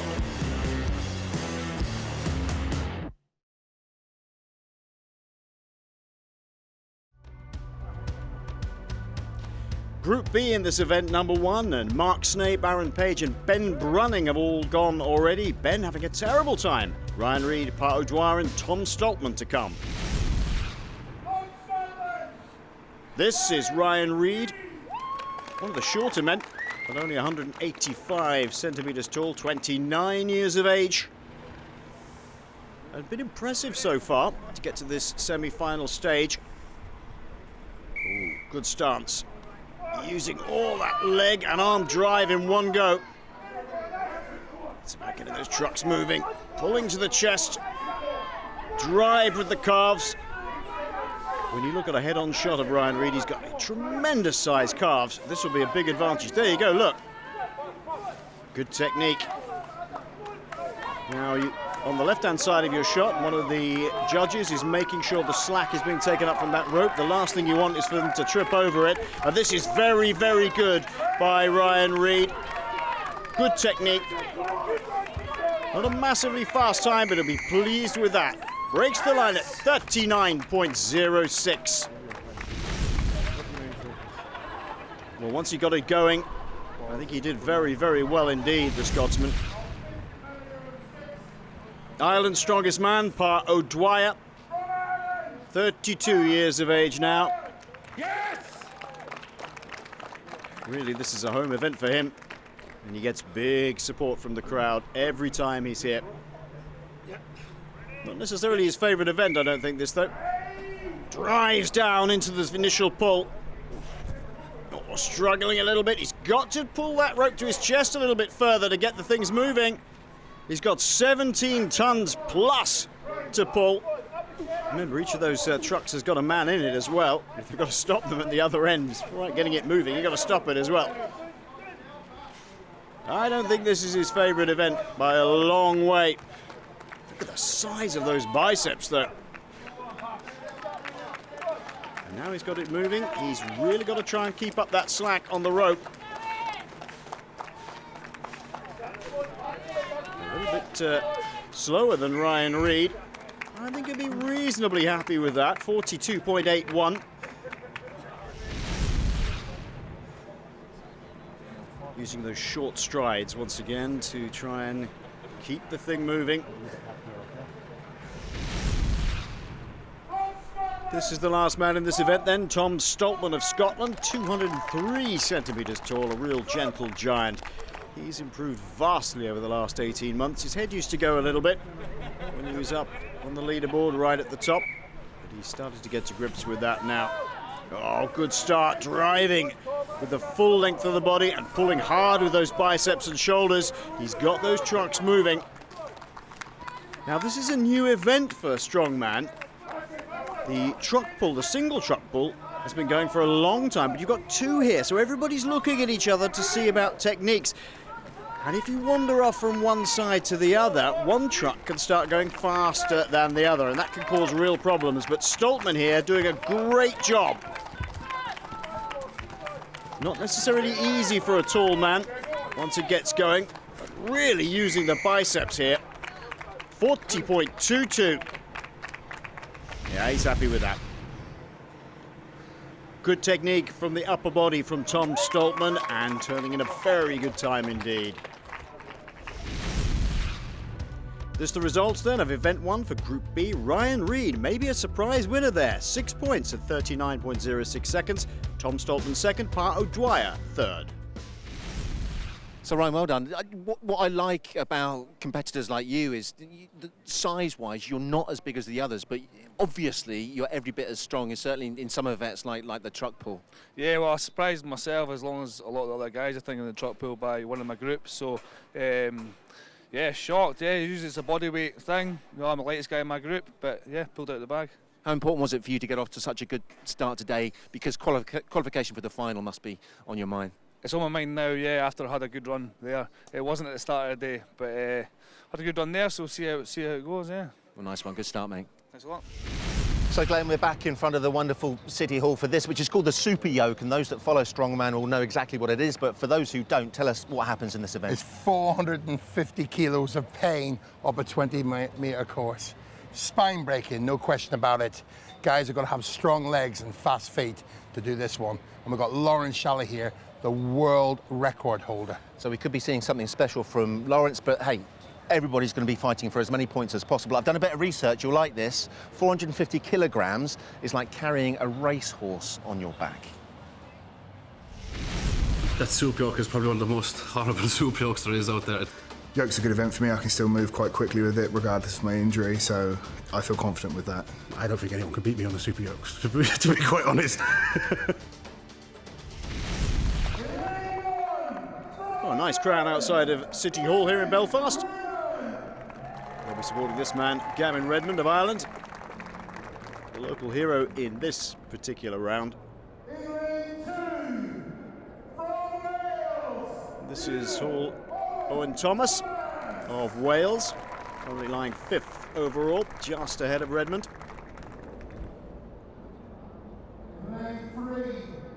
And finally in this heat, Paul Smith of England from Sheffield. And he's been in very good form, Paul Smith, recently, especially at the World Juniors. And away they go, and very, very quickly into moving this super yoke. This is an absolutely horrible event. And as Glenn pointed out, absolutely spine-breaking. It comes in various forms. You may well have seen two motorcycles being lifted under a yoke. They're roughly the same weight, 440 kilos. That's a fantastic time by Paul Smith. Under 23 seconds from the man from Sheffield. Meanwhile, Huel Owen-Thomas feeling the real weight of this yoke. Gavin Redmond is still struggling to get off the line. Oh, my word. He's only progressed, what, less than 2 meters, perhaps? Just shows how very, very difficult this is. Oh, Huel Owen-Thomas struggling for breath and stability. And Gavin Redmond still plugging away, making a few centimeters up each time. They hate giving up. They have 90 seconds to try and complete this course. If they can't, of course, it'll go down to the distance covered in that 90 seconds, if it comes to that. My goodness. This is really taking it out of these athletes and shows how good Paul Smith was. Here he is, almost at a trot and breaking the line in under 23 seconds. He's a happy man.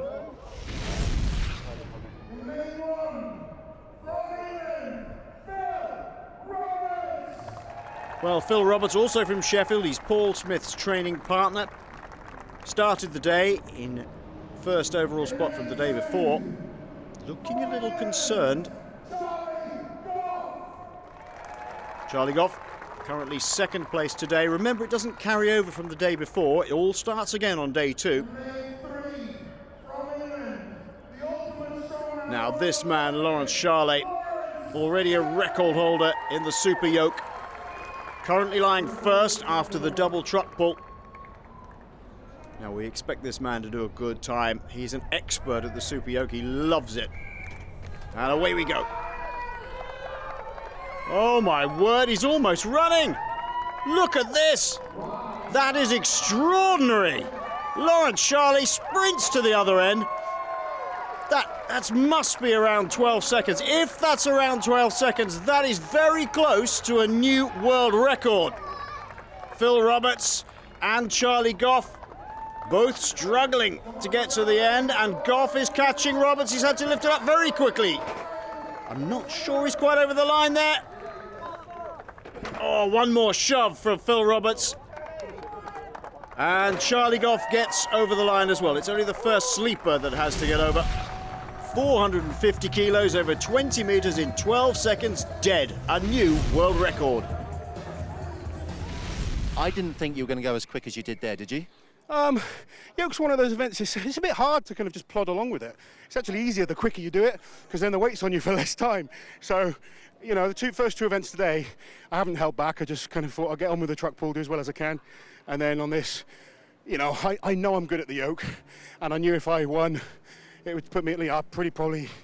It's going to be hard for anyone to stop me getting through to the final now. So hopefully now I can take my foot off the gas and save some energy for the final. Do these records mean a lot to you? It looks as if they do to strongmen in general. Yeah, it's always nice to break a world record. But that wasn't my focus today. My focus was just to win the event. Once I saw that I was ahead of the other two, I actually mentally kind of just play it a bit safer. Just because we're on grass, it's a little bit wet. It was raining yesterday. It's very easy to slip. With 450 kilos on your back, just a little slip could cause a lot of damage. So I just went a little bit safer. But I've been training hard for yokes, you know. I believe I'm the best in the world at them. I think that's like 20 shows in a row that I've won the yoke against the best guys in the world. So I think I've proven it enough times. But we've got lots of other events, and now it's about saving energy. You know, I'll probably take it easy on the stones and the car hold.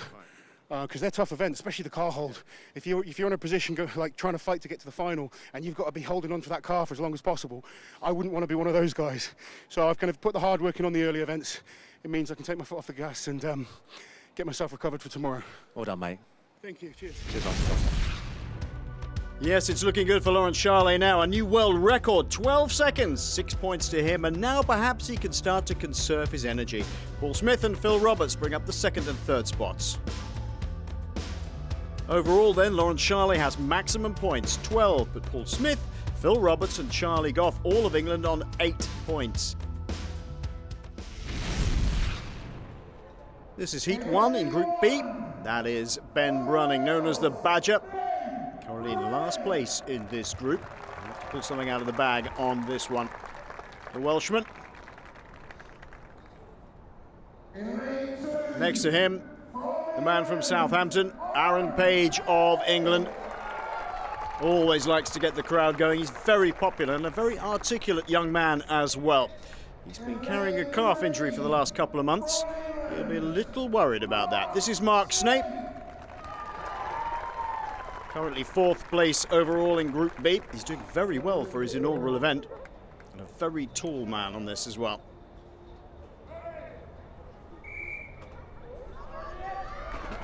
Oh, bit of a stumble by Mark Snape, closest to us in the camera.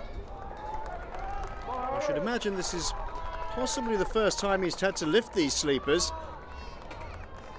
On the other hand, the man with the calf injury doesn't seem to be slowing him down at all. It's Aaron Page. Just a little bit of time taken out. You've got 90 seconds, of course. It's about winning this group rather than anything else. He's not up against the guys in Group A. This is Group B. Breaks the line.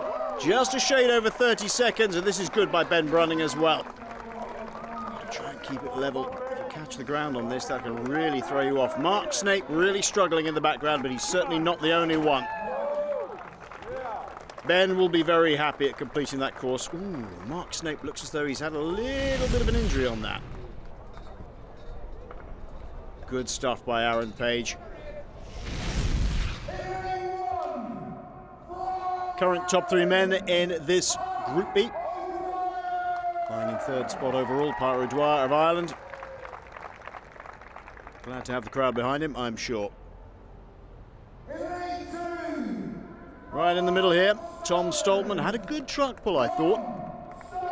This young man is improving all the time, and he's 2nd place here. Remember, it's about qualifying for the final more than anything else. If he gets a good result here, he could maybe step off the gas.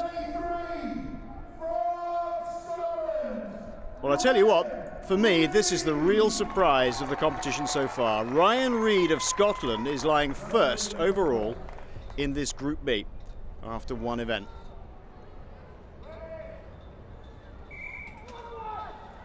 Oh, Stoltman, straight lift, and away he goes, but Reid closest to us, struggling a little bit.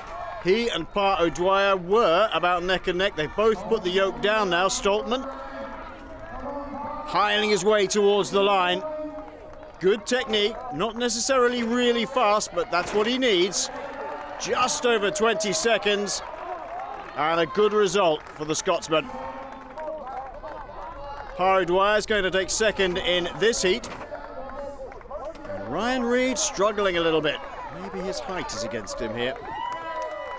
He needs to keep going though, because remember, Mark Snape didn't complete the course. Nope, just not for him. Well, Stoltman showing what an excellent athlete he is, completing the course without any put-downs at all. Tom Stoltman takes the 6 points ahead of Aaron Page and Part O'Dwyer. Mark Snape and Ryan Reid not completing the course, but significantly, Reid with 10.25 metres. Stoltman with 11 points after 2 events, ahead of Part O'Dwyer on 8, and Ryan Reid still in there with a chance, joint 2nd. So Tom came 2nd in the group in the truck pull, walked away with that one. Is that kind of the plan on day 2 as it is for you? Yeah, I'm just trying to get through to the final. Yoke, last year was one of my worst events, but I've hit it hard this year, and I'm loving the yoke. It's my favourite event right now, and I proved it today, so I feel really good, and I'm ready to fight and hopefully make day 3. So that performance on the yoke was just down to some hard graft in the gym, was it? I've not dropped that yoke this year in competition. I've always completed without dropping, and I've never done that in my life. Like this time last year at UK's 450, I was getting it 5 metres, so to complete it with 20 metres with no drops in 20 seconds is massive for me. Yeah, well done, mate. Incidentally, how tall are you? 6'8". 6'8". I'm 6 foot. 6'10".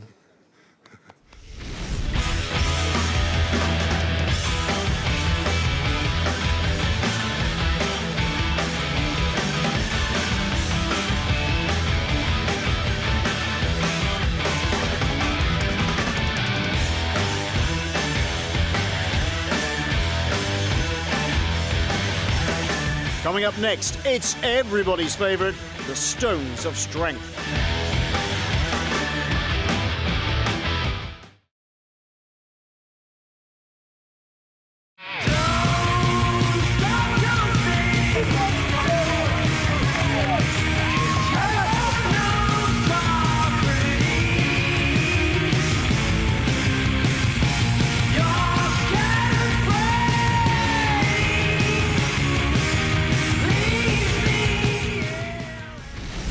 So Glenn, some of our competitors are going to be a little bit nervous now. Qualification to the final is up for grabs. Last two events, next up the classic Stones of Strength.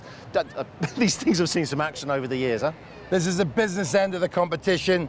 The Stones of Strength, most historic strongman event ever.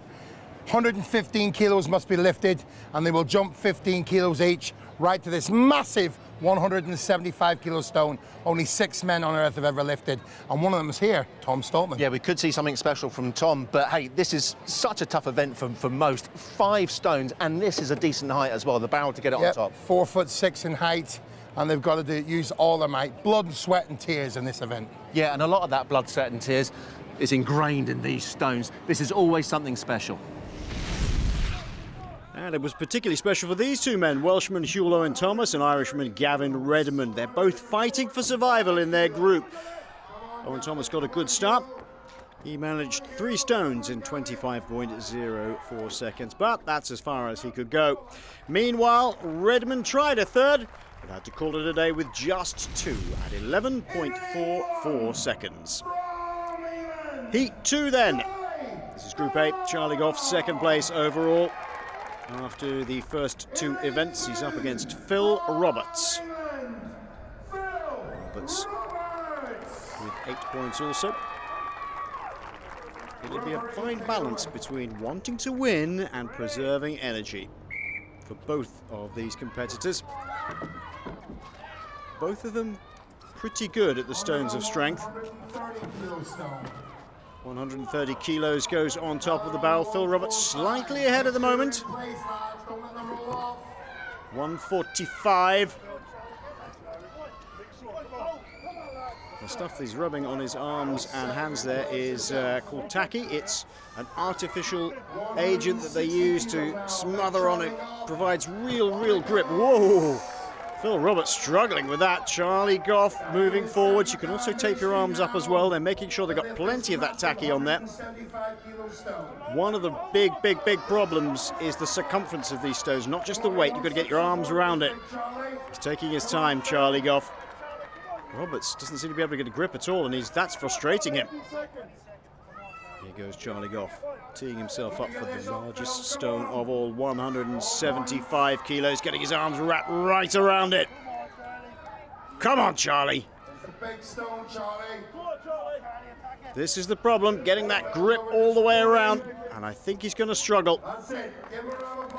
Both men giving up at that point. That's a great shout for Charlie Goff, though, to get to that final stone. Phil Roberts struggling just a little bit with grip. This is the final heat for Group A. And young Paul Smith from Sheffield. He's seen the other 2 competitors and his training partner, Phil Roberts, struggling with gripping the stones with tacky. Look at the amount of bracing and wrapping that Laurent Charlet's got on his forearms, and he'll be completely smothered up, ready to go as well. Easy for both men. And if they're both going to lift, they need a fast time as well. Having said that, though, Laurent Charlet has already said that he wants to conserve his energy and a little bit nonchalant between the stones, and why not? He's way out ahead.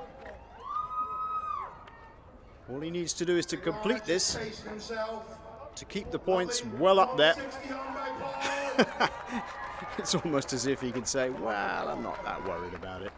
Come on, Lawrence, just get the 160 on. And Paul Smith knows he's done enough as well. No, he's going to No. leave it. This is very tactical now. Very, very tactical.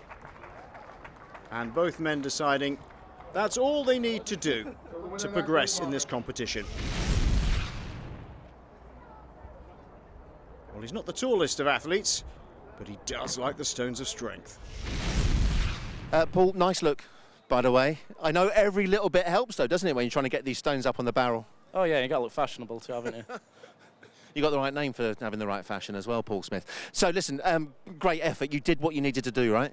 Yeah, 4 stones. Charlie went up and got 4, so I know if I did 4 fast, that's all I had to do. The 5th one was tempting because the 4 felt fairly easy, but we've got to be smart in this game. There's another day to go, so there's no point. Yeah, you're now looking forward to the final, which is a lot better than you did last year. You must be happy at least. Yeah, talking to you last year after dropping out on the second day, I was absolutely gutted. I felt terrible for weeks, to be honest. It really got to me, so to be through on the second day, it feels a lot better.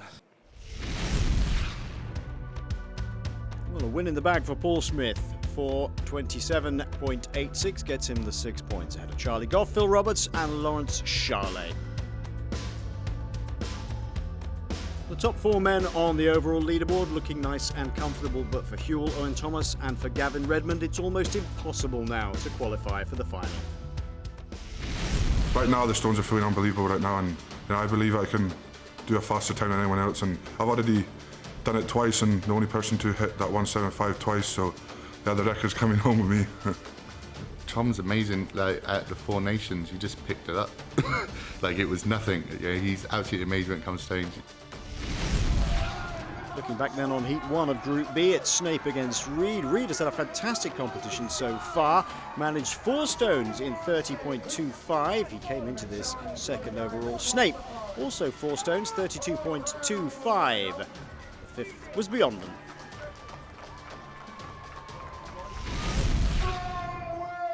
Ben the Badger Brunning from Wales, currently last overall, in fact tied with Mark Snape.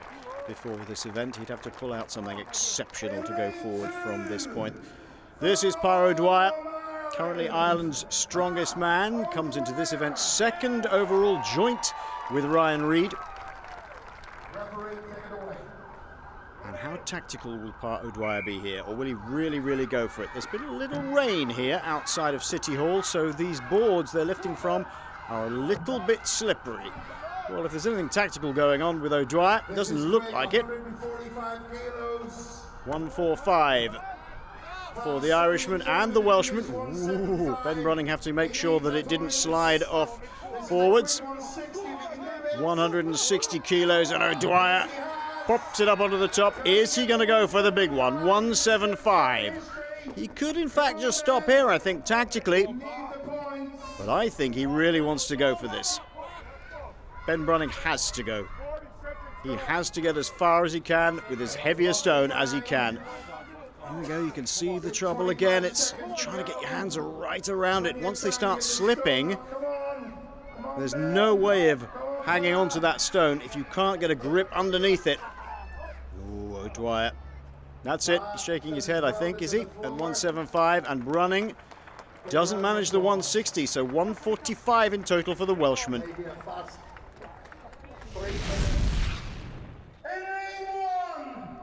The final heat of this Group B. England's Aaron Page once again having a good competition, and Tom Stoltman of Scotland having an absolutely superb competition, leading the group so far with 11 points, the young 23-year-old. And he's made this event his own over the last year. He just knows he's so good at this. He just tosses the ball onto the top. Look at this. It's like it isn't there. Stoltman. That's the 3rd stone. Moves over to 160. Straight on. He's going to go straight for 175 without a shadow of a doubt. He's done this weight before. Grips onto it. Away he goes. It's like it's a feather. Unbelievable lifting from Tom Stoltman. Well, Aaron Page has made 160. Is he stopping there? He is. He congratulates Tom Stoltman. He's happy with 160. Look at this. Incredible technique, incredible strength. Lower back lifting it on. Magnificent. So, Tom, a lot of strongmen in your position probably wouldn't have done what you did on the stones here. They couldn't anyway, but you'd already done enough to qualify after the 2 events for the final. Why go so big again on the stones? Well, you know, the first day I kept it easy, but I want to give something back to the crowd. You know, I'm trying to just keep my energy, but stones, I love the stones, and I'm confident that I'll get 175 all day long. And I just did it for the crowd and everyone that supported me and back home in Scotland as well. So yeah, I'm happy with it, and like I said, I'm here to win, and the stones is just a nice wee warm-up, so it gives me confidence. Like, it's great that you do that, and you know you have the desire to entertain as well. But how much do you think you could add on to the weight of this stone and sort of realistically to get it on this barrel? Well, so, like, to be honest with you, I don't train stones. You know, I just do them in comp because of how hard they are in training. But the heaviest I've ever done is 225. So you know, I'm confident I could maybe push Brian Shaw's world record of 255. I think it is 250 if I trained him. So yeah, I'm confident with stones. If you put a stone in front of me, I'll lift it. You know. Well, look, hey, that's for the future. In the meantime, go and get ready for the final event, and well done for qualifying. Cheers, thank you very much. Well, there you go. Now you know why they call Tom Stoltman the Albatross. Those big arms wrapped right around the stones, 175 kilos. He wins the event ahead of Paro Dwyer and Ryan Reed. Overall, that means he takes the group lead into the final event ahead of O'Dwyer, Reed and Aaron Page. Mark Snape is going to have to do something exceptional now to qualify. Coming up, it's the final event in the UK Strongest Man semi-finals. It's the car deadlift hold.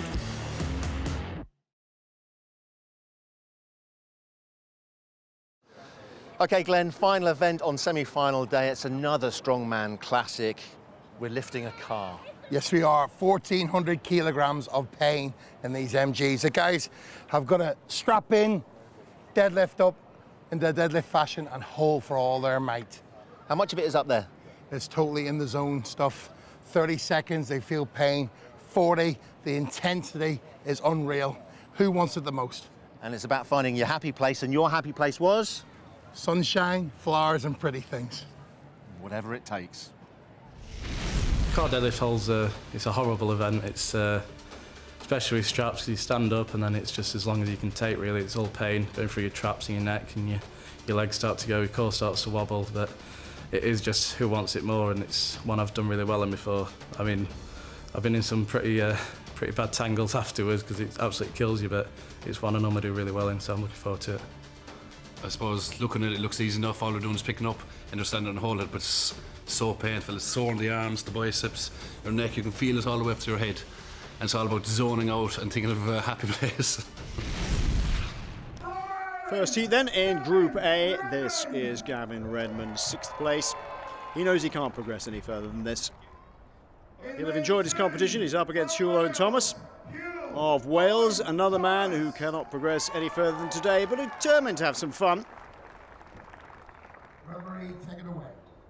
1,400 kilos to lift. It's really 2 events in one. You've got this huge deadlift, and Gavin Redmond really struggling to lift that 1,400 kilos, and then you've just got to hang on and hang on and hang on. They've got straps, remember, so a lot of the grip strength that you would associate with an event like this normally is taken away. It really is all about how much pain can you suffer as your arms get dragged out of your sockets downwards. 1,400 kilos is an awful lot of weight, and Gavin Redmond is really feeling it. Not one of the larger men in the shoulders. Intense focus on the face of Hugh Owen Thomas there. Oh, that's it for Gavin Redmond of Ireland.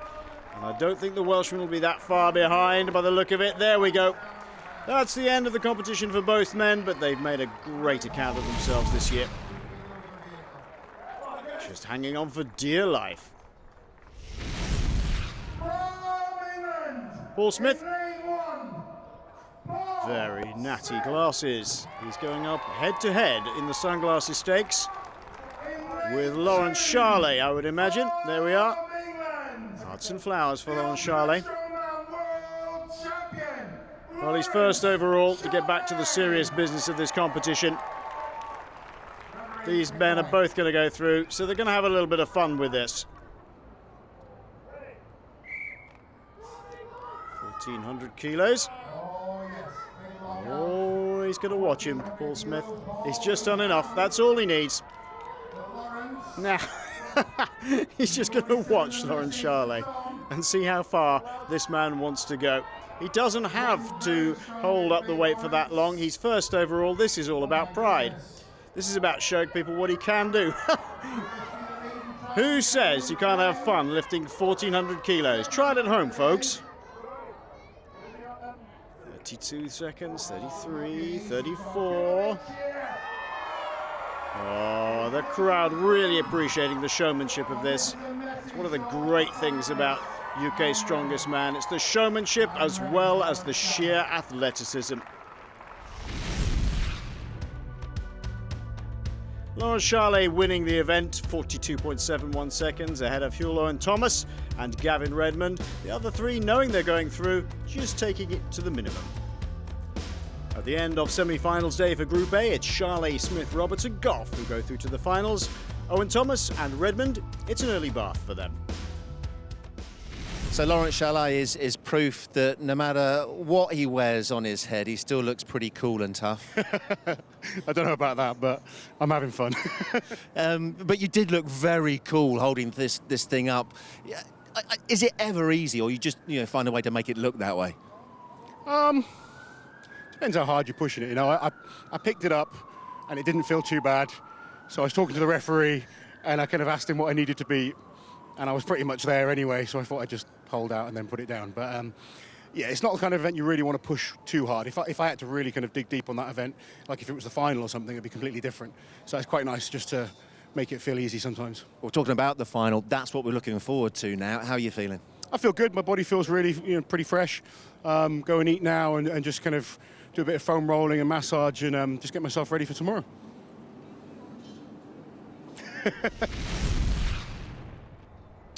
On then to Group B. Ben Brunning of Wales, currently 6th place, 5 points overall. He is eliminated. He'll be doing this for the pride of it and for Wales.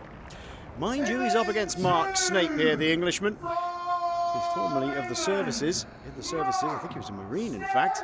He's now a child carer. Referee, take it away. Now, Mark Snape could technically still qualify for the finals. He'd have to pull something exceptional out of the bag, and Aaron Page would have to have an absolute nightmare. So let's just watch and see what happens. 1,400 kilos being pulled down through those shoulders. Running with the beard. Snape, the tall man, on the left-hand side of the two, lifting the black cart. Mark Snape incredibly focused. Ben Brunning drops the cart. That is his event over, but once again a fabulous, fabulous competitor. Mark Snape, on the other hand, is doing a great event here. Real focus. No doubt his army training gave him this. He'll be really suffering now, and just those little telltale signs, a little breathe through the lips there. The pain must be absolutely astronomical. Look at the time! He's coming up for a minute. That is extraordinary. This is as if he's in the final. Is he going to break the minute barrier? It is. 1 minute, 2, 3, 4, just over 5 seconds. 1 minute and 5 seconds plus for Mark Snape. Well, he's really laid down the gauntlet now for Aaron Page.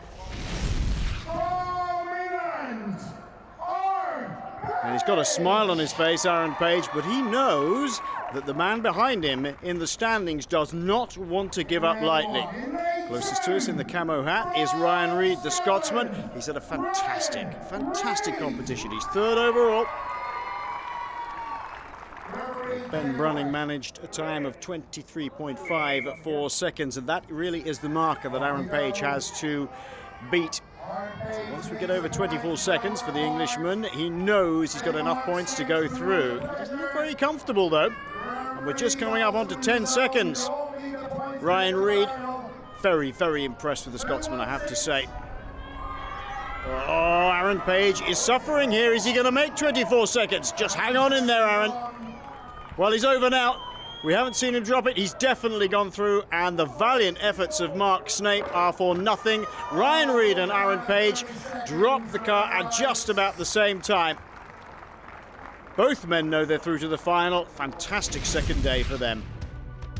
A superb win for Mark Snape then. The official time 63.31 and 6 points to him. Aaron Page did enough to qualify, beating the time of Ben Brunning. Ryan Reed on 30.35 seconds, and this is the overall leaderboard at the end of the semi-final. Stoltman, Reed, O'Dwyer and Page go through. Snape and Brunning go home. Well, we have our 8 finalists, but there's a long way to go before we have our champion. 5 more extreme strength events to come, so join us next time for the final of UK's Strongest Man.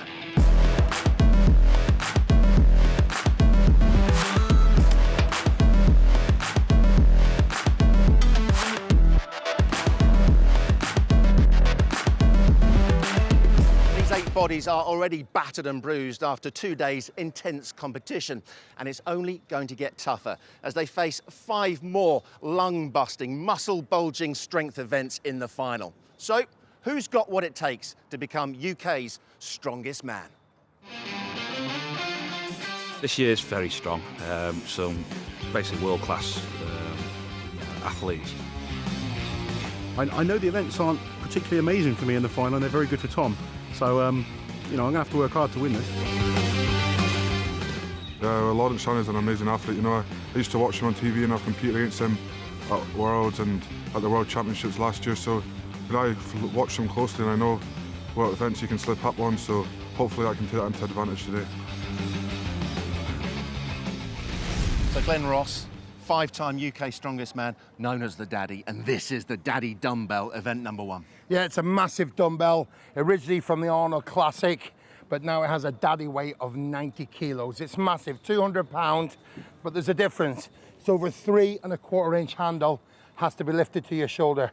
So a lot of wrist power is in play.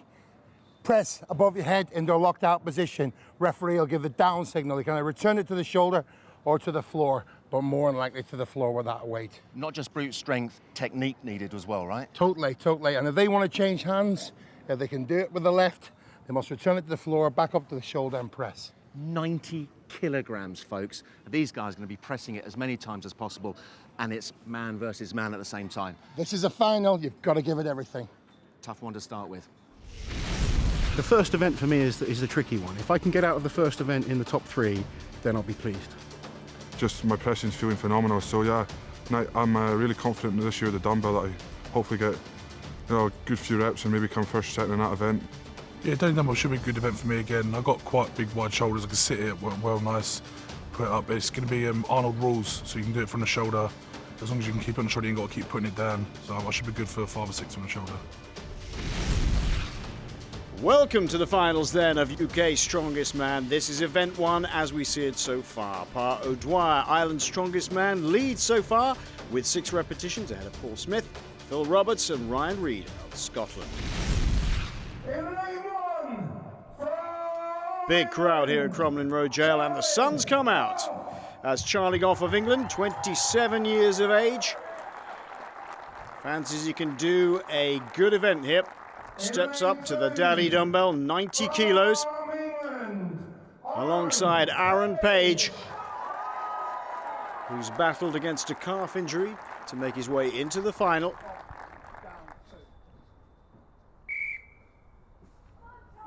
Now they have to lift to the shoulder and then press from there, back down to the shoulder for 1 repetition. 1 rep. 2 for Aaron Page, and I think perhaps Charlie Goff may have dropped it, and I think he said to pick it up again. He won't be pleased with that. Lots of dropping to the floor. You can change hands, of course. You can use another shoulder if you wish to, but it has to return to the floor. And as Glenn Ross said, it's more about dropping it at this weight rather than putting it back down gently. Aaron Page is doing a fantastic job here. Charlie Goff just getting it lined up, ready to go again. The clock is still ticking down, just under 30 seconds for both of our athletes. 90 kilos, this dumbbell. The world record set earlier this year in Summermania at over 140 kilos. Bearing in mind there's no repetitions in that, but that just gives you some impression of how incredible some of these athletes are. The technique, very difficult here for some athletes. 7 reps, will you get another one in, Aaron Page? Oh, that's great pressing. The whistle goes, 8 repetitions for Aaron Page, 5 for Charlie Goff. I think he'll be a little disappointed with that, the man in the yellow shoes there. And that final extra effort from Aaron Page takes him into the lead so far in this event.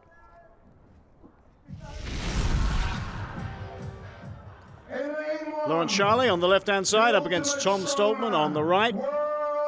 There's some difference in height there.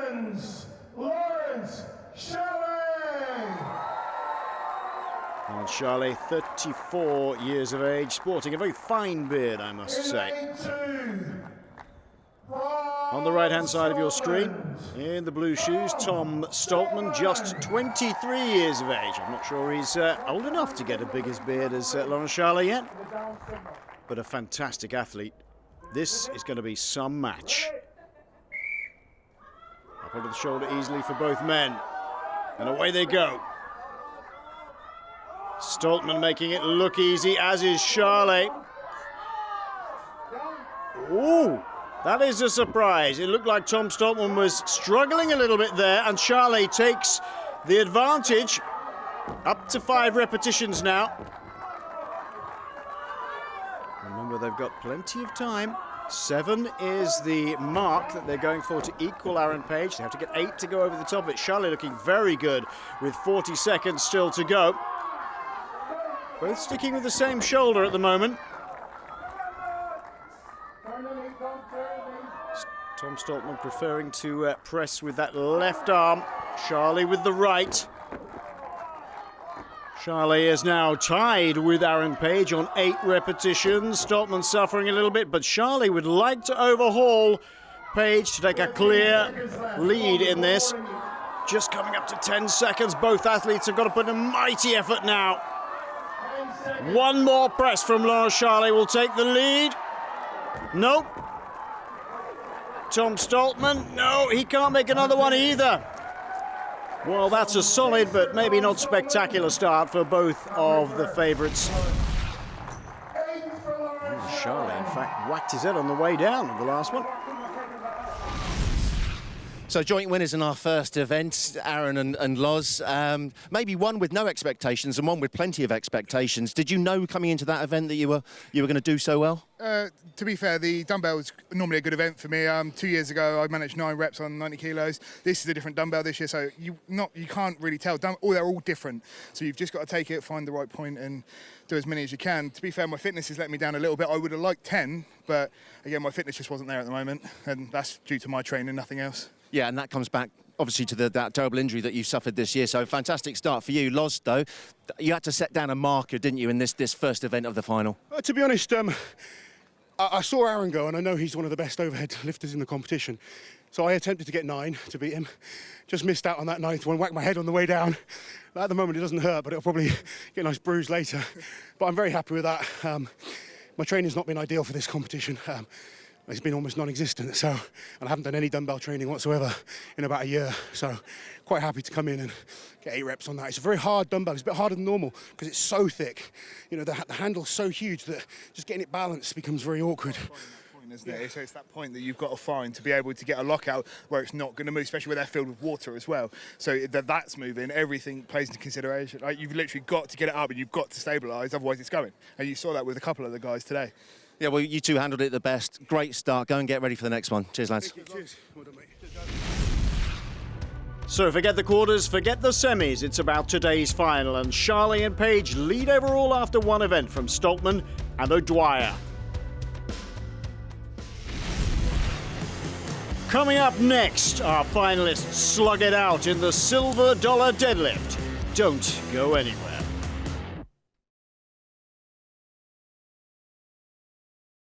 OK, Glenn, we're in the same position for the second event, but this is a totally different strength discipline, right? This is a maximum test of the final. and everybody knows about deadlift, but there's a difference to this strongman one. It's 18 inches high. It's called the Silver Dollar Deadlift.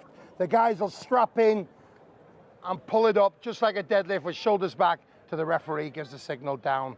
The record stands at 511 kilos by the awesome Ken Brown of the USA back in 2008, so it's well due to be broke. Okay, is there a chance that it could be done today? We've got some massive deadlifters here. We'll soon see on that. Okay, Silver Dollar Deadlift is our second event. In this field of athletes, I would want to be winning the deadlift. You know, there's some good deadlifters, but I would expect me to have the biggest deadlift out of everyone. I know what Lars can pull, and if I get close to him, I'll be happy, or even match him would be a really big achievement for me.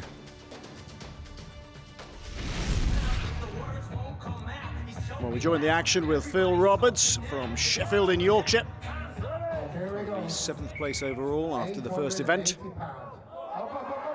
And an attempt at 400 kilos. Scotland's Ryan Reid already failing at this weight. Look at the flexibility of that bar. That's good lifting. Tremendous stuff by Phil Roberts. 400 kilos for the Englishman. Phil Roberts, who had such a nightmare of a competition here last year, having a much, much better time of it this year. This is his training partner, young Paul Smith. The babyface assassin, it is Paul Smith. Also from Sheffield in South Yorkshire, strapping himself in. This is a very, very flexible bar for the Silver Dollar Deadlift. So called because traditionally those boxes were filled with American silver dollars. Oh, that's a great lift. Straight up at 400 kilos. Well, it looked like he didn't even bother. That's the way to do it. This is Charlie Goff. 5th place overall on 4 points so far. He too at 400 kilos, and another great clean lift for the Englishman. Awesome stuff. Only so far you've seen Phil Roberts, who's had that bar waggling and shaking. This is Pa O'Dwyer, the local hero, Ireland's strongest man. And you'll have seen the others at 400 kilos. Oh, easily. Well, this is turning out to be quite a close competition so far in this event. And Tom Stoltman of Scotland, currently lying 3rd overall, joint of course.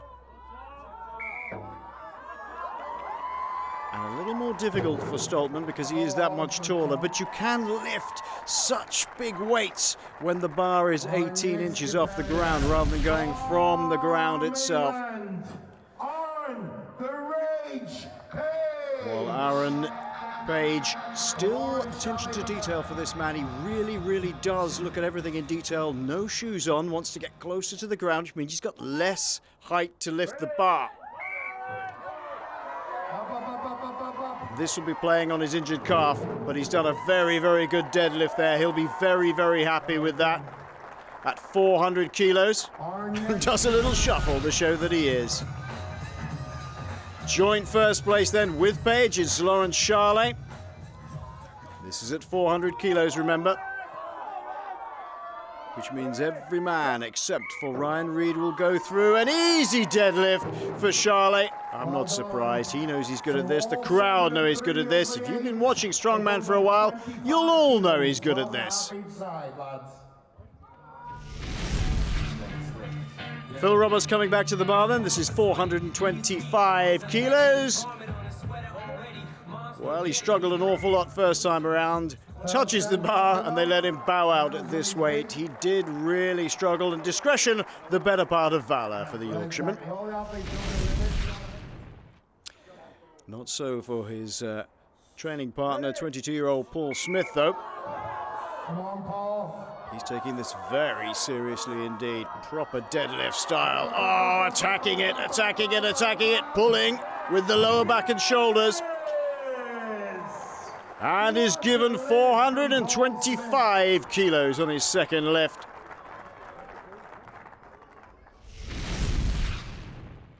Next up to the bar, Charlie Goff. A tall athlete. I think might struggle with this one.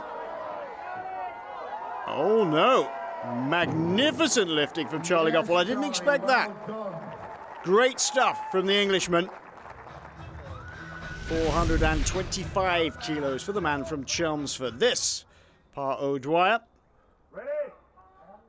The Irishman, ever popular both amongst competitors and spectators. Oh, he makes that look easy. You know what? He's been wearing those pink socks for the entire competition. Tom Stoltman. A giant of a man. And he's having a great competition so far. And another easy lift for the youngster. 425 kilos to the Scotland's Tom Stoltman.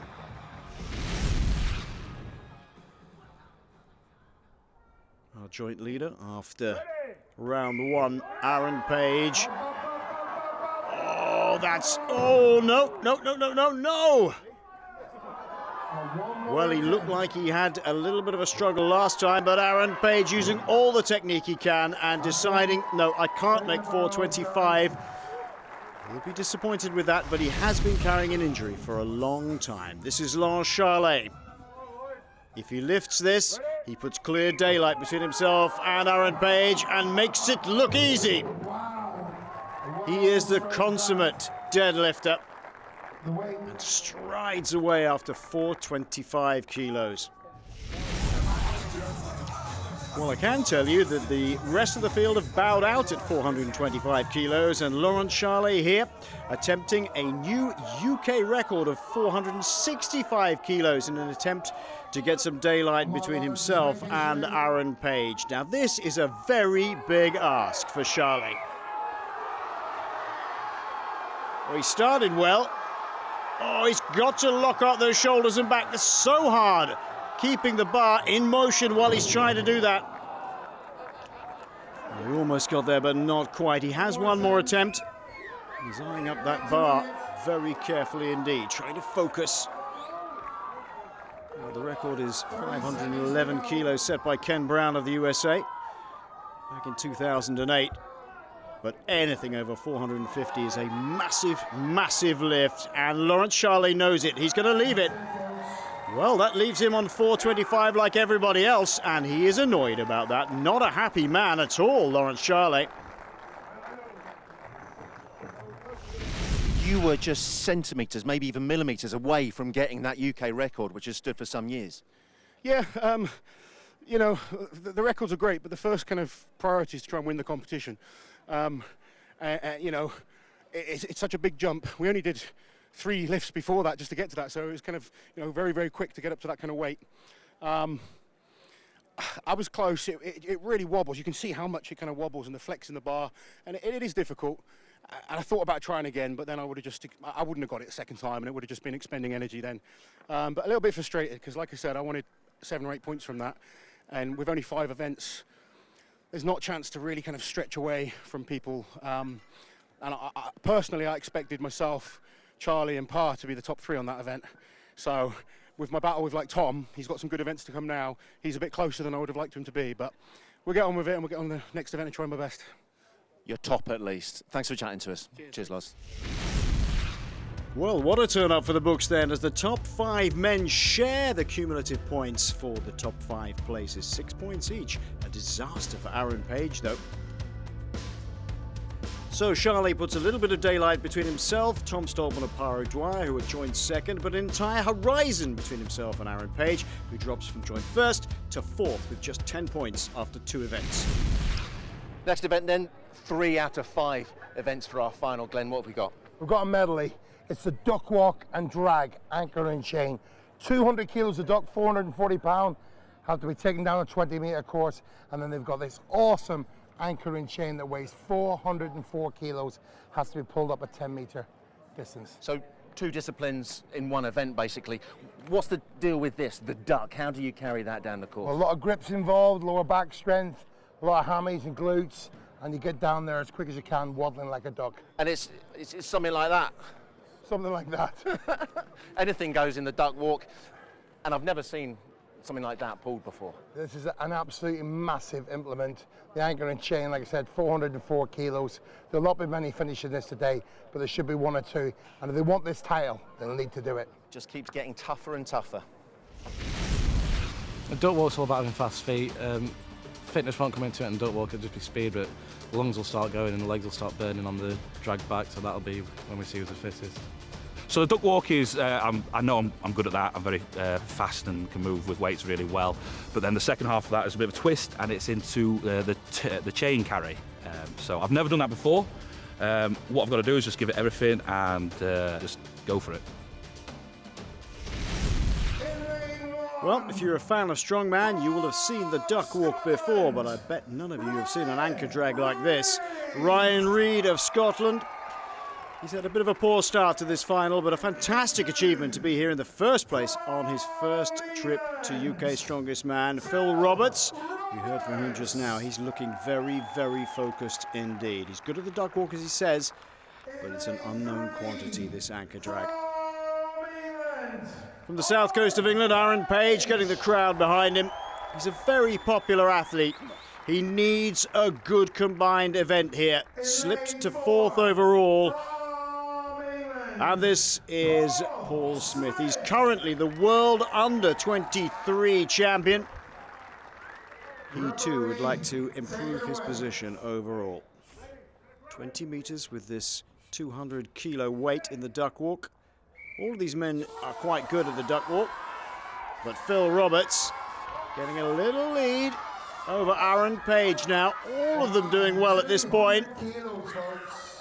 This is the part of the medley that's really going to count. 404 kilos to drag up this strip. And the theory is the more chain you can lift off the ground, the less friction there is, the less drag, literally. That's great stuff by Phil Roberts. And he's hit the wall. They've all hit the wall. It just goes to show how incredibly difficult this is. You just run out of energy completely. Whoa! Ooh. Good job he's a flexible lad. Straight back up, unfazed, flings the weight belt away. Just come to a grinding halt, literally. This has taken them all by surprise, I think. And what is the technique here? Do you pull it in one good go? Do you just rip at it like Aaron Page is doing here? There's just no energy left in any of these athletes. Paul Smith hits the deck for a second time. They're just looking at the chains going, what do I do now? Aaron Page has had enough. He's really had enough of this event. I don't think he's very impressed at all, either with himself or the event. Oh, third time on the deck for Paul Smith. This is incredible. I've never seen anything like this at all. How fitting then that Smith should end up lying on his back there. Well, Phil Roberts, the best of the best there. I've never seen anything like this in my life. Whoop! Good old Paul, almost making a full 360.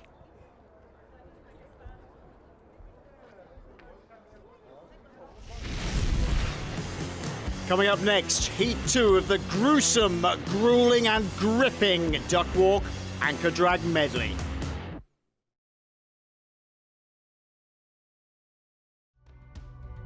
So we've seen England's Phil Roberts lay down the marker at 7 metres in the anchor drag. What will our last 4 men do?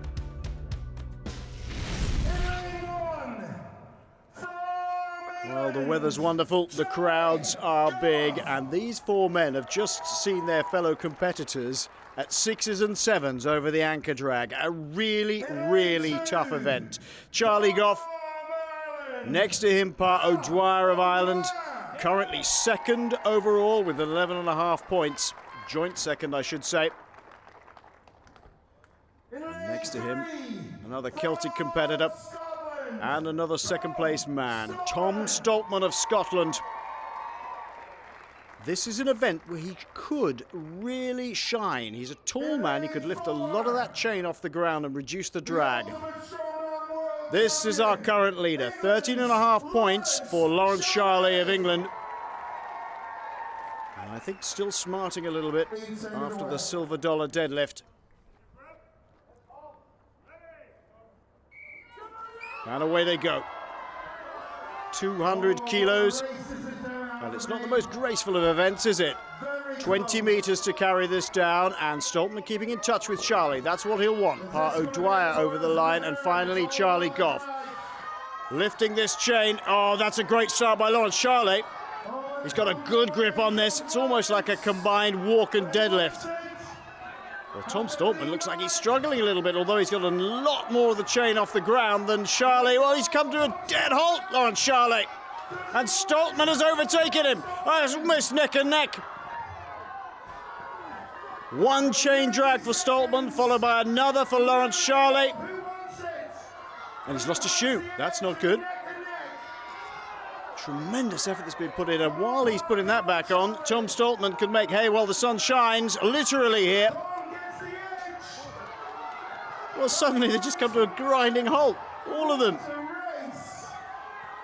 Charlie focusing himself again.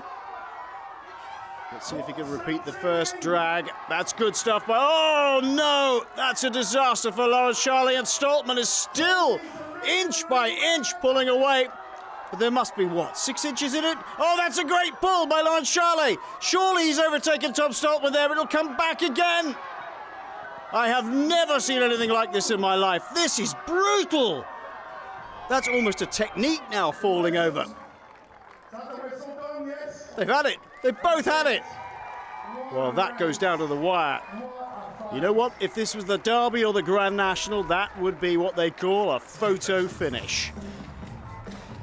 They're absolutely wiped out.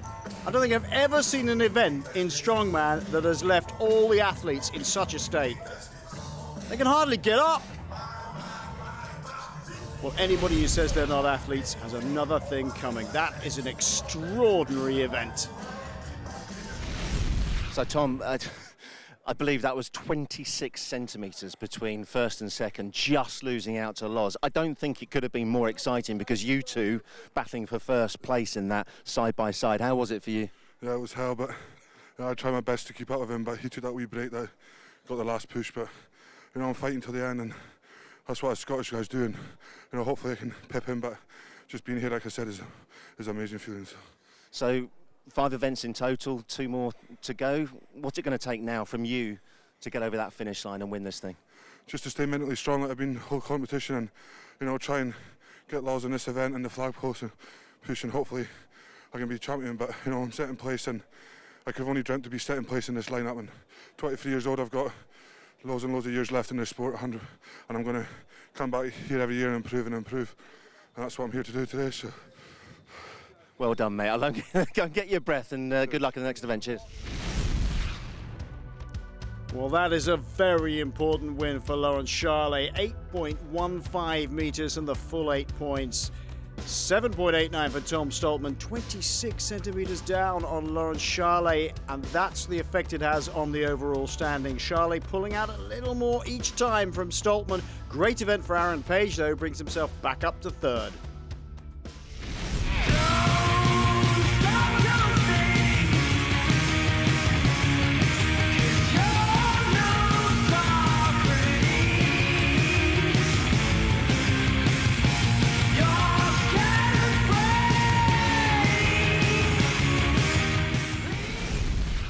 Glenn, I think for the first time in this year's UK Strongest Man, it is a man-on-man. Man-on-man. How does it work? Yeah, this is a back-to-back harness of rope in a truck pull fashion. The guys are going to grab the rope with all their might on both sides and basically pull each other over the line.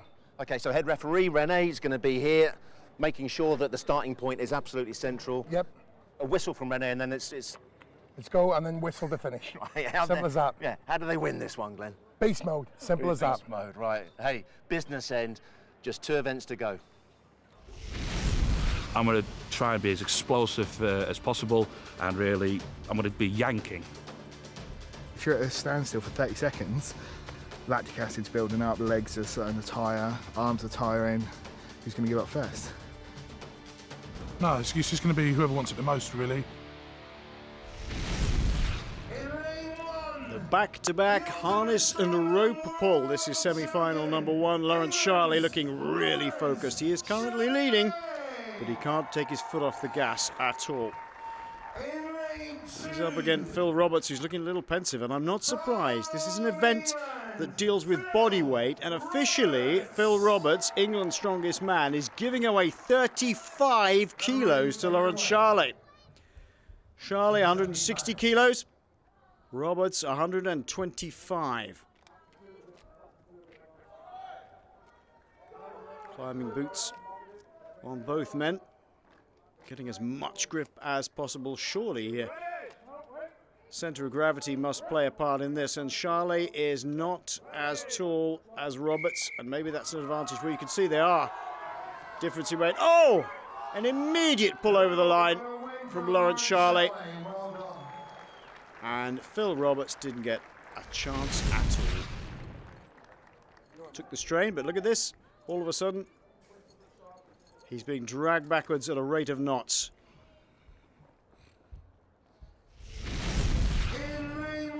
The second semi-final.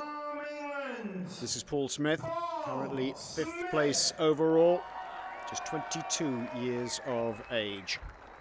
Up against 23-year-old Tom Stoltman, currently 2nd place. He's drifted a little bit off Lawrence Charley after the duck walk and anchor pull. Smith a lot shorter. This could be an advantage. He can get to lean into that straight away, and away we go. Stoltman very strong though. Oh, Smith really having to hang on here. Stoltman's got the momentum.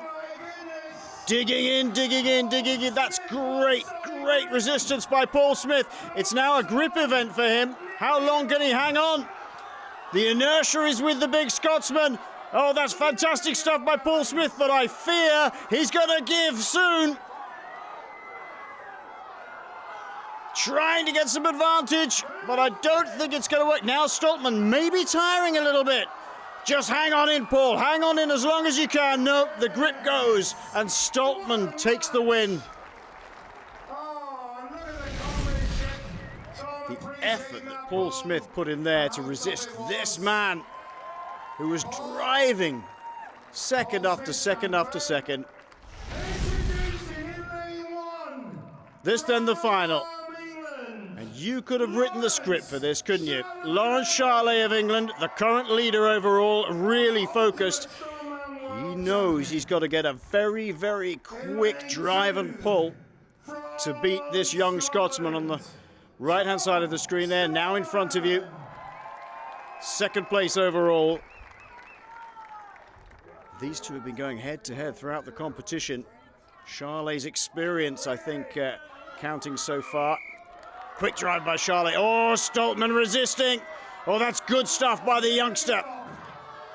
He'll want to get one over on the old head of Lawrence Charley here. Oh, Charley, I think, is suffering. It's to and fro and to and fro. It's just like the anchor carry all over again. Oh, Charley, a drive for the line. He's not there yet. He's not there yet. He thinks he is. Stoltman can't afford to let any inches go on that rope. Oh, he's decided that he can't hang on anymore. Charley needed that, and he loves it. That is difficult for Tom Stoltman to take. He's been very philosophical about being young, and he's got plenty of years in him. But that will be a bitter blow for the young man. The adrenaline is flowing, the tail feathers are up. Lawrence Charley wants this title. Another victory for the Englishman, 8 points over Tom Stoltman with 7. A great result for Phil Roberts with 6, and his training partner Paul Smith takes 4th. As Lawrence Charley inches ahead, it's Paul Smith, Phil Roberts, Pa O'Dwyer, Aaron Page and Charlie Goff all in with a shout. It's a battle for 3rd. Well, we've got the 3 Ps here in Paul, Phil and Pa, and I guess you can see now, obviously it's a 2-horse race for whoever wins the title of UK Strongest Man, but lots to fight for as far as that 3rd place finish is concerned, Paul. Yeah, I think Lawrence and Tom have got the win, but, well, winning in 2nd place, but it's fighting for the podium now. It's a big thing in the UK. Yeah, I mean, that is a big deal. So, you know, what can you do to get the better of these two men in that final event? Well, this event, I've tried once before, didn't have a really good go on it, but I've just got to, now it's all who's lasting the best and just got to try as hard as I can. Phil, looking forward to this final event. It's been so rugged for you guys over the course of 3 days. Well, I think I've slowly clawed it back through the final. I just hope I can carry on clawing it back and, well, fingers crossed for that podium space. As I think there's like half a point between all three of you as we look for that third place and podium finish. This is one event maybe that you would have an advantage over the others. Well, hopefully, but I picked up another injury along the way. I'm after knocking off my fingernail down on top of everything else. But I'm going to dig deep now and try and finish these 5 poles. Just how tough, give us an idea of how tough it's been, this competition, this UK Strongest Man this year. This has been exceptionally tough. Like, the lineup is the strongest it has ever been, I think. Like, I've followed it for years. 3 days in a row then and 13 events is just tough. Picking up injury after injury after injury, and you're expected to be on your best in the final day, it's tough. I guess none of us should be surprised, Phil, at just how good Big Loz has been. No, he's numerous times world's strongest man finalist, so he shows us how it is. He's proved it. Well, listen, great competition from you guys. May the best man finish. You there, fair enough. Go hard in that final event. Thanks a lot. Cheers. Can Tom Stoltman, the young pretender, overhaul the wise fox Lawrence Charley? The giant flag hoist is the final event.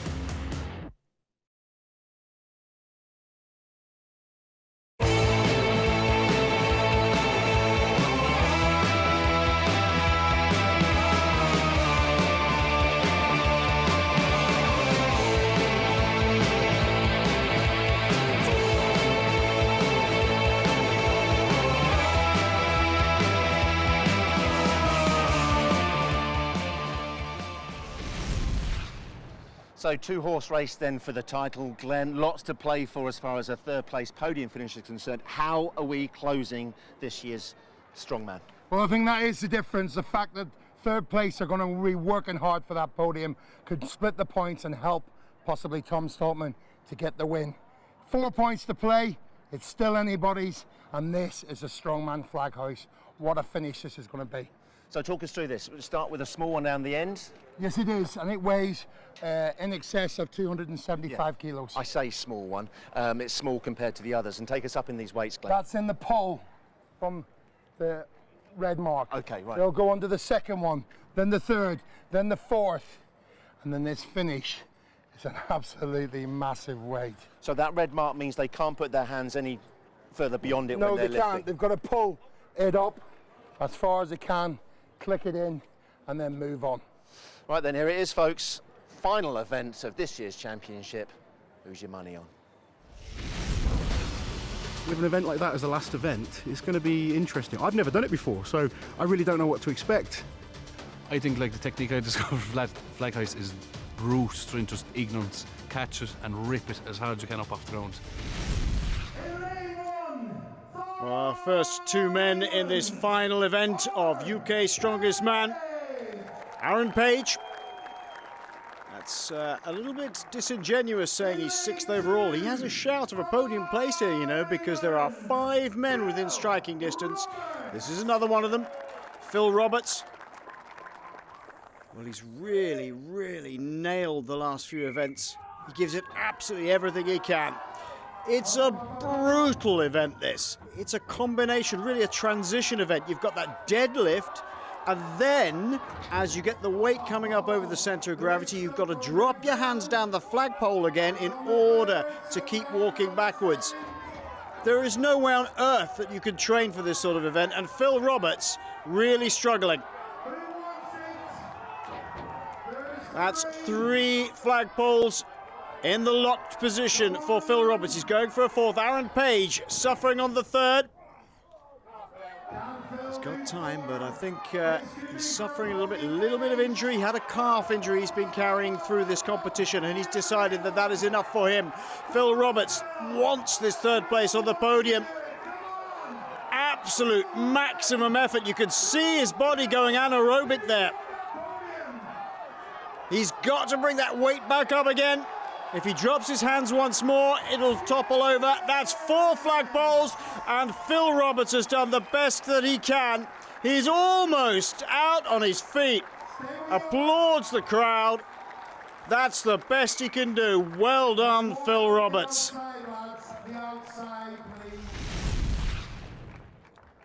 Look at the effort that Roberts puts in. He's never, ever, ever less than 100% committed to any event. Well, our next heat, this is Ireland's strongest man. Definitely in with a chance of a podium place. It's Par O'Dwyer, one of only 2 men in this field to have completed all of the flagpoles in a previous competition during the Battle of Britain and Ireland earlier this year. He did exactly that, and this is Paul Smith. He's just seen his training partner do a fantastic effort. And away they go. Well, one pole in the locked position for both of them easily, and O'Dwyer making it look as though he does this for a living. Into the third flagpole, straight into the locked position for Par O'Dwyer. Confidence must play a big part in this event as well. Par O'Dwyer knows he could do this. Well, he's making it look child's play, frankly, and Paul Smith probably hasn't got the technique. He's done it before. Look at that. He's not letting the weight drop forwards, Par O'Dwyer, dropping his hands and walking at the same time. That is absolutely fabulous. Under 40 seconds, well under 40 seconds for Par O'Dwyer. He must have put himself in the driving position for the third place on the podium, surely. Well, this is a big learning experience for Paul Smith. How incredibly frustrating knowing you're in with a shout and having to go up against this man and his experience. Brilliant, brilliant stuff by Par O'Dwyer.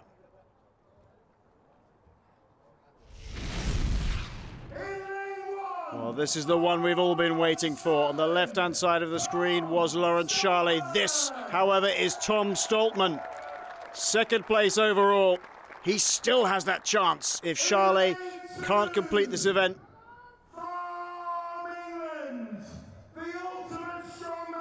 Lawrence Charley really super focused as he has been in the last two events. He wants to take this Crystal CNP trophy back home with him. He's won titles in the Ultimate Strongman World Championships. He's been a European champion, but this would be the first time he's won the UK Strongest Man, and he gets a very good start. He is shorter than Tom Stoltman. That plays to his advantage. He's doing really well. Third pole in place for Lawrence Charley. This looks brilliant for Charley. Stoltman. Oh! Well, it looks like he's maybe torn something in that left quad. This is a disaster. This really, really could play to the hands of Tom Stoltman. 3 flagpoles might not be enough for Lawrence Charley, and he knows it. Stoltman really has to lift all 5 flagpoles now, and he has to do it quickly as well, because remember, Par O'Dwyer has already finished 5. Making a little bit of heavy weather at the last one, but look at this. Super strength. Is this a winning lift? We'll have to wait and see, because Lawrence Charley is looking a little bit perturbed, and I'm not surprised. It could be Tom Stoltman's day. A great victory for Par O'Dwyer in the event, but the story is all about Tom Stoltman and Lawrence Charley. Charley has done enough with that 3 flagpoles to take the overall title. He is UK's Strongest Man 2017, ahead of Tom Stoltman and Par O'Dwyer in third. Let's hear from the champion himself. Lawrence, the body held out just. Yeah. Obviously disappointed to injure myself on the last event, but it's been a great 3 days. You know, I've enjoyed the competition. I put in a good, solid performance on the first 4 events. Got me into a nice lead going into that. I really wanted to finish those flags. I quite, it's a new event for me. I felt quite good on the first 3, and unfortunately, something just pinged, and it's so frustrating. But it's kind of manageable when you come out still on top. If I didn't win, I think I would have been devastated. But I'm pleased, obviously. These guys are awesome. The standard in the UK right now is so good. and it's just been, you know, fun competing with them, and obviously really fantastic to win. Yeah, so you've won European Championships, world titles as well. How sweet is it, in the first time that you've actually managed to be able to enter this tournament, to be UK Strongest Man? It's been great, you know. You always want to win titles. That's why you compete, you know, to win the big titles. And in the UK, this is one of the biggest titles. You know, I've won the world title for the Ultimate Strongman, won Europe's Strongest Man. So my career's not been too bad. Well done, mate. Look, great congratulations once again. This was one of the toughest strongman events in the world, and the 2017 UK Strongest Man is Lawrence Shallack.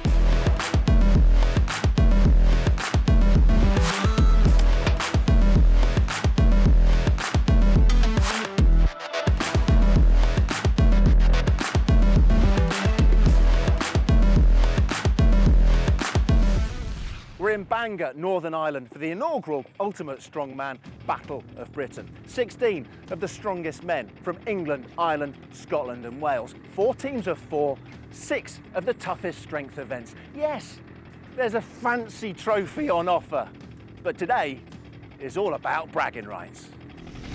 I would assume perhaps most people would see us as the favourites for the competition. Everyone hates the English, don't they? It'd be nice to get one over and then. Scotland are getting on the scene now and we're here to take over. And everyone thinks we're going to lose, but that's not going to happen. We're all dragons, so we're going to come and fight it. All comes on teamwork. Like if you have a team where there's too many big heads and they're not pulling together, whereas if you just have 4 who's going to work as one, it's a big advantage in a competition like this.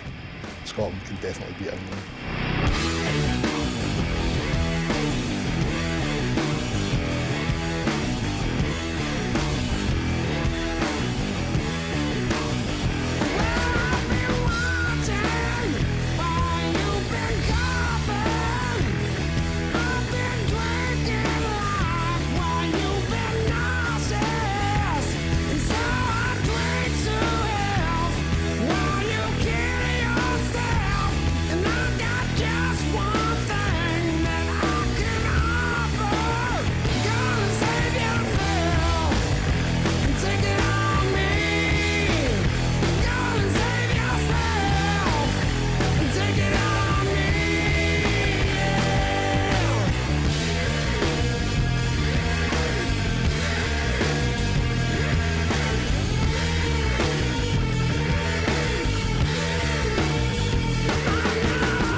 The daddy Glenn Ross in his hometown of Bangor for this. That must be really special for you, right? Yeah, it's a real honour. It's been over 10 years of planning to be here for something as big as this, and it's great to have you here. It's going to be a fantastic day.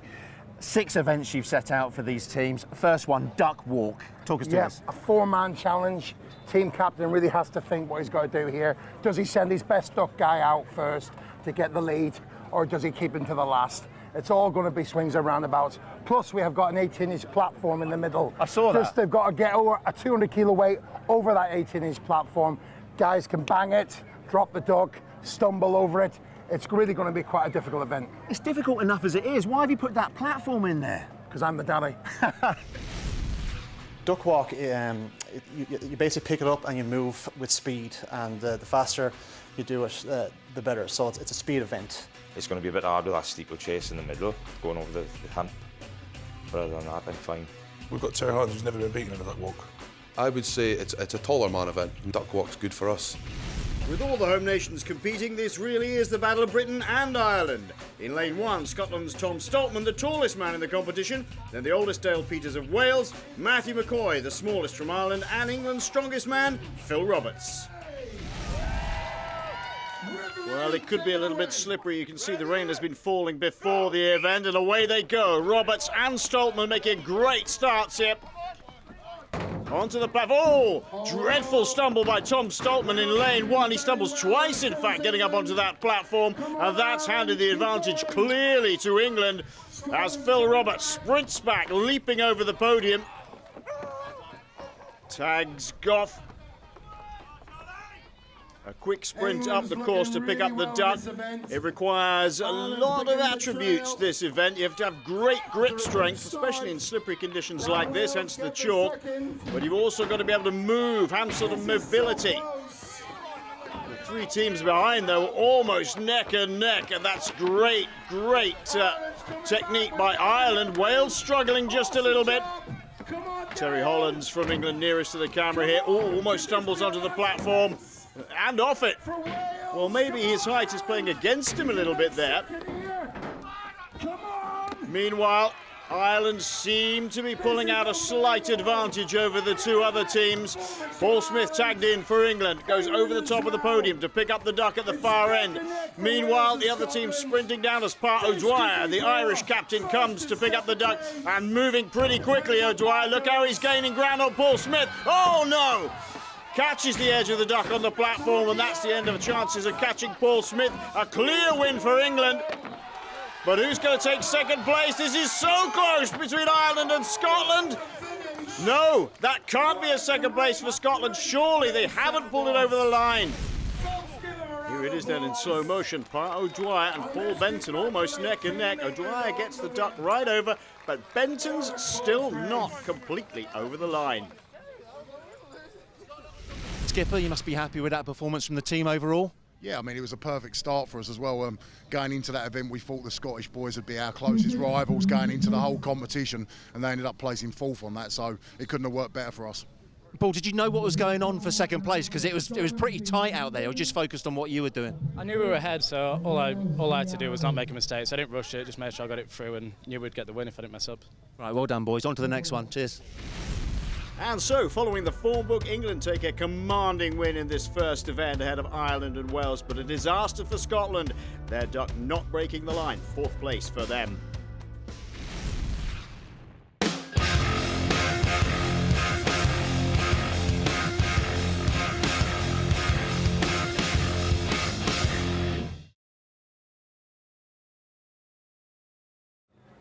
Ready? No, I've got the wrong shoes, Glenn. It's the wrong shoes. Is that it? It's the wrong shoes. Is that it? So, oi! Got to get the win. Yeah, I know, all right. God, you're still so competitive. So, classic, tug of war. This is going to be fantastic. Yeah, man on man, and we've got four huge men on either side pulling like mad to get over the line.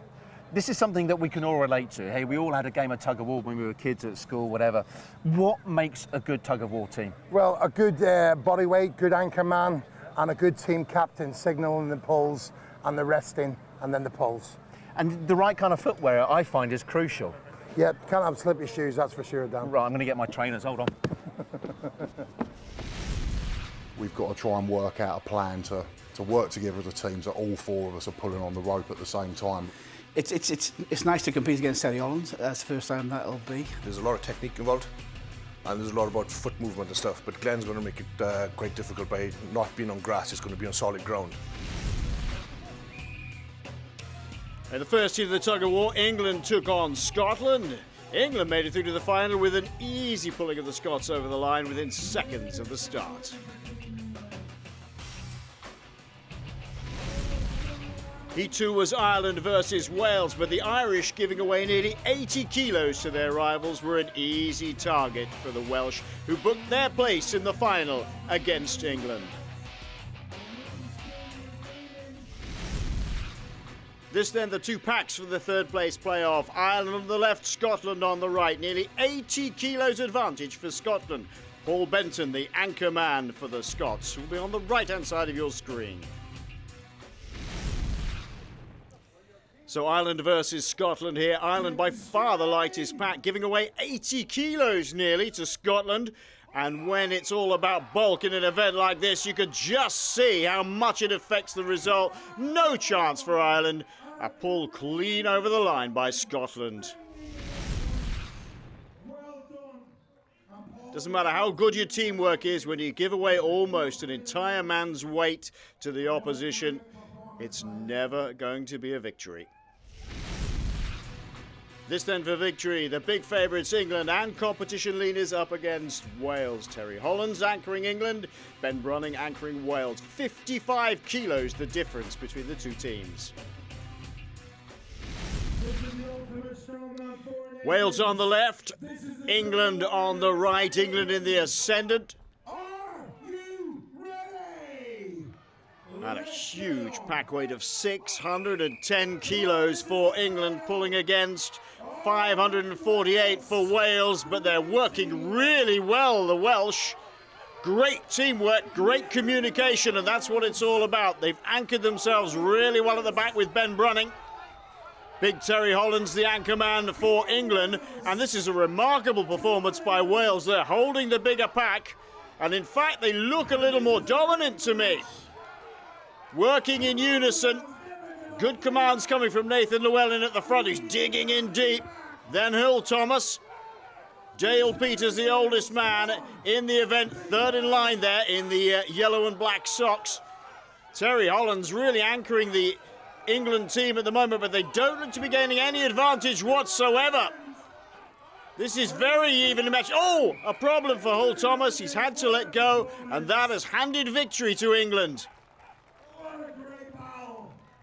That was terrifically close, and I think the injury has allowed England to take a second victory in a row. So England get 2 wins. So, hey, a second win for England, but Wales, what a performance. You must be proud of that. Yeah, we're proud. We had to get it back. We had to try and do something because we lost so many points in the first event. We're happy with that, boys and me. And no pain, no gain, they say, Huel. What's happened with your finger? The fourth finger just came out at the end, hence I think why we got let go of the whole rope situation. But it happens. So just strengthen my fingers as we come back next year, right? Is it all right now? Yeah, it's back in now, and I got some movement, but it really hurts. Was there any kind of enjoyment in that? You knew what you were up against, but you were holding so firm. Well, it was horrible, wasn't it? Well, like I said, to come second, well happy with it. Well happy with it. And Skipper, hey, look, you wanted to beat those English, but that's near as damn it, right? Well, they got 20 stone on us, so you know, just to hold them for a second would have been an achievement. We nearly had them. Like, you know, we got a little Tasmanian devil at the front yelling at us. Hugh's been training with some, some tug of war people, so it was absolutely amazing. Like, brilliant work, and so proud of these guys. It's amazing.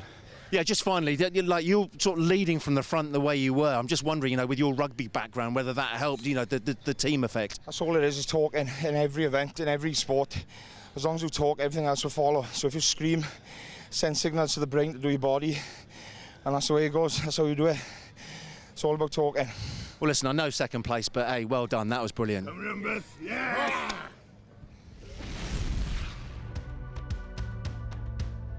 England then take the first place. 2 on the trot for the bookies' favourites. Wales, though, that's a great result after a poor duck walk. Pre-event favourites, England make it 2 in a row to take the overall standings to 8 points for them. Wales now second with 5, trailing Ireland and Scotland. Right, next event then, and it's another favourite strongman event, the tyre flip. Talk us through this one, Glenn. This is a monster tire, 400 kilos, 880 pounds. It's one of the old favourites. They've got to flip this tire up a 20-metre course, break the line, run back, tag their partner. He's got to go back up and get it and bring it back again, and so on. So all 4 competitors have done up and down twice. 2 minutes to do it. So look, they can't hear us. They're way back there. Who's going to win? Well, there's some good tire flippers, you know, on paper, before Paul had hurt his hand over the said team, Scotland. But the Wales are seeming dark horses here, aren't they? I'm going Ireland. Okay, fair enough. Here it is, tyre flip. It's explosive power. Basically, explosive power, having the right grip.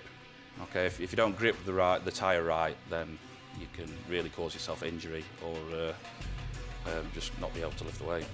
Starting off powerful, and then you just have to keep the momentum going and the speed, and just hopefully you have enough energy to finish it in there, and So we'll all move quite fast for bigger guys. So we can get them again with tyre flip, nice leverages, flip it over. It suits the taller guys.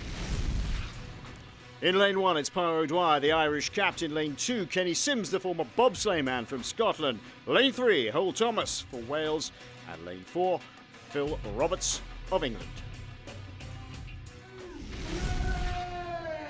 400 kilos of tyre to flip over here. That is Phil Roberts, England's current strongest man. He's very good at this event in the past, historically done very well indeed. Makes a good start.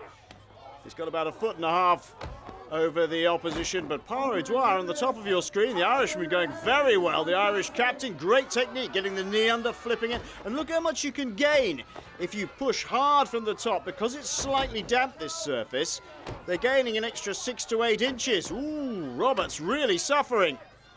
England going backwards rather than forwards. This is a timed 2-minute event. Every man has to have one go on the tyre before you can tag a man back in for a second go. Matthew McCoy, the Olympic lifter, sprints down to start his tyre flip for the Irish. It's a little bit different than an Olympic event, but no less demanding. That tyre he's flipping weighs about 3 of his teammates. That's an extraordinary piece of effort by the Olympic athlete. Scotland swapping over. The captain, big Tom Stoltman, coming, being urged on by Paul Benton, a real talisman for the Scottish team, who seems to have picked up some sort of injury on his right hand there. It's pretty heavily strapped. Nathan Llewellyn about to start his effort for the Welsh. But the English are way, way behind. They've got a lot of ground to make up. The Welsh are the only team in sight over 2 minutes, and the clock is ticking down. It's about how far you can go within the 2-minute period. Paul Smith doing a fantastic job of trying to gain some sort of traction, literally, for the English team as Ben Brunning comes to take over for Wales. Just a shade over 15 seconds to go, and this has been a real tactical disaster for England. Why on earth they didn't have Terry Hollands out there, I have no idea at all. They're not going to win this one for sure. And it's victory for the Irish by a clear margin. Ireland really back in the game then, but how different could this result have been if Terry Hollands had been brought into play? Captain Pádraig Dwyer bringing his Irish team together really well after their understandably difficult performance in the tug of war. You stop comparing muscles. You've all got big muscles, but yours are bigger, Pa. Oi, stop it, because I'll have to get involved in a minute. You don't want to see these puppies. Listen, you won't believe this, but I tipped you to win that event, huh? Yeah, that's good. Well, you're back to winner then. What was the trick there for you guys? The trick for us, see, we didn't do so bad in the tug of war because we're outweighed, I'd say at least maybe 100 kilos. So we were going to have to take that as a loss anyway. We're never going to win that. So we came into this tyre flip fired up. I said I'd go first. I was ready to do these 8 flips as quick as I could. Got in behind my team then as well, and they did great as well. Well done, Ireland. Fantastic win. Go and prepare for the next one. Thanks. Cheers. 64.38 metres the Irish managed, ahead of 61.35 by the Scots, but England really losing out.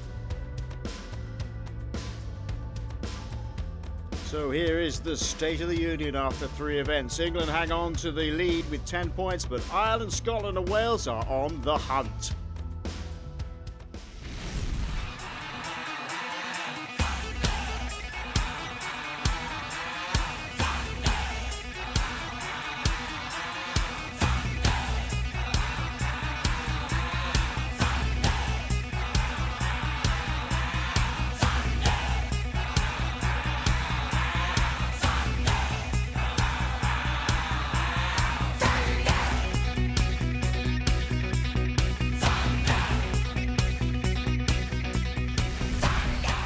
Next event then, I know it's dumbbell, but I've never seen one quite like this, Glenn. No, this is the circus dumbbell that you get from the Arnold Classic.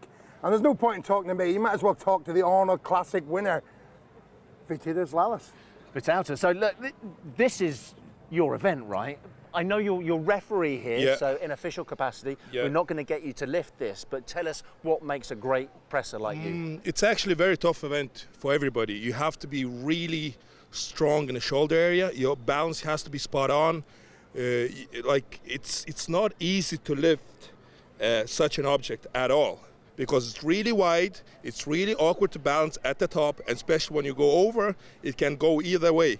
over your head, forward, and then your rep will be disallowed. So you have to really control it. All shoulder stabilizing muscles have to be really, really strong. And this thing is heavy, right? You kind of heard that it was 90 kg, and even you, one of the strongest pressers in the world, went, that's heavy. Well, you can't just jump into that weight and just press it. You need to warm up properly for that, you know. If you do that straight away, you're really risking of getting an injury. So I'm not going to ask you to lift it, don't worry. Oh, thank you. But I just want to get an idea of how heavy and how tough this is going to be for our guys. It's going to be really tough for the guys, you know. It's this event, it's not easy at all, especially to clean it off the floor, you know. It's really, your back comes into play as well, your shoulders, like everything. It's mentally, it's really tough event. And they've got a tough referee to please as well. Oh yeah. I'm going to be really strict with them. Thanks for Tatus. Cheers, mate. Today it's going to be a 90 kilo dumbbell, so it's just going to be very difficult to balance it on the shoulder. And then once you get up, once you extend the arm, it's going to be very hard to balance because of the thickness of the handles. So that's going to be over 13 stone on your one shoulder, and you have to press that up above your head, like, you know. So yeah, very difficult event, but good. First up, the Welsh then, maybe not the experts' favourite for this dumbbell press, but an inspiring performance by Captain Badger Brunning of 4 repetitions, followed by one by the veteran 45-year-old Dale Peters, set a decent benchmark. Next up would be England. The team could just watch and wait to see what happened. And once a competitor, always a competitor. Sneaky press by superstar Vytautas Lalas. That's the way to do it. First up for England then, Paul Smith from Sheffield. England's strongest man in 2016 and second at the Junior World Championships in the same year. This is a super difficult event. The clean, very difficult to get it up on the shoulder. Made light work of that. Very flexible back. Ooh! Difficulty getting the press. You've got to have incredibly strong shoulders, and that doesn't look very hopeful to me from Paul Smith. Tag in a team member at any time. You've got to have a go, of course. No, that's not going to happen for Paul. Tags in Charlie Goff. Just preparing himself. He easily swings up to the shoulder. He likes this event, actually. Does Chaz? That's a lockout. Lalas giving that as an absolutely bona fide press. Terry Holland's waiting for his go. Charlie Goff tries. Ooh, got to be careful. 90 kilos, very easy to overbalance. Decides he's had enough. Tags in Terry Hollands, the captain. Almost saunters up to the dumbbell, swings it onto his shoulder. Oh! Well, I'm surprised there. Once again, tries the opposite shoulder, tries a left-hand press, and that's not going to happen for him. Doesn't like that at all. Very despondent. Phil Roberts, current England's strongest man. Makes a bit of hard work getting up on the shoulder. Doesn't look very comfortable at all. Again, just the difficulty in having to get that final press, showing this is an absolute disaster for England. 1 repetition so far. He's got to add some more to the scoreboard as we count down. Surely that's 2. No! He's not been given it. Less than 15 seconds to go. They're desperate now. They must get more than 1 repetition on the scoreboard, and it's really not going to happen. It's all falling apart for England, and Terry knows it. Charlie Goff getting the only press for the England team at his first attempt, but it's almost as if a lack of confidence and form becomes contagious because it's like chasing the game. The locomotive has come off the tracks.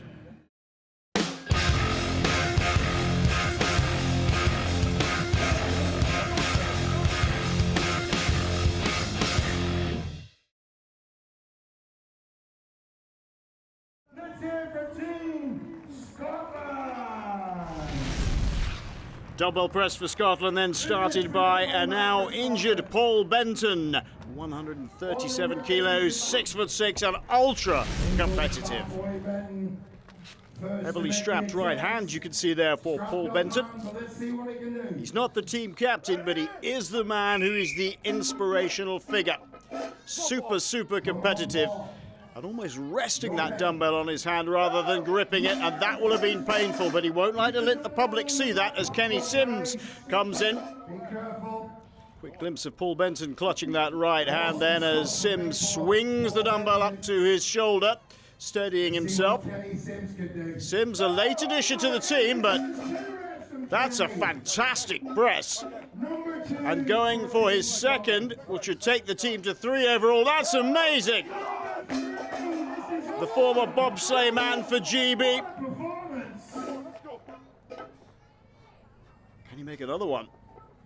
No, and he's done exactly the right thing. He's handed over to the team captain, Tom Stoltman, straight away. Now, this is the sort of tactics that almost England should have employed. As soon as he started getting in trouble, just hand over. Stoltman puts 4 reps on the board for Scotland.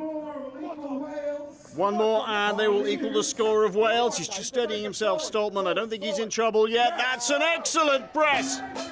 5 reps. Now this one for the lead.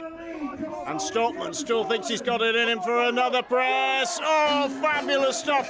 But he knows it's time. He's got to hand over because every man has to have at least one go. Here comes Scott Milne. Well, that's an effort, but he knows he can't have the strength of some of the others. He hands back into Kenny Sims, who's already put a myriad of presses on the board. Is he going to get another? Oh, fabulous marshalling by Paul Benton. He's really drilled these guys, disciplined them. It's not easy for individual athletes to work as a team, but he's done a fantastic job. Stoltman gets another. 7. And Benton is super happy. I think Stoltman wants another go, but they've run out of time. Brilliant stuff by Scotland. On the comeback trail with 7 reps. Well, almost the reversed effect of England. Confidence, breeding confidence, and brilliant marshalling by Paul Benton. Finally up then, home team of Ireland, led by Pa O'Dwyer. First man up to the plate is Matthew McCoy, part of the Olympic performance programme for Ireland. Expected to do well here, arguably the best man in the field for this event. Here he is. Looks tiny compared to some of the other men, but he's a true 6-footer and enjoying his experience here in strongman. Quite a big difference to Olympic lifting. Ooh, having trouble getting on his shoulder. Not used to lifting with one arm, of course. And it's quite a different technique. Nope. And he shakes his head and immediately hands over to Pa O'Dwyer. Well, that might be a bit of a wake-up call for Matthew McCoy. This man consistently amazes me, Pa O'Dwyer. He's a fabulous strongman athlete. 2 reps for O'Dwyer, just swings the weight up onto his shoulder, almost overbalances. Going for a third, but a little bit overcooked there. Well, maybe they should take a leaf out of the Scottish book and hand over at this point, but O'Dwyer, possibly the most capable athlete in the field, it surely has to hand over now. Well done, Park, that's great. In comes Gavin Redmond from County Wexford.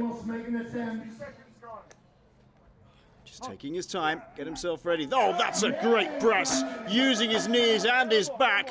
3 now on the scoreboard for Ireland. Can he get another one out here? One more, come on. Pa O'Dwyer's urging him on, the captain there. Oh, that's great stuff. Fabulous, fabulous pressing. He had to use every part of his physique to make sure that was pushed up there. This is Dale Winters. Looking a little bit less balanced. Ooh, that came down a bit heavy on the shoulder there. Winters would like to get one. Oh, brilliant stuff. Quite a different technique, leaning right over to use one side of his body, all the way up from knee, hip, shoulder. Back in comes McCoy. That's a great press. He's learned from his first experience. 3.5 seconds on the board. Can we do another one? No, just run out of time. But the Irish happy with that. Always a smile on the face of Pa O'Dwyer. Great stuff. Ladies and gentlemen, your winners, Stone now. Let's hear it. Well, Paraguay leading his home team to a respectable score, but Scotland really outshining every other nation in the dumbbell press. I thought you were injured and not part of the team anymore. I said I was injured. I never said I wasn't part of the team. I take great pride in competing for Scotland and with my team, and I couldn't let them down, so I've got to stay here and battle all the way, and I'll do my best with my sore hand. And your contribution could prove, the difference between winning and losing, right? I know I can get these guys angry and fired up, so I've got 2 events to go. It's our 2 best events, and I'm confident, even with 3 of them, that these guys can take it home. Well, the reason that one of these is the best event for you guys is mainly because of this man and those stones. Captain, looking forward to those stones? I'm here and I'm going to smash it, and there's no ifs, there's no buts. We're going to go top of the leaderboard after this, 100%. All right, thanks guys, good luck, cheers.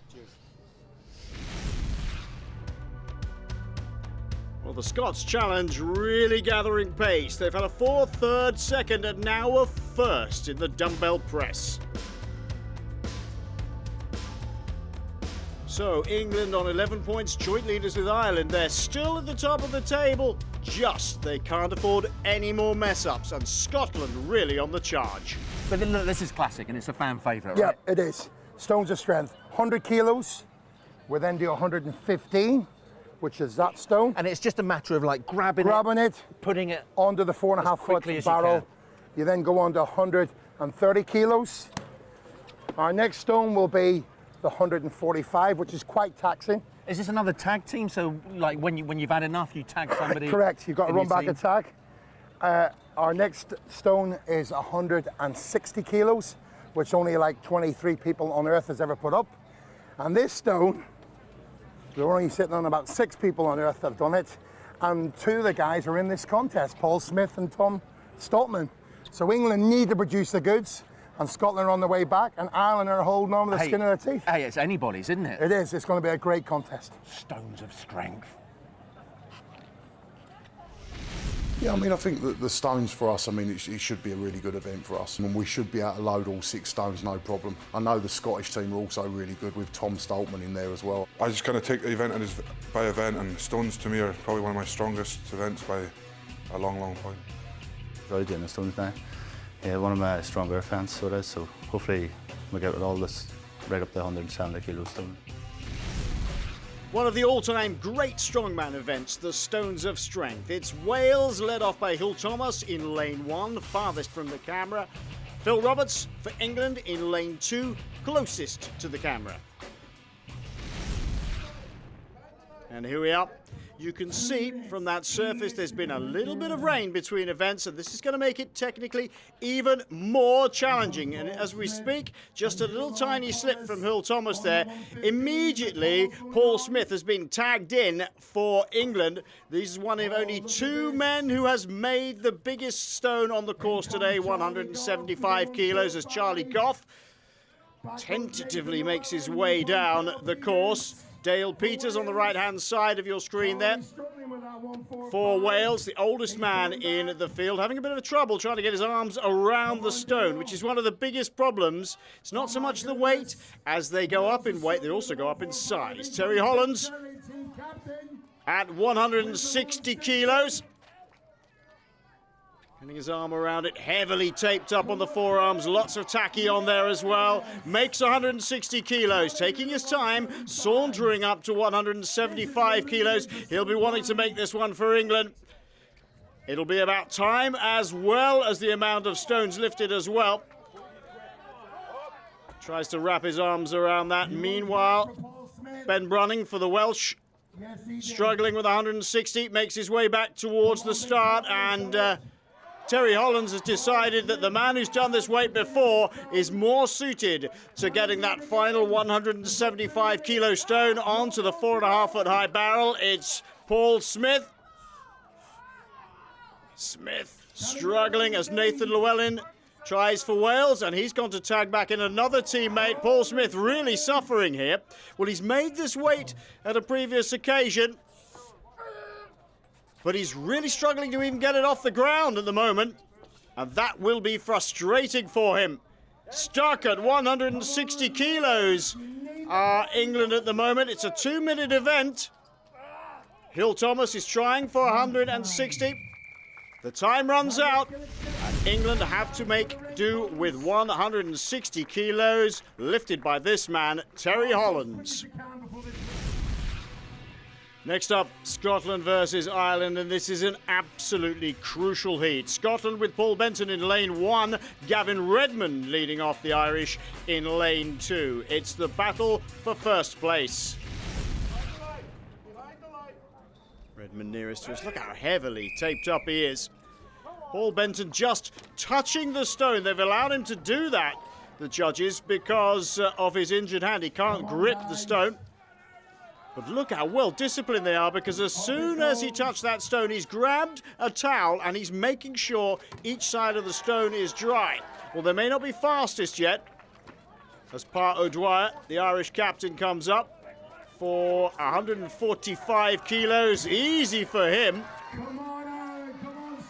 Going straight on to 160, but here comes big Tom Stoltman. Easily lifts 160. Now the weight he's going to now, 175. Nobody's done it yet, but this man has done it before. An easy lift for Tom Stoltman. 175 kilos, and look at the time. Sub 50 seconds for the Scots. That's taken them out clear in the lead. Dale Winters for Ireland approaches the 175 kilo stone, but I can tell you that they lifted 160 kilos in 49.93 seconds. That's faster than England. They will take second place. Now, either they don't know that they've done that yet, or just as likely, they're lifting for pride. Everybody wants to lift one of these 175 kilo stones. It is ultimate strongman after all. This is Matthew McCoy, the Olympic weightlifter. He's had his work cut out, learning these new disciplines and techniques. It's not something you'd encounter in an Olympic program, is it? Gets it off the ground at least, and tags back in Gavin Redmond, the man who started the Irish effort, jogging down to have a crack at 175 kilos. 8 seconds on the clock. I don't think he's going to do it, but they're going to battle till the end. They have got second place anyway. It's Sinnock. Ladies and gentlemen, the winner. Amazing lifting by Tom Stoltman. For Team Scotland. And what a performance by the team captain, the awesome Albatross. So you've got to walk the walk when you talk the talk in this game, and that is exactly what Tom Stoltman did. Mate, that was just awesome. We had a game plan, you know, and I'm confident I've done it before, and the only guy to do it twice. And 175, I could have one-motioned it, but you know, I feel really good, and let's bring on the flagpole.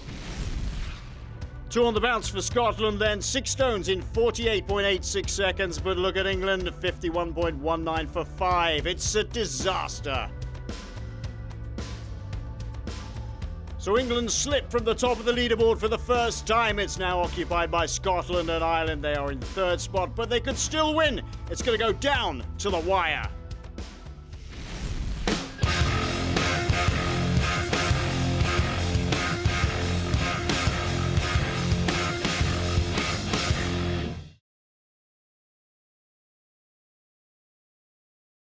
Glenn, I have to admit, I've got no idea what's going on here. What is it?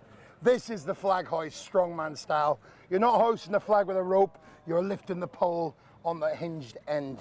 The guys, in a deadlift fashion, will pick this up a bit like a fishing pole and carry it and click it in. It goes up and up and up. The final one actually weighs 380 kilos from the floor, and only 3 men have managed to hoist that flag on Earth. So the tallest flag is the one with the Union flag on it. If that goes up, that's incredible in itself. That, for me, will win the title.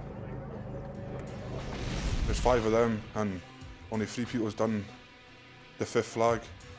Hopefully, you know, I'll be one of the first ones to do it, because I love flag hoist. You know, it's a really good event for tall people. It's going to be tricky, but I think we've got enough strength in our team to be able to finish it no problem and hopefully win the event. So preparing for the final event. Listen, Terry, I know it hasn't gone to plan, but I heard you just say something which is very true. Repeat it. Yeah, I mean, we're a point back, and the Scottish guys and the Irish guys are a point ahead of us. So if we win the last event on count back, we'd win the whole competition. So we've just got to go out there and win this last one.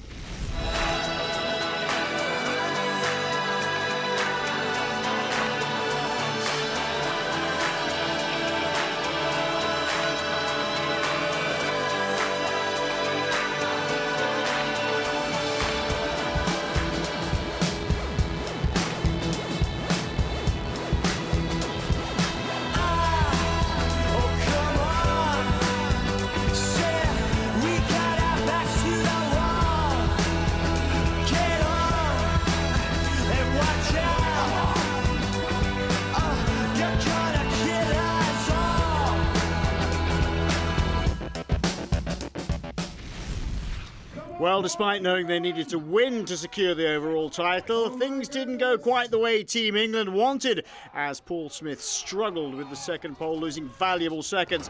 Phil Roberts was tagged in, but he too struggled before finally securing a pole. Charlie Goff nailed the third and fourth pole, leaving captain Terry Hollands to upright the final flag, which he failed to do. So England have set the marker with 4 flags in 83.74 seconds. They now wait to see if they've done enough.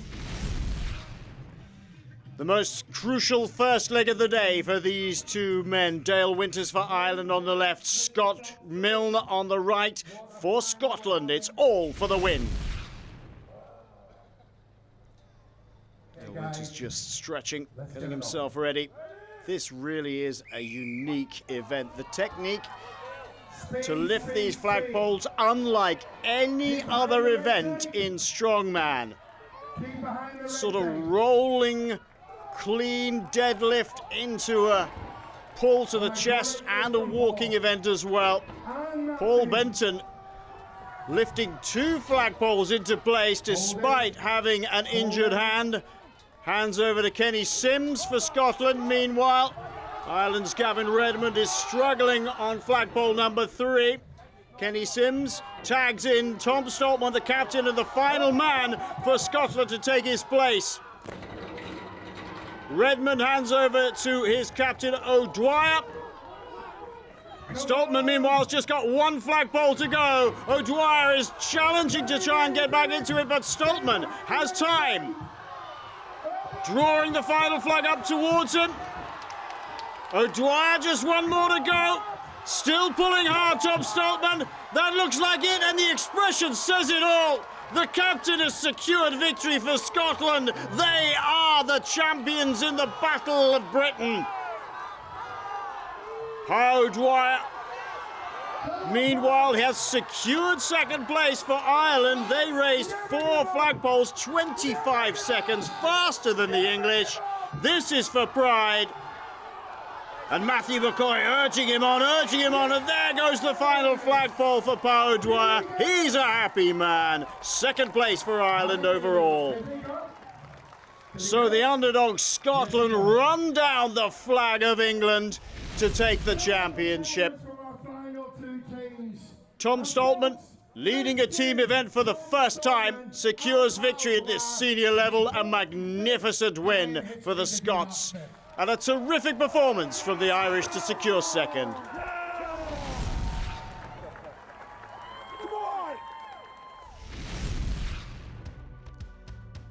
This is the final placings for event number 6 then. Scotland and Ireland both with all flags raised. Scotland with maximum points. And so the final standings in the Battle of Britain and Ireland. Scotland win by 1 point over Ireland, 18 plays 17. England secure 15 points, Wales on 10. So champions for 2017, only just though, Scotland. What a climax. And special credit to you, Paul, for performing the way you did with that injury, mate. Thank you very much. Again, it's a team event. It was a pretty bad start for us, but we came here with a goal and we fought to the end, and I'm super chuffed with the guys. Captain fantastic, Tom Stoltman. We thought those last 2 events were going to be right up your street, and that proved the way it was, but you still had to produce the goods. How tough was it? Yeah, it was tough with the pressure, you know. I'm talking the talk and walking the walk, you know. It's the first person ever to load twice, and I'm just here to prove, and Scotland are here to prove that we are the best country, and we are going to be the best country in the world one day. Come back and defend the title next year? 100% easy. Well done once again, fantastic effort, all of you. So that's it from Bangor, the inaugural Ultimate Strongman Battle of Britain, and the bragging rights go to these guys, Team Scotland.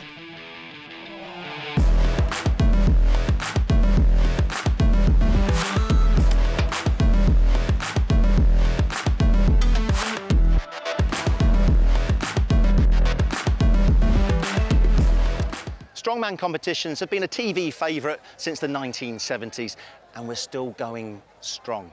The British Isles have always produced some of the most powerful men on the planet, and this current crop are no exception. These 16 men, though, are facing one of the toughest competitions in the world. Over 3 straight days, 15 gruelling events, and in the middle of one of the hottest summers on record. So whoever it is will be a worthy winner of UK's Strongest Man.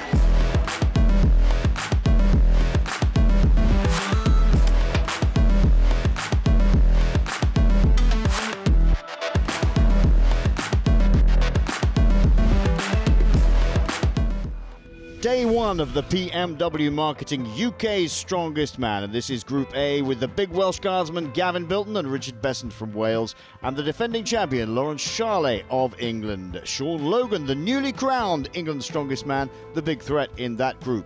Group B is headed up by Ben Brunning and Pa O'Dwyer, respectively, Welsh and Irish champion, and the pocket rocket Gavin Redmond from Ireland.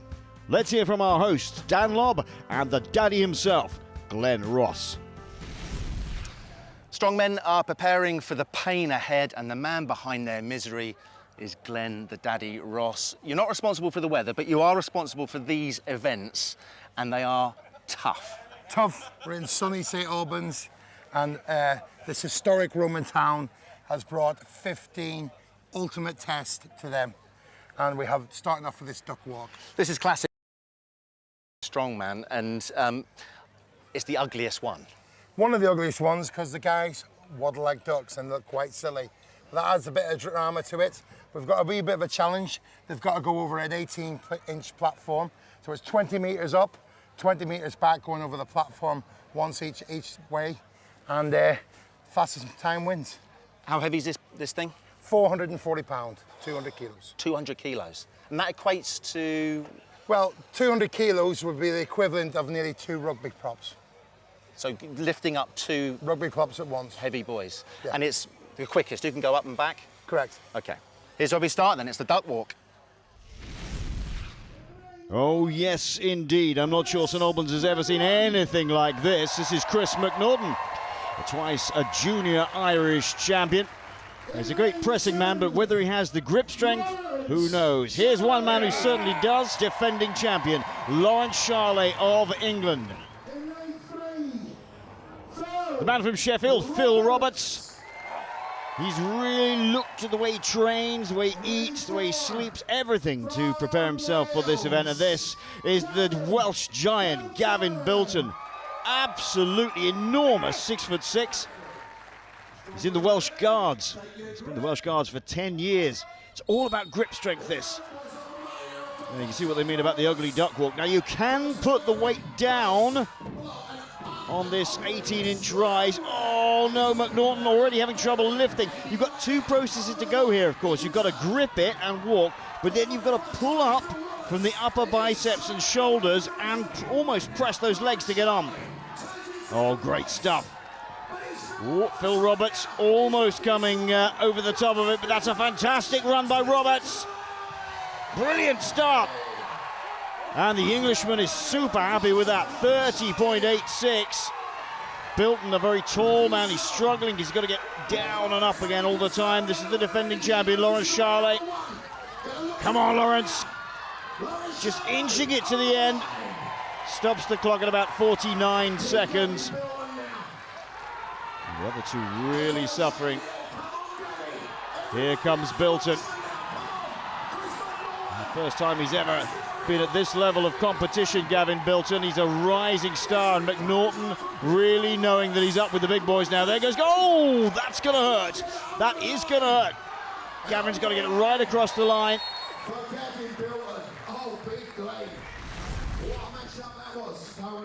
Well, that was a magnificent run by Phil Roberts.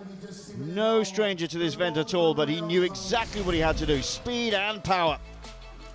In the second heat of Group A, it was Zeke Malusi who raced into the lead, but he made an error on the platform, as you can see here. Ooh, that's going to hurt. And then it was a race for the line between him, Besant, and Logan. Logan took the points with a time of 44.68. Besant came in nearly 20 seconds later, 65.48. Malusi, 71.90. Well, what an opening for Phil Roberts. Last year's England's Strongest Man showing is a massive contender for this year's UK Strongest Man title. Phil, well done, mate.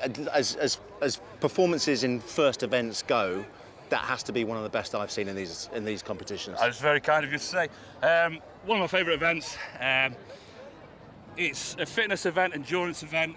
I may not be statically the strongest person, but endurance and managing to keep up the power, I've just proved that hopefully I'm one of the best at. So that should be able to carry me through a few events.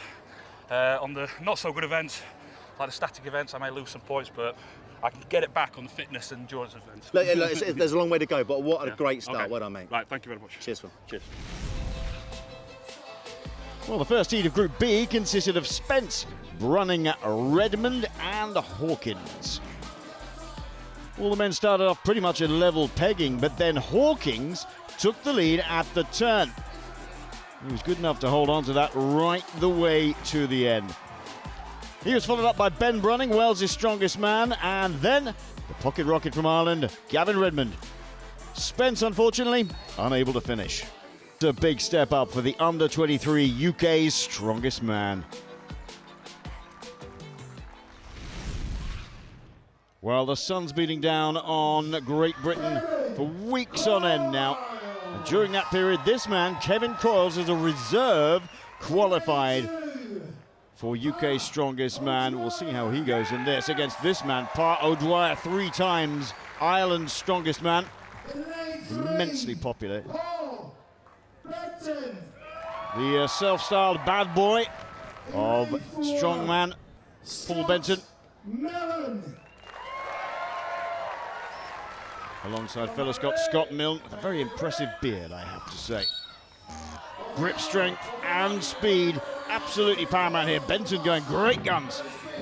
Coyles going pretty well so far. Struggles a little bit getting onto the ramp there, but Benton is romping ahead. Look at the way he can move and cover ground. So important. If you've got good grip strength and you can move quickly, the pain is less, literally. Neck and neck at the moment between Milne and Pat O'Dwyer. Benton is well on his way, though. His 2 nearest rivals still on the dais. That's fantastic. Spits the shield out, 32.72. What a fantastic finish. Pat O'Dwyer coming in nearly 10 seconds down. And all the gas has gone out of the tank for Scott Milne. It's all gone pear-shaped now. Yelling at the 2 remaining competitors, come on. Well, if there's a Mr. Motivator in this group, it is Paul Benton, but Scott Milne has just run out of gas completely, struggling to get it over the line, got to get the weight completely over a minute. And Kevin Coyles, every single step is going to be torture now. This is a baptism of fire for the Englishman. Marvellous victory for Paul Benton. Look at that. Confidence unbounded.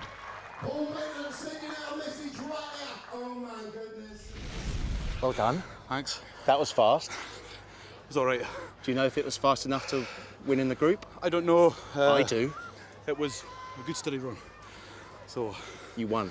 Nice. You won the group. Yeah, I mean, but that looked impressive right from the word go. Yeah, it's a tough 3 days. So the first day is just get your feet set and get off to a good start. So couldn't ask for better than that. And what I like about you is the fact that you win impressively, you stick around, okay, you take the applause, but then you go and help your mate finish. I'm all about teamwork. It's not us and them, but I'm certainly here to help the Scottish guys. Well, Scotland firmly on the top of that group. Paul Benton, 32.72, takes the 8 points.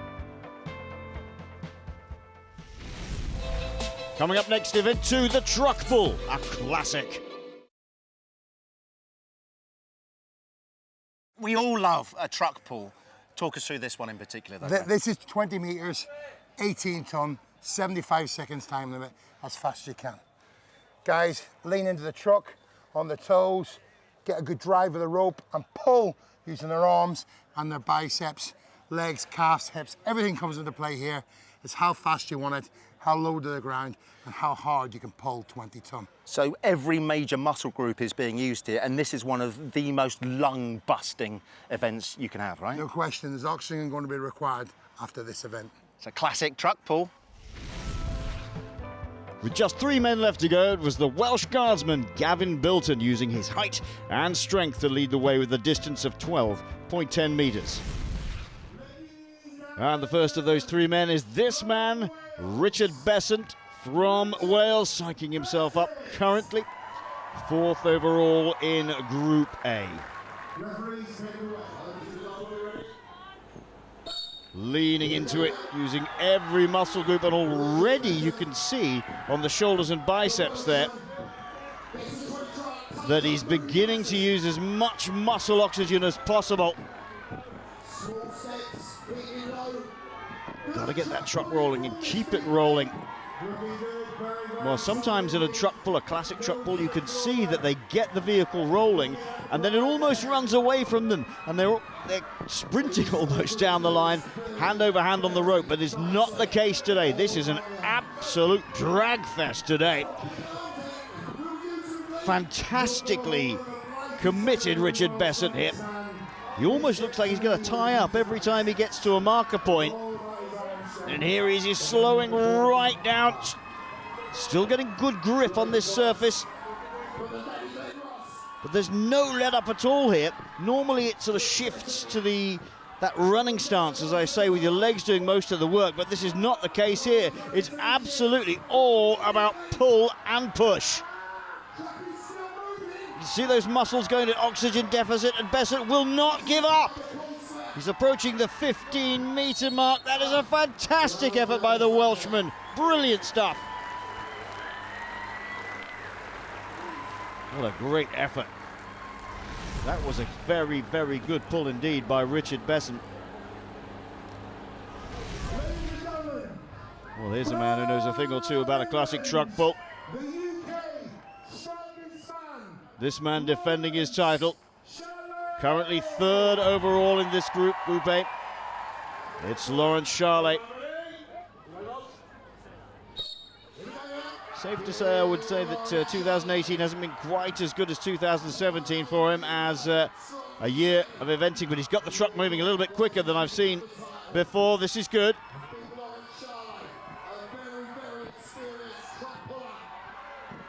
And the rope is just getting a little bit slack, which means that the truck is moving a little bit faster. Good roll forward. And he's still pushing hard on his toes. Look at those muscles going into oxygen deficit. And I've seen men get to the end of the line and they're completely spent of oxygen, their skin going absolutely dark purple, and have to take oxygen at the end. There is so much effort required in this. This is a good pull by Charlet. He's still moving quickly, considering that this is a very difficult truck pull. There's no rolling of this at all. Oh, this is a terrific pull. He passes the 15-metre mark. Has he got anything left? He's almost spent. There's the finish line. Everybody willing him on. Come on, a few more seconds, a few more pulls. One more, Lawrence, come on. Nope, he's spent. He knows his boundaries, and that was a magnificent pull by Lawrence Charlet. Using every single muscle in the body to keep going, and just out of oxygen at the end. Nowhere left to go. Well, didn't this man have a good first round? Phil Roberts from Sheffield.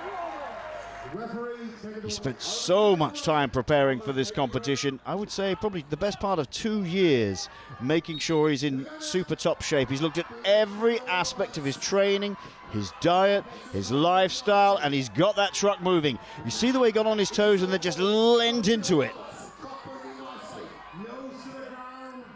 He's doing a great job of matching Lawrence Charley and keeping that truck moving. Short steps, little strides. This is all important for Phil Roberts here. Has he got the endurance? He says he has this year. Charley really laying down the marker, getting within a whisker of the finish line. Approaching the 10-meter mark now, Phil Roberts, away past that he goes. This is grit and determination at its finest from the Yorkshireman. Still grinding away at this. Approaching 15 meters. I think he looks to me as though he's slowing down. Darker and darker and darker, all the muscle groups on the shoulder. There's no oxygen left now. The finish line is in sight. Oh, he looks as though he might make it. Oh, this is magnificent. How close is he? He pulls through. Come on. One more step. And they stop the clock, and he's nothing left at all. That was absolutely fantastic truck pulling. Probably takes more out of an athlete than anything else. What a magnificent effort by Phil Roberts. He wants this title, there's no doubt about it.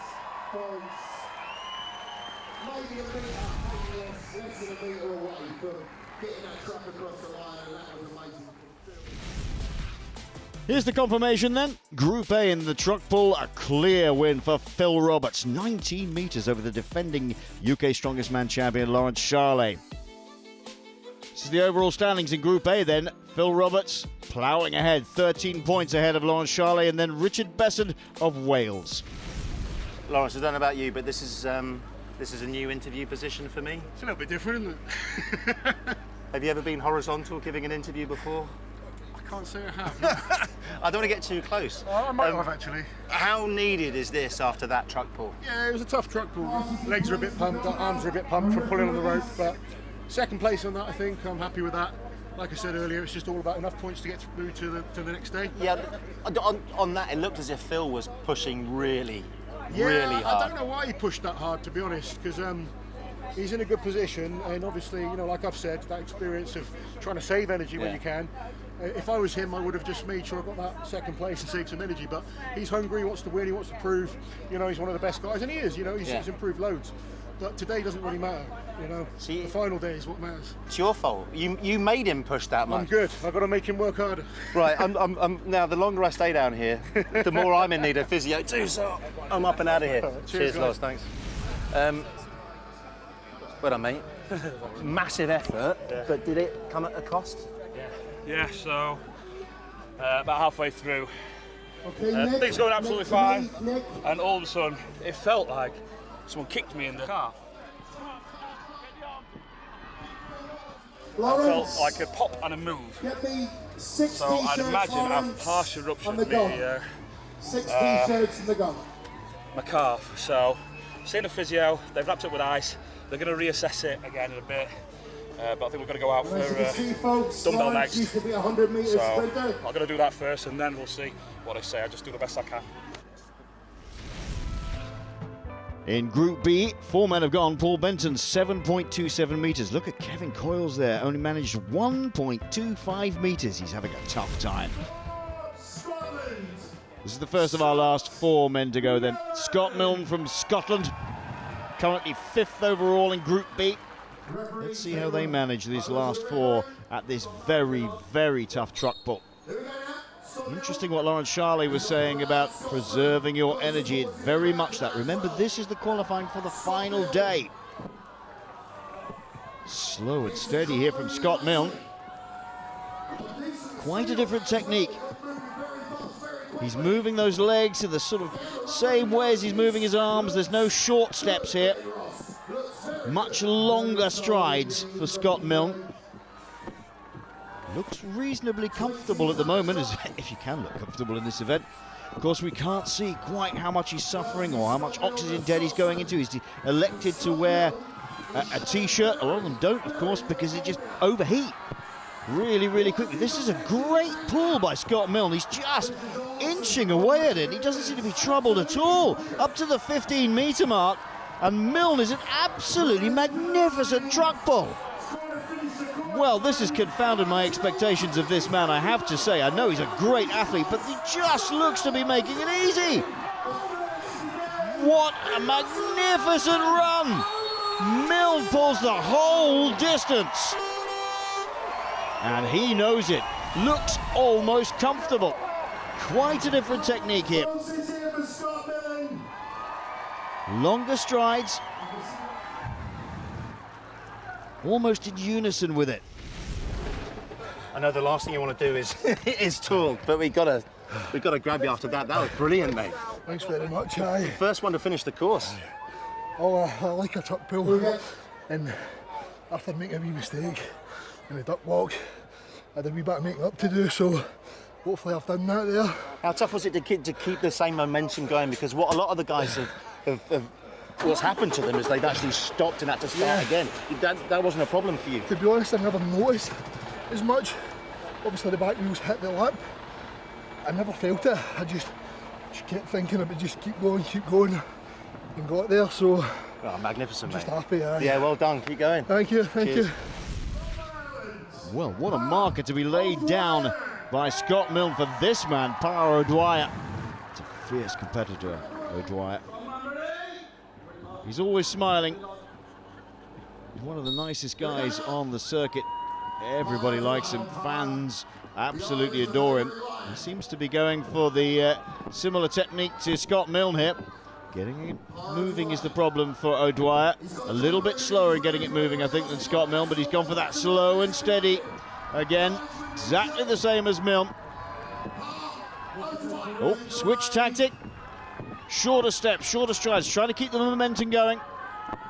And I think O'Dwyer's going to suffer with this a little bit. He doesn't look as comfortable, certainly, as Milne. Huge upper body strength, though, Power O'Dwyer. And he's got that momentum going again. Slight uphill here by the look of it. That's not going to help. Coming up to 15 metres, 68 seconds is what he's got to beat. It's looking very good indeed. Deceptively good. Only a few seconds left to go. He's going to make it inside the time of Scott Milne. 65-60. Well, that was an amazing performance by Power O'Dwyer. He didn't look anywhere near as steady as Scott Milne. Changing tactic in the middle, going for those shorter strides, and he's a happy man. Why not, indeed? Quick one, Pa, because I know you gave an awful lot there, but that's the fastest time anyone has done. I mean, only two have actually completed that course. Yeah, I'm delighted that I had a couple of practice run out in Coachford in County Cork with a tractor there 2 weeks ago, and that was actually probably harder than that. So I've a lot of training for this. So how heavy was that tractor? It was 10 ton uphill. 10 ton uphill. Uphill. Yeah. So 20 ton flat. Easy. Well done, mate. Thanks. Welsh champion Ben Brunning pulled after O'Dwyer. He managed 15.08 metres. He was pretty happy with that. Then it was the turn of Hawkins to pull the truck. He did enough to make third place, a great performance. Here's the confirmation then. In event 2, Group B, the truck pull, Power O'Dwyer takes the 8 points ahead of Scott Milne and Colin Hawkins in third spot. And in the overall for Group B, Power O'Dwyer and Colin Hawkins lead with 13 apiece, Paul Benton on 12, and then Scott Milne and Ben Brunning both on 11. Next up is the Daddy Dumbbell and Log Press.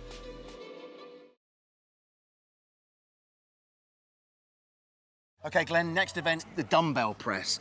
Yes, Talk it is. us through it. These get picked up to the shoulder with 2 hands, you release with 1, press into locked out position and look forward. On the referee's signal down, you either bring it down to your shoulder, down with 2 hands, or under control, can bring it down like an Olympic lifter. And what I haven't seen in your strongman competitions is the fact that it just goes up in weight on the dumbbell press. So where do we start there? So we're starting off with 60, 70, 80, 90, and this massive 100 kilo dumbbell. 100 kilos? Yes, indeed. Now, I'm not quite 100 kilos, but I'm not far off. So this is tantamount to lifting me one-armed above their head. Yes, it is. I mean, I can't even get that off the ground with 2 arms. Obviously, it's the sweat that I'm building up that's causing a little bit of trouble. What, are they going to lift this? Listen, they're here to win the UK Strongest Man. We've got some of the best pressers in the country. Of course, somebody's going to lift it, but there might only be 1 or 2. Well, let's find out. In Group A, 4 down, 4 to go. Gavin Bilton went all the way up to 90 kilos in a time of 42.85 seconds. Still 4 men to go. Introducing in lane 1, from England. Well, this is Ryan England, currently 7th place overall in Group A. We've not seen him on the screens so far, and nice to see he's got a fan in the crowd as well. From Scotland, currently joint 5th place in Group A. Well, for both of these men, this is going to be a real test. Remember, Gavin Bilton has gone all the way up to 90 kilos. Clear lift at 60 kilos for both men, on to 70. Extremely difficult. Remember, you've got to put all the effort through one arm here. Ooh, and Malusi already struggling there. He's whacked himself on the head. Ryan England going well. Up to 90 kilos now for Ryan England. Malusi still struggling with 70 kilos to get a clear lift. Second attempt by Ryan England. Is he going to get that? Oh, topples over sideways. Does he get that as a clear lift? He does. Here we go. This is the big one. And Malusi really struggling here. A fully grown man they're lifting there. 100 kilos then for Ryan England. The crowd really getting behind him. Oh, great technique. Oh, that's a magnificent lift. What a brilliant press that was. 100 kilo dumbbell press for Ryan England, the first man to complete it. Great technique, look at this. Concentrates himself and drives from the quads through the lower back and straight up through the arm and shoulders. Terrific press. Ryan, we were wondering how many of today's contestants were going to be able to lift that last dumbbell. Yeah. Were you surprised that you were able to do that? Because that is 100 kilograms after lifting 60, 70, 80 and 90. That's some Well, feat, I've done mate. 111 in the gym on my own, just obviously a single. So I was pretty confident in my ability to get them down. It was just the timing. So just pick them off one by one and then just go from there, really. Is this something that you can replicate in the gym? Because a lot of these events are tough for you to do that. Obviously certain companies make loadable dumbbells, so obviously you start at a certain weight, you just add weights to it. So we got one of them at our gym. Like, to be honest with you, if you want to be the best at something, you got to invest in yourself and pay the money for the kit, do you know what I mean? So that's what I've done. There's some good sponsors I got, so happy days. And you needed this, yeah? Yeah, I needed some big points, yeah. Oh, good, well done, mate. Trying to get to D2, hopefully. Yeah, cheers, mate. Thank cheers, you very Ryan. much. Well, there was no avoiding the issue for Ryan England, was there? He really does need to pull a big win out of the bag to qualify on day 2. Defending champion Lawrence Charley of England. No stranger to a dumbbell press, that's for sure, but he will be feeling the pressure. He was talking about preserving energy levels. He will need it. And this man who's got absolutely great guns to currently lead Group A has got an injury. He's carrying an injury already. Oh! I've never seen anything like that in my life. Straight over his head. More conventional there by Lawrence Charley at 70, and Phil Roberts a little bit slower. Charley, 80 kilos, straight up and down. This is super fast. Lost a little bit of time as well from one of them running away. 90 kilos. It's almost like a clean and jerk for Lawrence Charley. This is the big one, 100 kilos. And away he goes. That's a magnificent time as well, 31.3. And it would have been quicker if he hadn't had to retrieve the 60-kilogram dumbbell. Roberts needs to get in under 65 seconds. He's got plenty of time. Don't rush it, Charlie. Urging him on. And away he goes. Nope, that's not for Phil Roberts. He calls time on that. Maybe a wise thing as he's carrying an injury. Oh, Phil Roberts looking as though he's in trouble there, hobbling along. Look at this. Incredible pressing for Lawrence Charley, a man with super experience and well within his comfort zone by the look of it.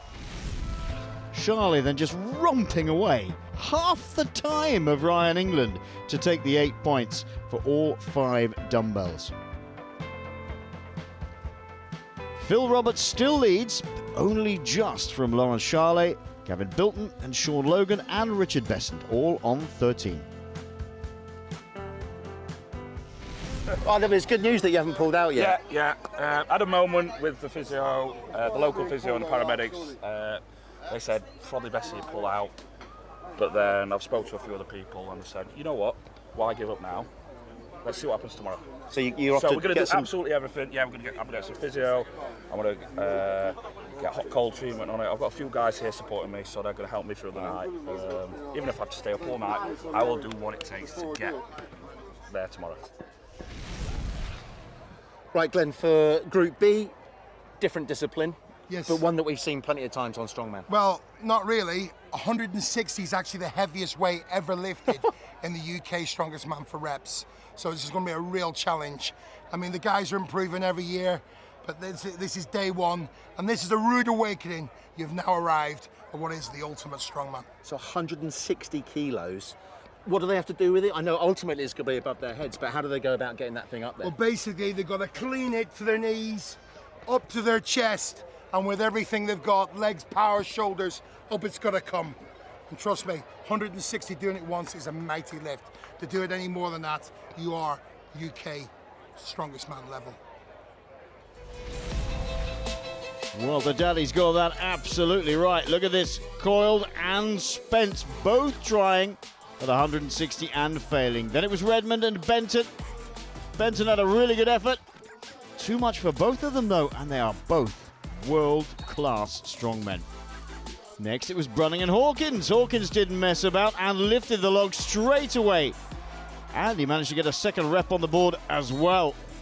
And the last two men to go in Group B were O'Dwyer and Milne. O'Dwyer, just like Hawkins, lifted the log as soon as the whistle sounded. He was happy with second place with just one single lift.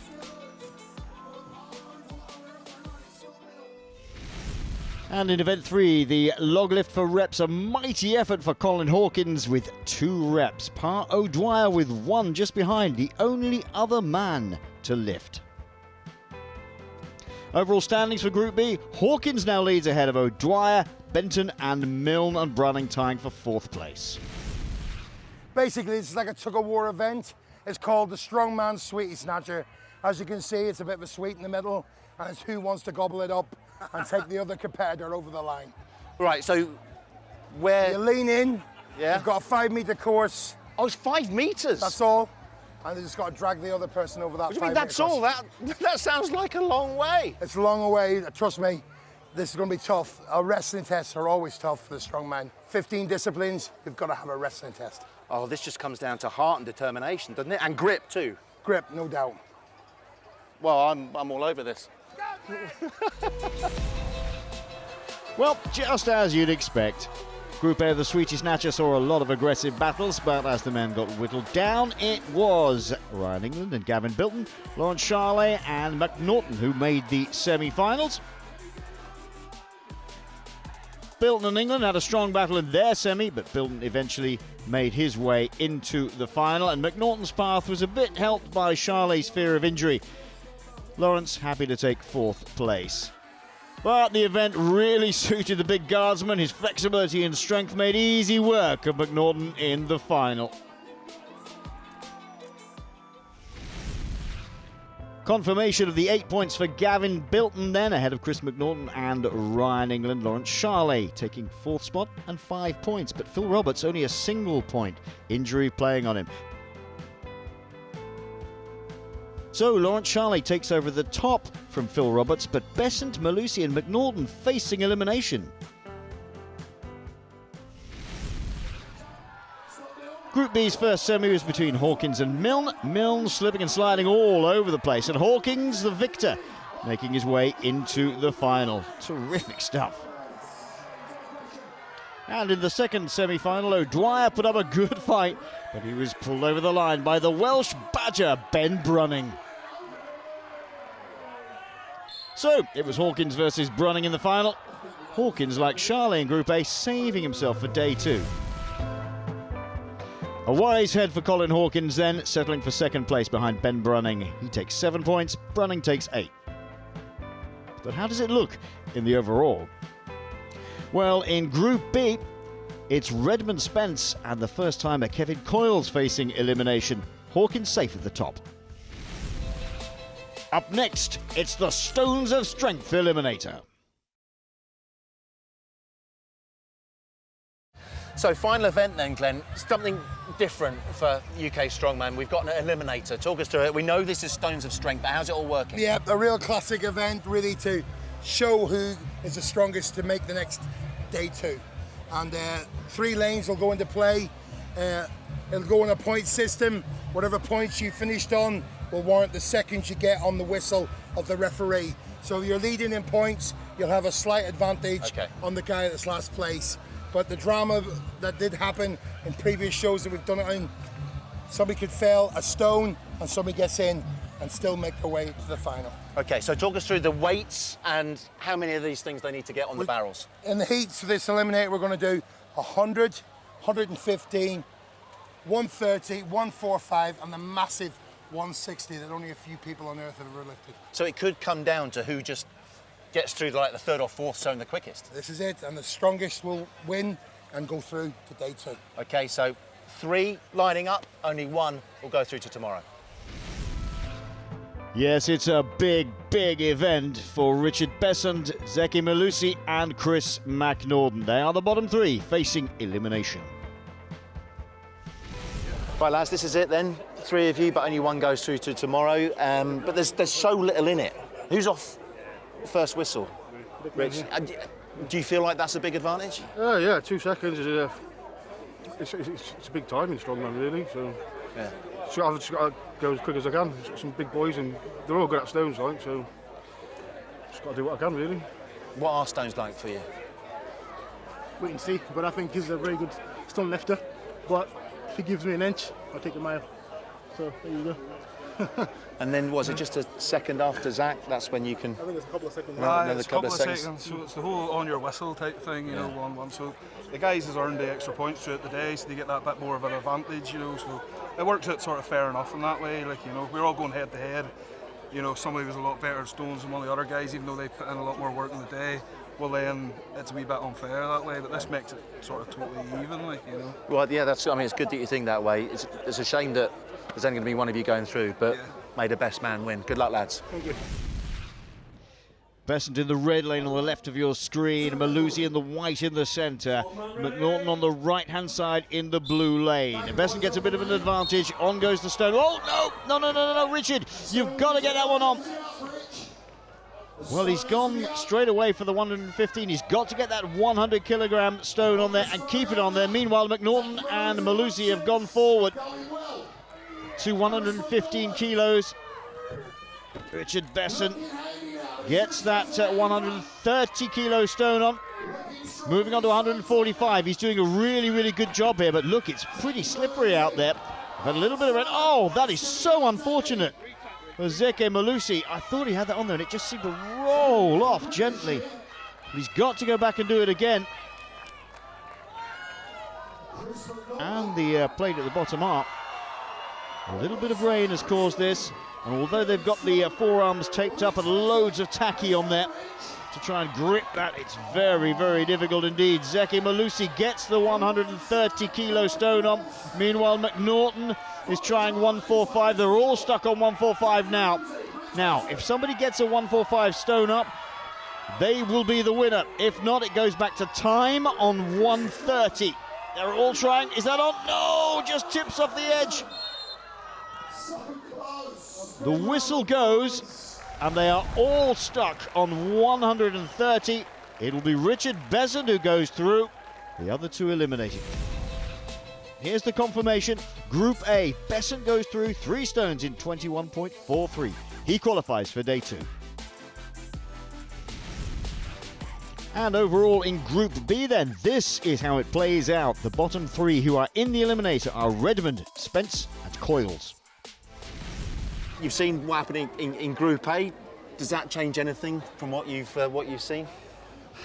I actually didn't focus on what the others were doing. I'm just focusing on what I have to do now. I have a little bit of time ahead, so I just hope to get all stones up. Well, that's what happened in the first group.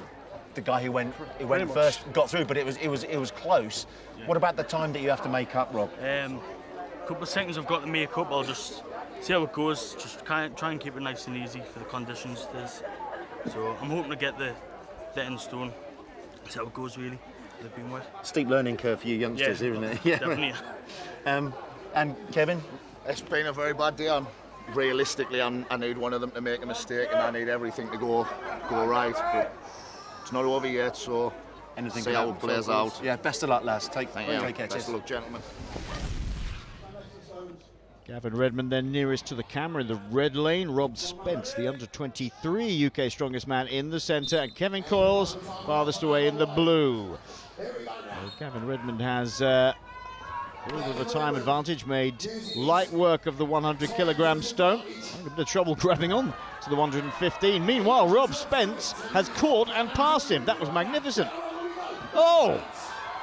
Well, he may have a steep learning curve, as Dan Lobb was saying, but he looks like a pro here. He's already onto 145 kilos and makes light work of it. 160 kilos only left, and Gavin Redmond is really struggling. He's a fairly short man, but I don't think the other two are particularly tall either. Plenty of time in hand for this young man in the middle from the northeast of England. Spence, the under-23 UK strongest man, is about to attempt to lift 160 kilos. The problem here is not just the weight, it's getting your arms around it. Gives up at that, he knows he's done enough. That is magnificent. Kevin Coyles still struggling down on 130, as is Gavin Redmond. Coyles comes over to congratulate his fellow northeasterner, and Gavin Redmond, the Irishman, has given up. He's absolutely distraught. Usually a good event for the Irishman.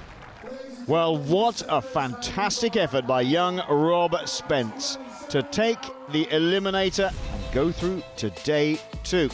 4 stones in a time of 32 seconds. He qualifies. So what an amazing finish to what's been an incredible first day here at UK Strongest Man. 16 now becomes 12, and those 12 have to do it all over again on day 2.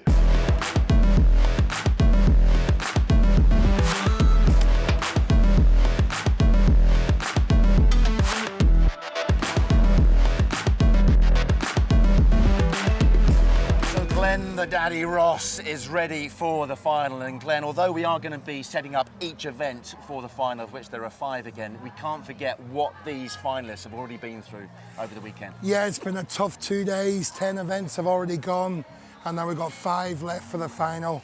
And the first one kicks off with this loading event. Yeah, so in the strongman events that I've done with you, I'm well aware of the giant earth mover tyres that they flip. This obviously isn't that. No, these are 120 kilos of lorry tar, reinforced lorry tar, that has to be carried up a 20-metre course onto a 4.5-foot platform. One at a time, and it's a race against the clock? Yes, it is. And maybe this little bit of rain is going to add in something of an X factor for these contestants, something extra for them to deal with as we head into this first event of the final. Introducing 4 men lining up against each other. Brand new lorry tyres. at 120 kilos each, the same weight as this man here, 264 pounds or 19 stone. Richard Besant from Wales. Ryan England, 32 years of age now. I think he's had a great competition, actually, the man from the West Country. You always expect him to sound like a Viking when he opens his mouth, but he doesn't. In lane 3, from Scotland. Scott Milne, consistency personified, this man. He's had a great competition so far, and now he's really up against it in the final of this, the PMW Marketing UK's Strongest Man. UK's Strongest Man, Rob Spence. Well, what a competition this man has had so far. To make it through to the final day is an achievement in itself. So Heat 1 of Event 1 gets underway. Richard Besant, the Welshman, a little bit slow off the mark. Number 3, good grief. There's a few tyre fitters who could do with these guys around, that's for sure.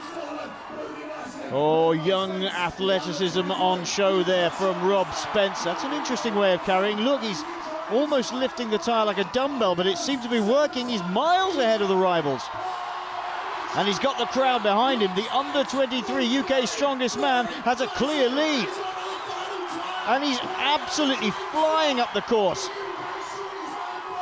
Richard Besant is the closest competitor, but he's finished 38.64. What an amazing result. Is this the future of UK Strongest Man we're seeing ahead of us?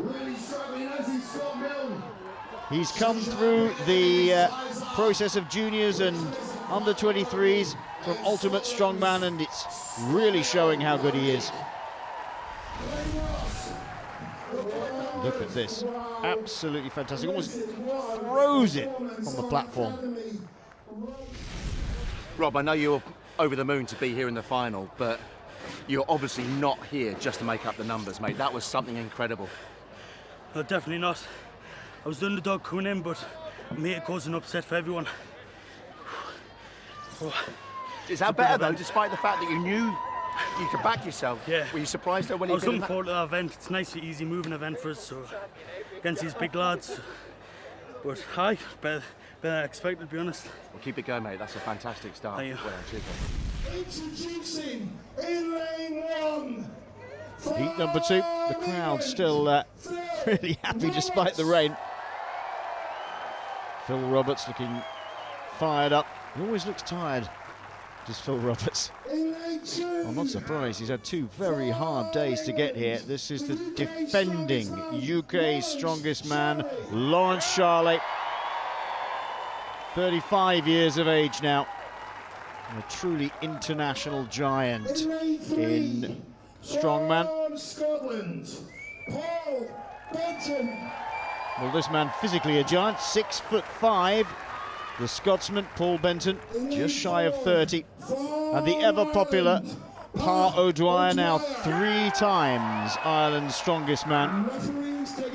Well, they've just seen a magnificent performance by Rob Spence. There's been a few raised eyebrows there. Goes to show it's not just about strength, you have to have some athleticism and speed on this. Benton going well, Charley going well, Roberts going well, just a little bit behind Pa O'Dwyer now. Phil Roberts moving very, very well considering he injured himself on day 1. 2 tyres up for him. Charley struggling a little bit, getting it off his shoulder, as is Benton. They have to have all 3 tyres on the platform. There's no question about it falling off afterwards. It's got to be stable. Brilliant, brilliant by Phil Roberts. Fantastic. Come on, come on. Oh, no, no, no, no. Oh, he's lost the advantage, and Charley comes through, hoiks the tyre up on the top and takes the win. Oh, what a shame for Phil Roberts. Oh, he will be disappointed with that. Yes, Phil Roberts won the first one. Well, I think he thought he had it in the bag. Just the simplest of mistakes robbed him of victory. Where did Pa O'Dwyer come from? I thought it was out of Lawrence. An amazing start for Rob Spence. He takes the 8 points on this third day ahead of Charlotte, England and O'Dwyer, but difficult for Phil Roberts, only 4 points. Tough opener, guys. What a fantastic race. Parr, you came from nowhere, almost snatched it. Loz just got it, though. Yeah, I made a slip up in the first tire. The first tire slipped out of my hands. Picking it up, stupid mistake. Tried to make it back in the other 3 tires, but he hit me in the end. And I mean, your experience told you, obviously, that you don't just have to get it to the platform like Phil did, you've got to get the thing on there. Yeah, well, I had to take a bit more time on the second one just to make sure it was flat, because my tactic was to push straight up and get it on, which helped me pip some of the speedy guys. I know, I said from the start, this man's the man that's going to push me all round. He's got the best ability on every event. You beat him today? Hopefully, but Lawrence is a class athlete. Yeah. He's a world-renowned athlete for, I don't know, 20 years, is it? It feels like it. But yeah, to be up there with him, even competing alongside him was great. And to be pushing like he thinks I am going to do great, better again, do you know? Oh, you lot are all too nice. Listen, well done, both of you. Go get ready for the next one. Cheers. Phil, I know you probably don't want to talk about this because that was yours for the winning. You just couldn't get the third tyre on the platform. What happened? Proved I was fastest out there, but bit of unlucky, a bit of maybe a bit unlucky, a bit slack, or maybe putting the last one up.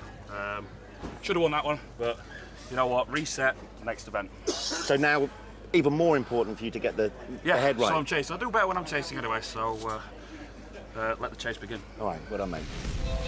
Up next, it's a classic car deadlift.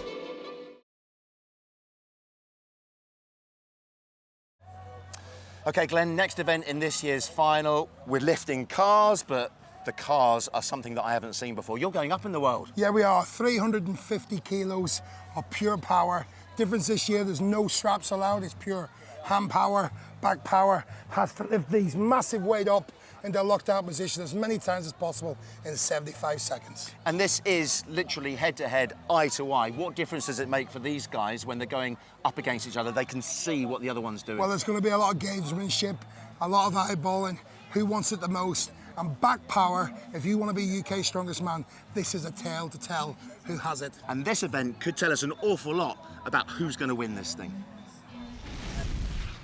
It's Scotland up against Wales here. Scott Milne nearest to us. Richard Besant opposing him. Lifting two rather nice Porsches. One thing that they didn't get mentioned in the introduction, it's about grip strength as well, especially in this rain. 75 seconds. Milne on 3, Besant now on 5. He's calling for something, a towel I think, or some more chalk. This is very, very difficult conditions to deadlift in. Very slippery, and grip strength, I think, is probably the most important factor in this event today. Besant on 6. You'd expect something like 7 or 8 on a good day in good weather. He's doing a fantastic job here. Scott Milne, I think he's called it a day at 3. Is he going back again? Or maybe he's trying to get the crowd behind him. I think he is. About 25 seconds to go. Ooh. Scott Milne calls it a day. Richard Besant calls it a day. Very difficult conditions to deadlift in. On your left, Phil Roberts. On the right, Paul Benton. Roberts says he's happier when he's chasing. Oh, straight into it. 2 immediately. And he's going at a pace of 2-1 at the moment against Paul Benton. Oh, this is terrific by Phil Roberts. He really wants this title. Look at that, he's on 7 already. Showing no signs of slowing down. His grip strength is very good. Paul Benton, he has to get down a long way. This is a big problem. You've got to squat a long way down and push with the whole of your back and the whole of your leg strength as well. It's not the greatest position to be in. If you're very tall, you're disadvantaged here. But I'll tell you what, Phil Roberts, he's quite tall. And he's doing really very, very well indeed. Another man who wants more chalk for these slippery conditions. This is absolutely brilliant deadlifting by Phil Roberts. 13. 14. It is literally almost 2-1. Can he get 16 and make it really 2-1 before the end? He's got another 25 seconds, but it's about losing momentum now. Well, a no lift for Paul Benton there. He dropped the car as opposed to placing it down. He gets a no lift for that. He won't be very pleased, but Phil Roberts takes that convincingly. He is a real contender, isn't he? 15 plays 8.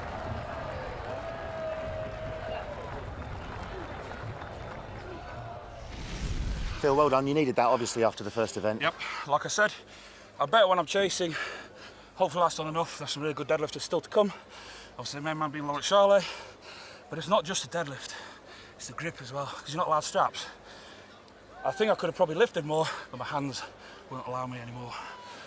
See, the problem you have after that first event is you're going forth with 4 more to come, so you don't know how many might be enough to win this event, right? So you just got to go all out, yeah. Leave nothing and behind. It's really hard because obviously your body's starving for oxygen. So in between, you're trying to use as much time as possible. You try and do it all at once, you won't be able to catch up with yourself. So it's pace. Large number, break, small number, break, bite-sized chunks. Could 15 hold? Yeah. Right. I think it can. All right, we'll find out. Well done, mate. Fingers crossed. Absolutely brimming with confidence, Phil Roberts, and why not? The skies seem to be lifting in colour a little bit. Will it be easier to grip these deadlift bars now? O'Dwyer up against Ryan England. 15 is the target they're aiming at. O'Dwyer and England pretty well matched on this, I think. O'Dwyer is a good deadlifter, so is Ryan England. It looks like he's suffering a little bit, though. But as we pointed out at the beginning of this event, and Phil Roberts has just talked about, it's more about grip strength today than anything else, I think. Now, watch the technique. Ryan England squatting down, very much in a powerlifting, deadlifting, classic style. Para O'Dwyer with much more of a bent back. Still got to use that extraordinary hams, quads and lower back power there. And of course the grip. The great Mark Felix there on the right hand side, one of the judges here today. I don't think they're going to match the score of Phil Roberts. Very little time left and then no win here. Well, maybe Roberts is right. Rain lashing down, and I think that actually Ryan England has hurt himself. 10 and 12 apiece. Yep, you can see on his hand there, his left hand, he's ripped the skin wide open. Rob Spence and Lawrence Charley. First and second in the last event. Charley, one of the best deadlifters in the world. Rob Spence has just got to concentrate on his own game here. If he keeps looking over at Charley, he will be discouraged, that is for sure. But I think he's doing really well. Reaching underneath the short hem to get some chalk. Just concentrate, concentrate, concentrate, Rob. Lawrence Charley has 10 in the bag. He knows Phil Roberts has a great deal more and he has to match it. He has to get somewhere close at least. One of the best deadlifters in the world, and Rob Spence is doing a great job. That's 8 for Spence, 13 for Charley. It looks like Phil Roberts, at the moment, is pretty safe. Still some time though, still some time. Look at the rain lashing down. This makes it very, very difficult indeed. Another one in the bag for Rob Spence. He keeps his hand in with the top boys. The seconds are ticking away. Phil Roberts looking safe. Charley's had enough. He's not going to go for any more. 9 for Spence, 13 for Charley. A very creditable performance by Spence. Lawrence Charley disappointed. One of the best deadlifters in the world. Difficult conditions for sure, and that will have affected performances of many men.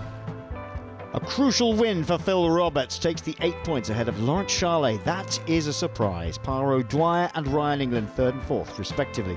Great result for Rob Spence.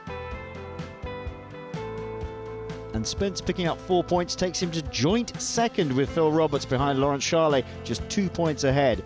And then Ryan England and Par O'Dwyer on 11.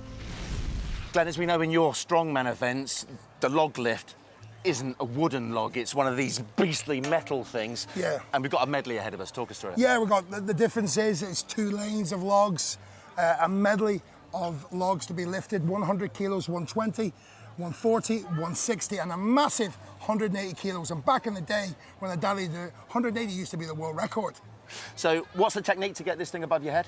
Basically, they get it to their knees, clean to the chest, up, and on the referee's signal, down under control, and then they move on to the next one. They've got 90 seconds. And because of that time limit that you've put into it, they need to be pretty quick going from log to log down the course. Yes, they do. Yes, they do. And then obviously, take the first 3 pretty quickly.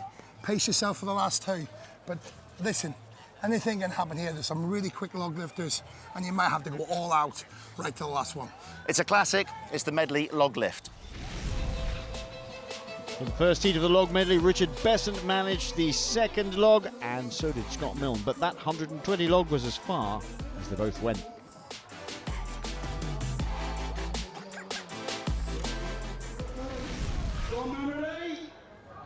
Paul Benton on the left, Rob Spence on the right. Benton currently 6th, joint 2nd for Rob Spence. It's all about pacing yourself in this event, as Glenn the Daddy Ross was saying. Nice technique from Rob Spence, nice technique from Paul Benton. Rob struggling just a little bit, much smaller man than Paul Benton, but very difficult conditions. Again, the handles on these logs will be difficult to grab, but the pushing part of it's not so bad. It's the rolling it up to the chest. Rob Spence is struggling a little bit. Will they get back in time to have another go? Paul Benton moving on to 160 kilos. If you're not good at this, you're just not good at this. You might as well pace yourself and wait for another event. The other competitors very keen to see how young Rob Spence is doing. He's 2nd overall, remember. No, I think that's where he stops. Benton. Nope, has decided 140 is where he will finish. Still very good lifting by both men. Remember, the 2 previous competitors got to 120 kilos, as did Rob Spence. Benton goes 1 further to make a clean lift on 140 kilos. Still some top men to go. This is Ryan England on the left-hand side, and Par O'Dwyer, their joint 4th. Both of them very, very good log pressers, especially Ryan England. He has been very impressive. So easy for Par O'Dwyer. Both men moving on to 140 kilos. This is where the marker has been set so far by Paul Benton. Yeah. Both men lifting cleanly. More chalk on the hands, taking their time. I don't blame them. The conditions, for the first time in weeks and weeks and weeks in the United Kingdom, we've had rain. It has been scorching. Oh, brilliant. Brilliant log press by Ryan England. 160 in the bag. This is a walloping 180 kilos going. O'Dwyer, I think, is going to call it a day at that point. All eyes, though, on Ryan England. Can he make 180 kilos? It's great, great technique. This is going to be a very, very impressive press if he can make it. Tries once. Tries twice. Nope. Discretion is the better part of valor, but a big smile on his face, and I am not surprised. Massive, massive lift for this man. 4th overall at the start of the event. Look at that. Great classic pressing technique. Straightening that body. All that power coming up through the shoulders. for the final element. Do you think anyone can do that 180? No one's getting 180. Right. And no one's getting 160 as fast as that either. Yeah. No, Loz was talking you up, so I think that this should be yours, mate. There's only 2 more to go. It's my best event and I wanted to do well at it. I've done damage limitation on the other 2, so yeah, well done. Let's roll on. Good stuff, mate. Well done. Well, I'm not surprised that Ryan England is confident. Fast time, great pressing. Oh, Charlet also one of the best log pressers in the country, if not the world. Phil Roberts, the bit between his teeth. He's already given a thumping to Laurent Charlet in the last event. He can sense victory. Oh, struggling a little bit though on 140 kilos, now makes a clean lift. Charlet, 160. Looking comfortable at the moment. Rolls it up onto the shoulders. Now, push all the way up. Oh, well done, 160. Oh, that's quicker. That's quicker than Ryan England. He wants to know the time. Does he have to go any further? That's what he wants. He knows he's gone faster. He's just going to walk off, is he? Is he going to try the 180? He knows he's quicker than the others. That means he's taking victory. Oh. Charlet, it's all about the time for him. Phil Roberts concedes. Charlet knows he's back in the hunt. Needed them points. 2 events to go. No mistakes. No mistakes, Glenn. Well, he knew he could lift 160 as soon as he dropped this, pointing to his wristwatch. How fast? Half fast. So second in that then was Ryan. And that's the result. He knows he's got it in the bag. Well, much to Ryan England's disappointment, Laurent Charlet is faster. Around 3.5 seconds faster, in fact. 8 points to him, 7 to England, 6 to Pat O'Dwyer. Charlet leads. Ryan England is second. Phil Roberts and Pat O'Dwyer tie for third. Still a lot to play for. Next up, truck pull.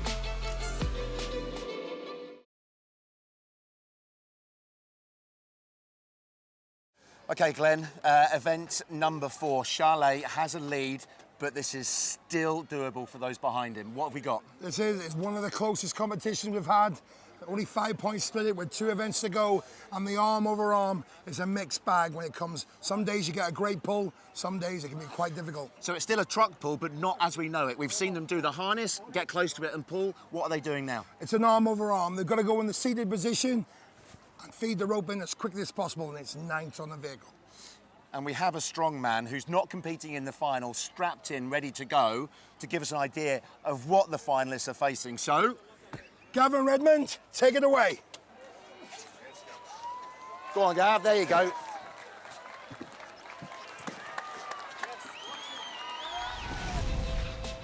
It was Rob Spence who was first out. He didn't finish the course, but he set a good bar at 17.65 metres.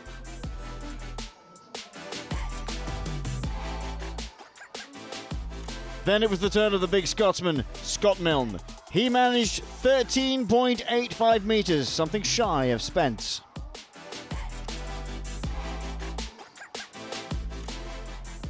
Richard Besant, the only Welshman left in the contest, pulled 15.54 metres. So we join it with 5 men left to pull. Paul Benton of Scotland, he loves an event like this. He's currently 6th overall. And really giving it absolutely everything. That rope has to be fed backwards all the time so he doesn't get caught up. But this is all about lower back, shoulders and biceps. He's pushing with the legs backwards and forwards, almost like he's on a rowing machine. It's hard, hard work. Again, getting a full workout. But I bet they're pleased they don't have to do a traditional truck pull with a harness today. Way, way too slippery. They get no purchase whatsoever. This is a brilliant pull by Paul Benton. Leaning into it, dragging it towards him. Can he make it all the way to the line? That's the finish line. 46.5 seconds. He can take a little bit of a breather. What a magnificent pull by the Scotsman. Look at the effort on his face, giving it absolutely everything. Leaning back into it.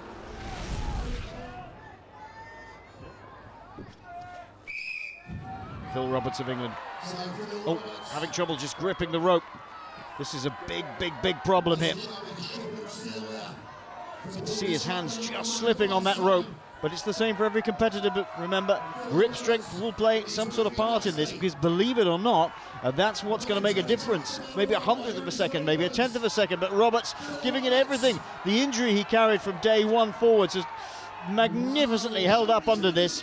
46.5 seconds is what he's got to beat. I think he's a little slower. That is the finish line, but Roberts is a massively talented competitor and wants to give it everything. He wants this title.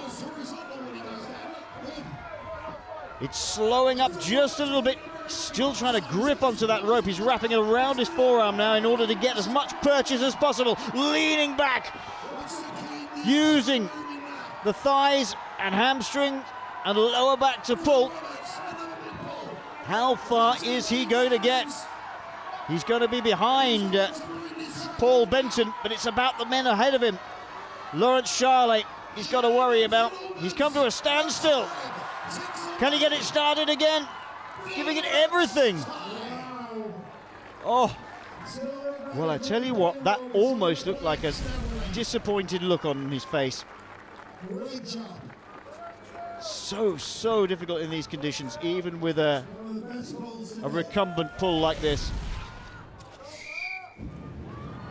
Third overall, Par O'Dwyer, joint third. Terrific strength and grip to get it moving.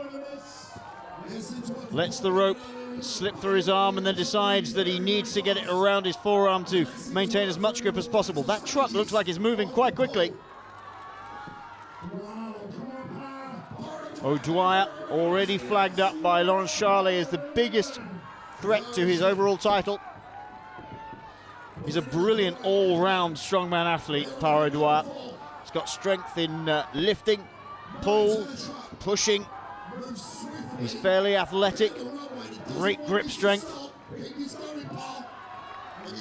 Well, he said he trained for truck pulls by pulling a 10-ton tractor uphill in the weeks coming up to this event, but the truck is now almost ground to a halt. This is the problem. If they can't keep the overarm movement going quickly enough, the truck will stop, and then they've got to do it all over again.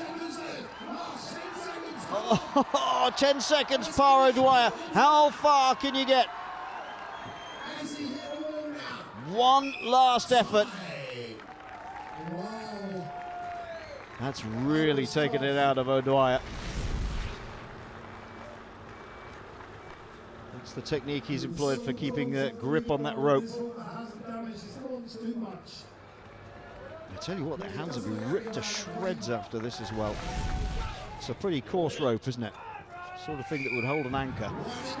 Ryan England, second place overall. Tremendous performance so far. Leans back to get the truck moving. Looks like a slow start to me for Ryan England. The thing is, keep the momentum going. If he can keep the truck moving and not let it slow down again, then he'll be in a good position. He has to turn in a good performance. There will be other athletes snapping at his heels, and he's still got to make up ground on the leader. It's painfully slow, the progress of that truck, and Ryan England knows it. He's giving it everything, as every athlete has to do at this stage of the event. Only 2 events still to go. Oh, no. This is a disaster. Having to get it started again at any point is difficult, but grip is the problem. And Ryan England, remember, has already injured his left hand. This must be very, very painful for the Englishman. And that's it. He knows it. Flings the rope away. Just the wrong event to be going into after he'd ripped his hands to pieces on the car dead. And if you can see the blood on his left hand.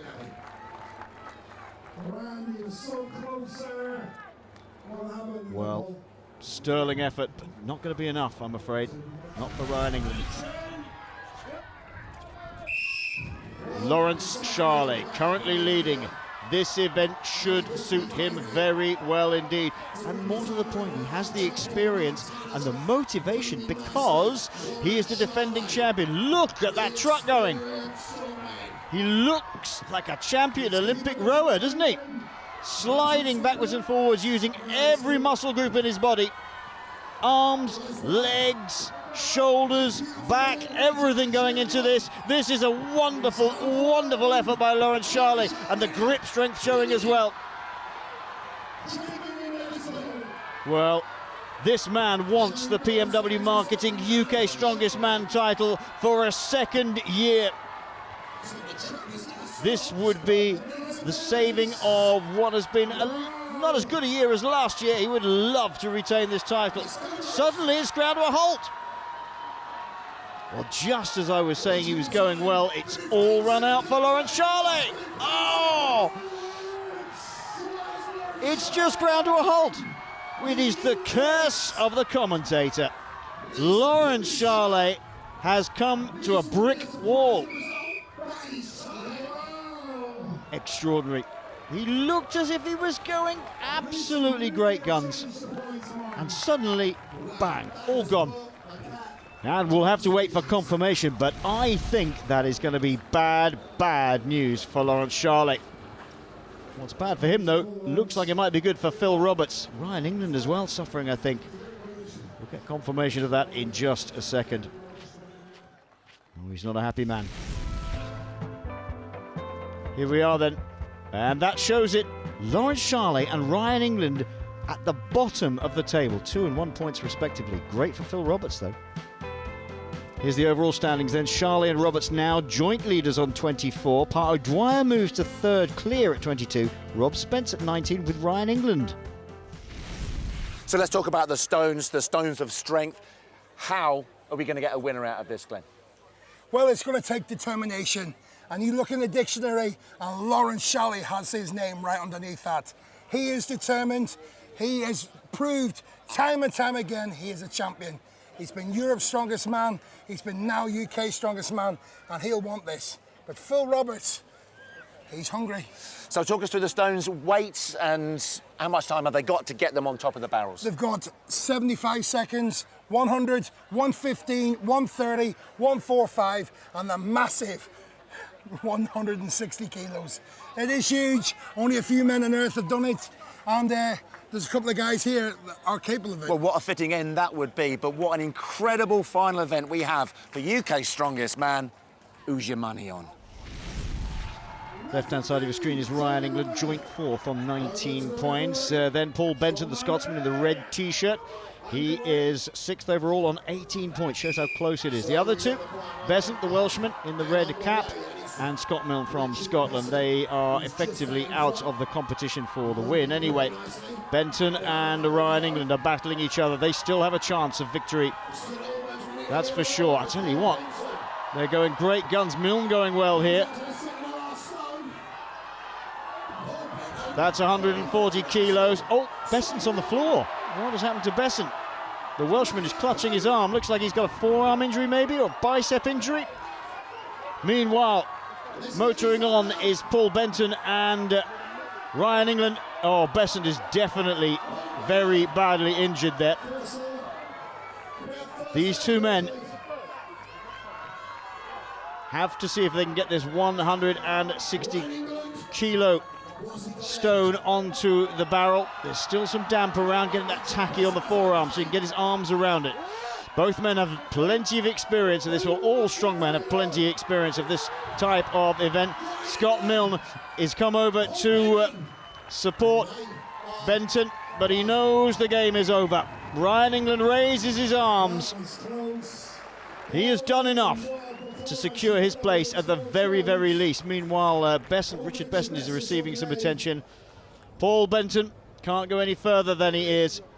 Bicep injury, it looks like, for Besant. Heat one then, the stones of strength, 4 stones apiece for Ryan England and Paul Benton, but I think Ryan England has done enough to maintain his place at the very least. Next up, who will be crowned UK's strongest man?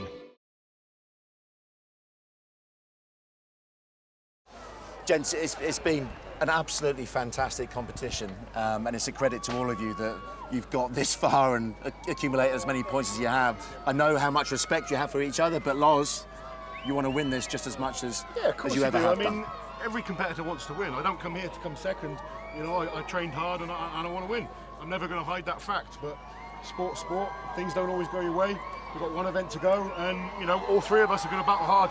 Not just three of us, a couple of guys behind us are still within a chance of winning, so it's going to be exciting and anything can happen. Yeah, the reason you three are here is because at the moment you are in the podium positions and you two are tied for the top, so going into this, you couldn't have asked for much more, I'm guessing, Phil. No, mucked up on a couple of the earlier events, come through, just consistent, keep your head on, reset after each one.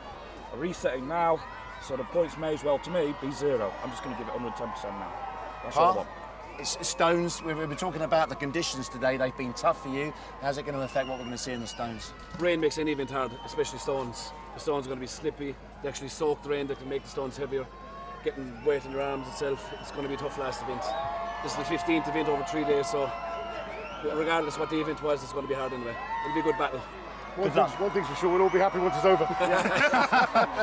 We won't. Listen, give it your all. Best of luck to all of you. And thanks, Dan. We'll see you at the end of it. Cheers. Well, as our 3 current podium position men have said, there are a few men who can put a cat amongst the pigeons, and this is one of them, Rob Spence, the under-23 UK strongest man. Was magnificent in the last 2 Stones of Strength rounds on day 1 and 2. He's super quick, really is a force to be reckoned with, and he could get on the podium. Paro Dwyer, 3rd place overall. Lawrence Charlet had this man down as the strongest all-round competition for him. Phil Roberts, well, you've got to admire this man. He tries and tries and tries, and he's put himself in a position where he could win his first UK Strongest Man title. He was 4th last year. He's been England's strongest man. But unlike this man, Lawrence Charlet, he has never been UK Strongest Man. Lawrence defending his title. What a great battler he is. He's been a little bit up and down in his performance, but he's such a world-class athlete. Phil Roberts has been consistent all the way through, as has Paro Dwyer. Away they go. Good lifting, good stone lifting by all 4 men at the moment. Neck and neck for the 3 nearest to us. Rob Spence is the man who gets the first 130 kilo stone on, and he's ahead. Next, Phil Roberts. Oh, on goes 145 kilos. Spence just steadies it. He's on to 160. This could really cause an upset. But Phil Roberts is on to 160 as well. Oh, he's so close. Don't let the pressure get to you, Rob. Lift, lift, lift, lift. Just a little too short. Phil Roberts has got to maintain his calm. He's got to maintain his calm. Drops the stone back down again. Paro Dwyer is on the left of him. Oh, he's made it! 160 kilos for Paro Dwyer. That could be a game changer, especially as Lawrence Charlet looks to be walking off course. He's not made 145 kilos. It's down to this man now. He's got to get that 160 kilo on, or he will lose on time, surely, or at least lose the chance of winning. So close, says Rob Spence. And Phil Roberts doesn't know what day it is. Has he won? Hasn't he won? Is he first? Is he second? Is he third? Who knows?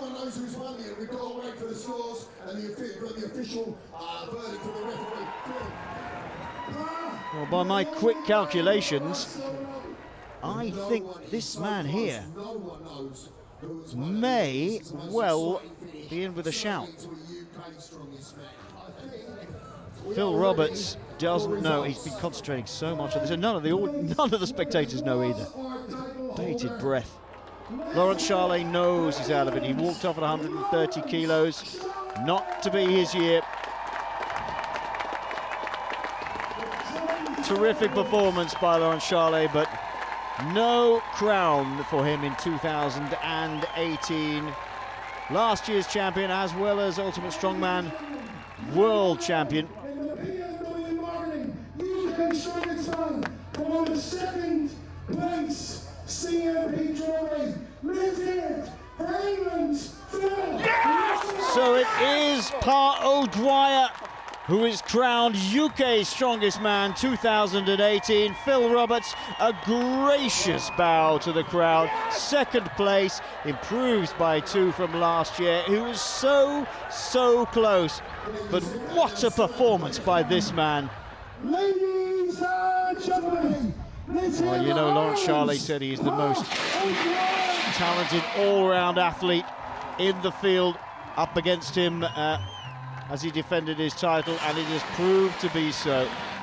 Terrific performances by Ryan Englander and Rob Spence, the under-23 UK Strongest Man, but nobody's going to take that away from Pa O'Dwyer. And now it's the question of the pressure of UK Strongest Man will be on his shoulders in bigger competitions around the world for the next 12 months. The outgoing champion congratulates the new one. What a competition we've had here at St Albans. The first time in England, a brilliant UK Strongest Man. There we are, confirmation. Pa O'Dwyer winning the Stones of Strength from Rob Spence. Brilliant performance. Paul Benton and Phil Roberts in 4th, just missing out. And the overall final result, Pa O'Dwyer on around 30 points, is UK Strongest Man, just 1 point ahead of Phil Roberts.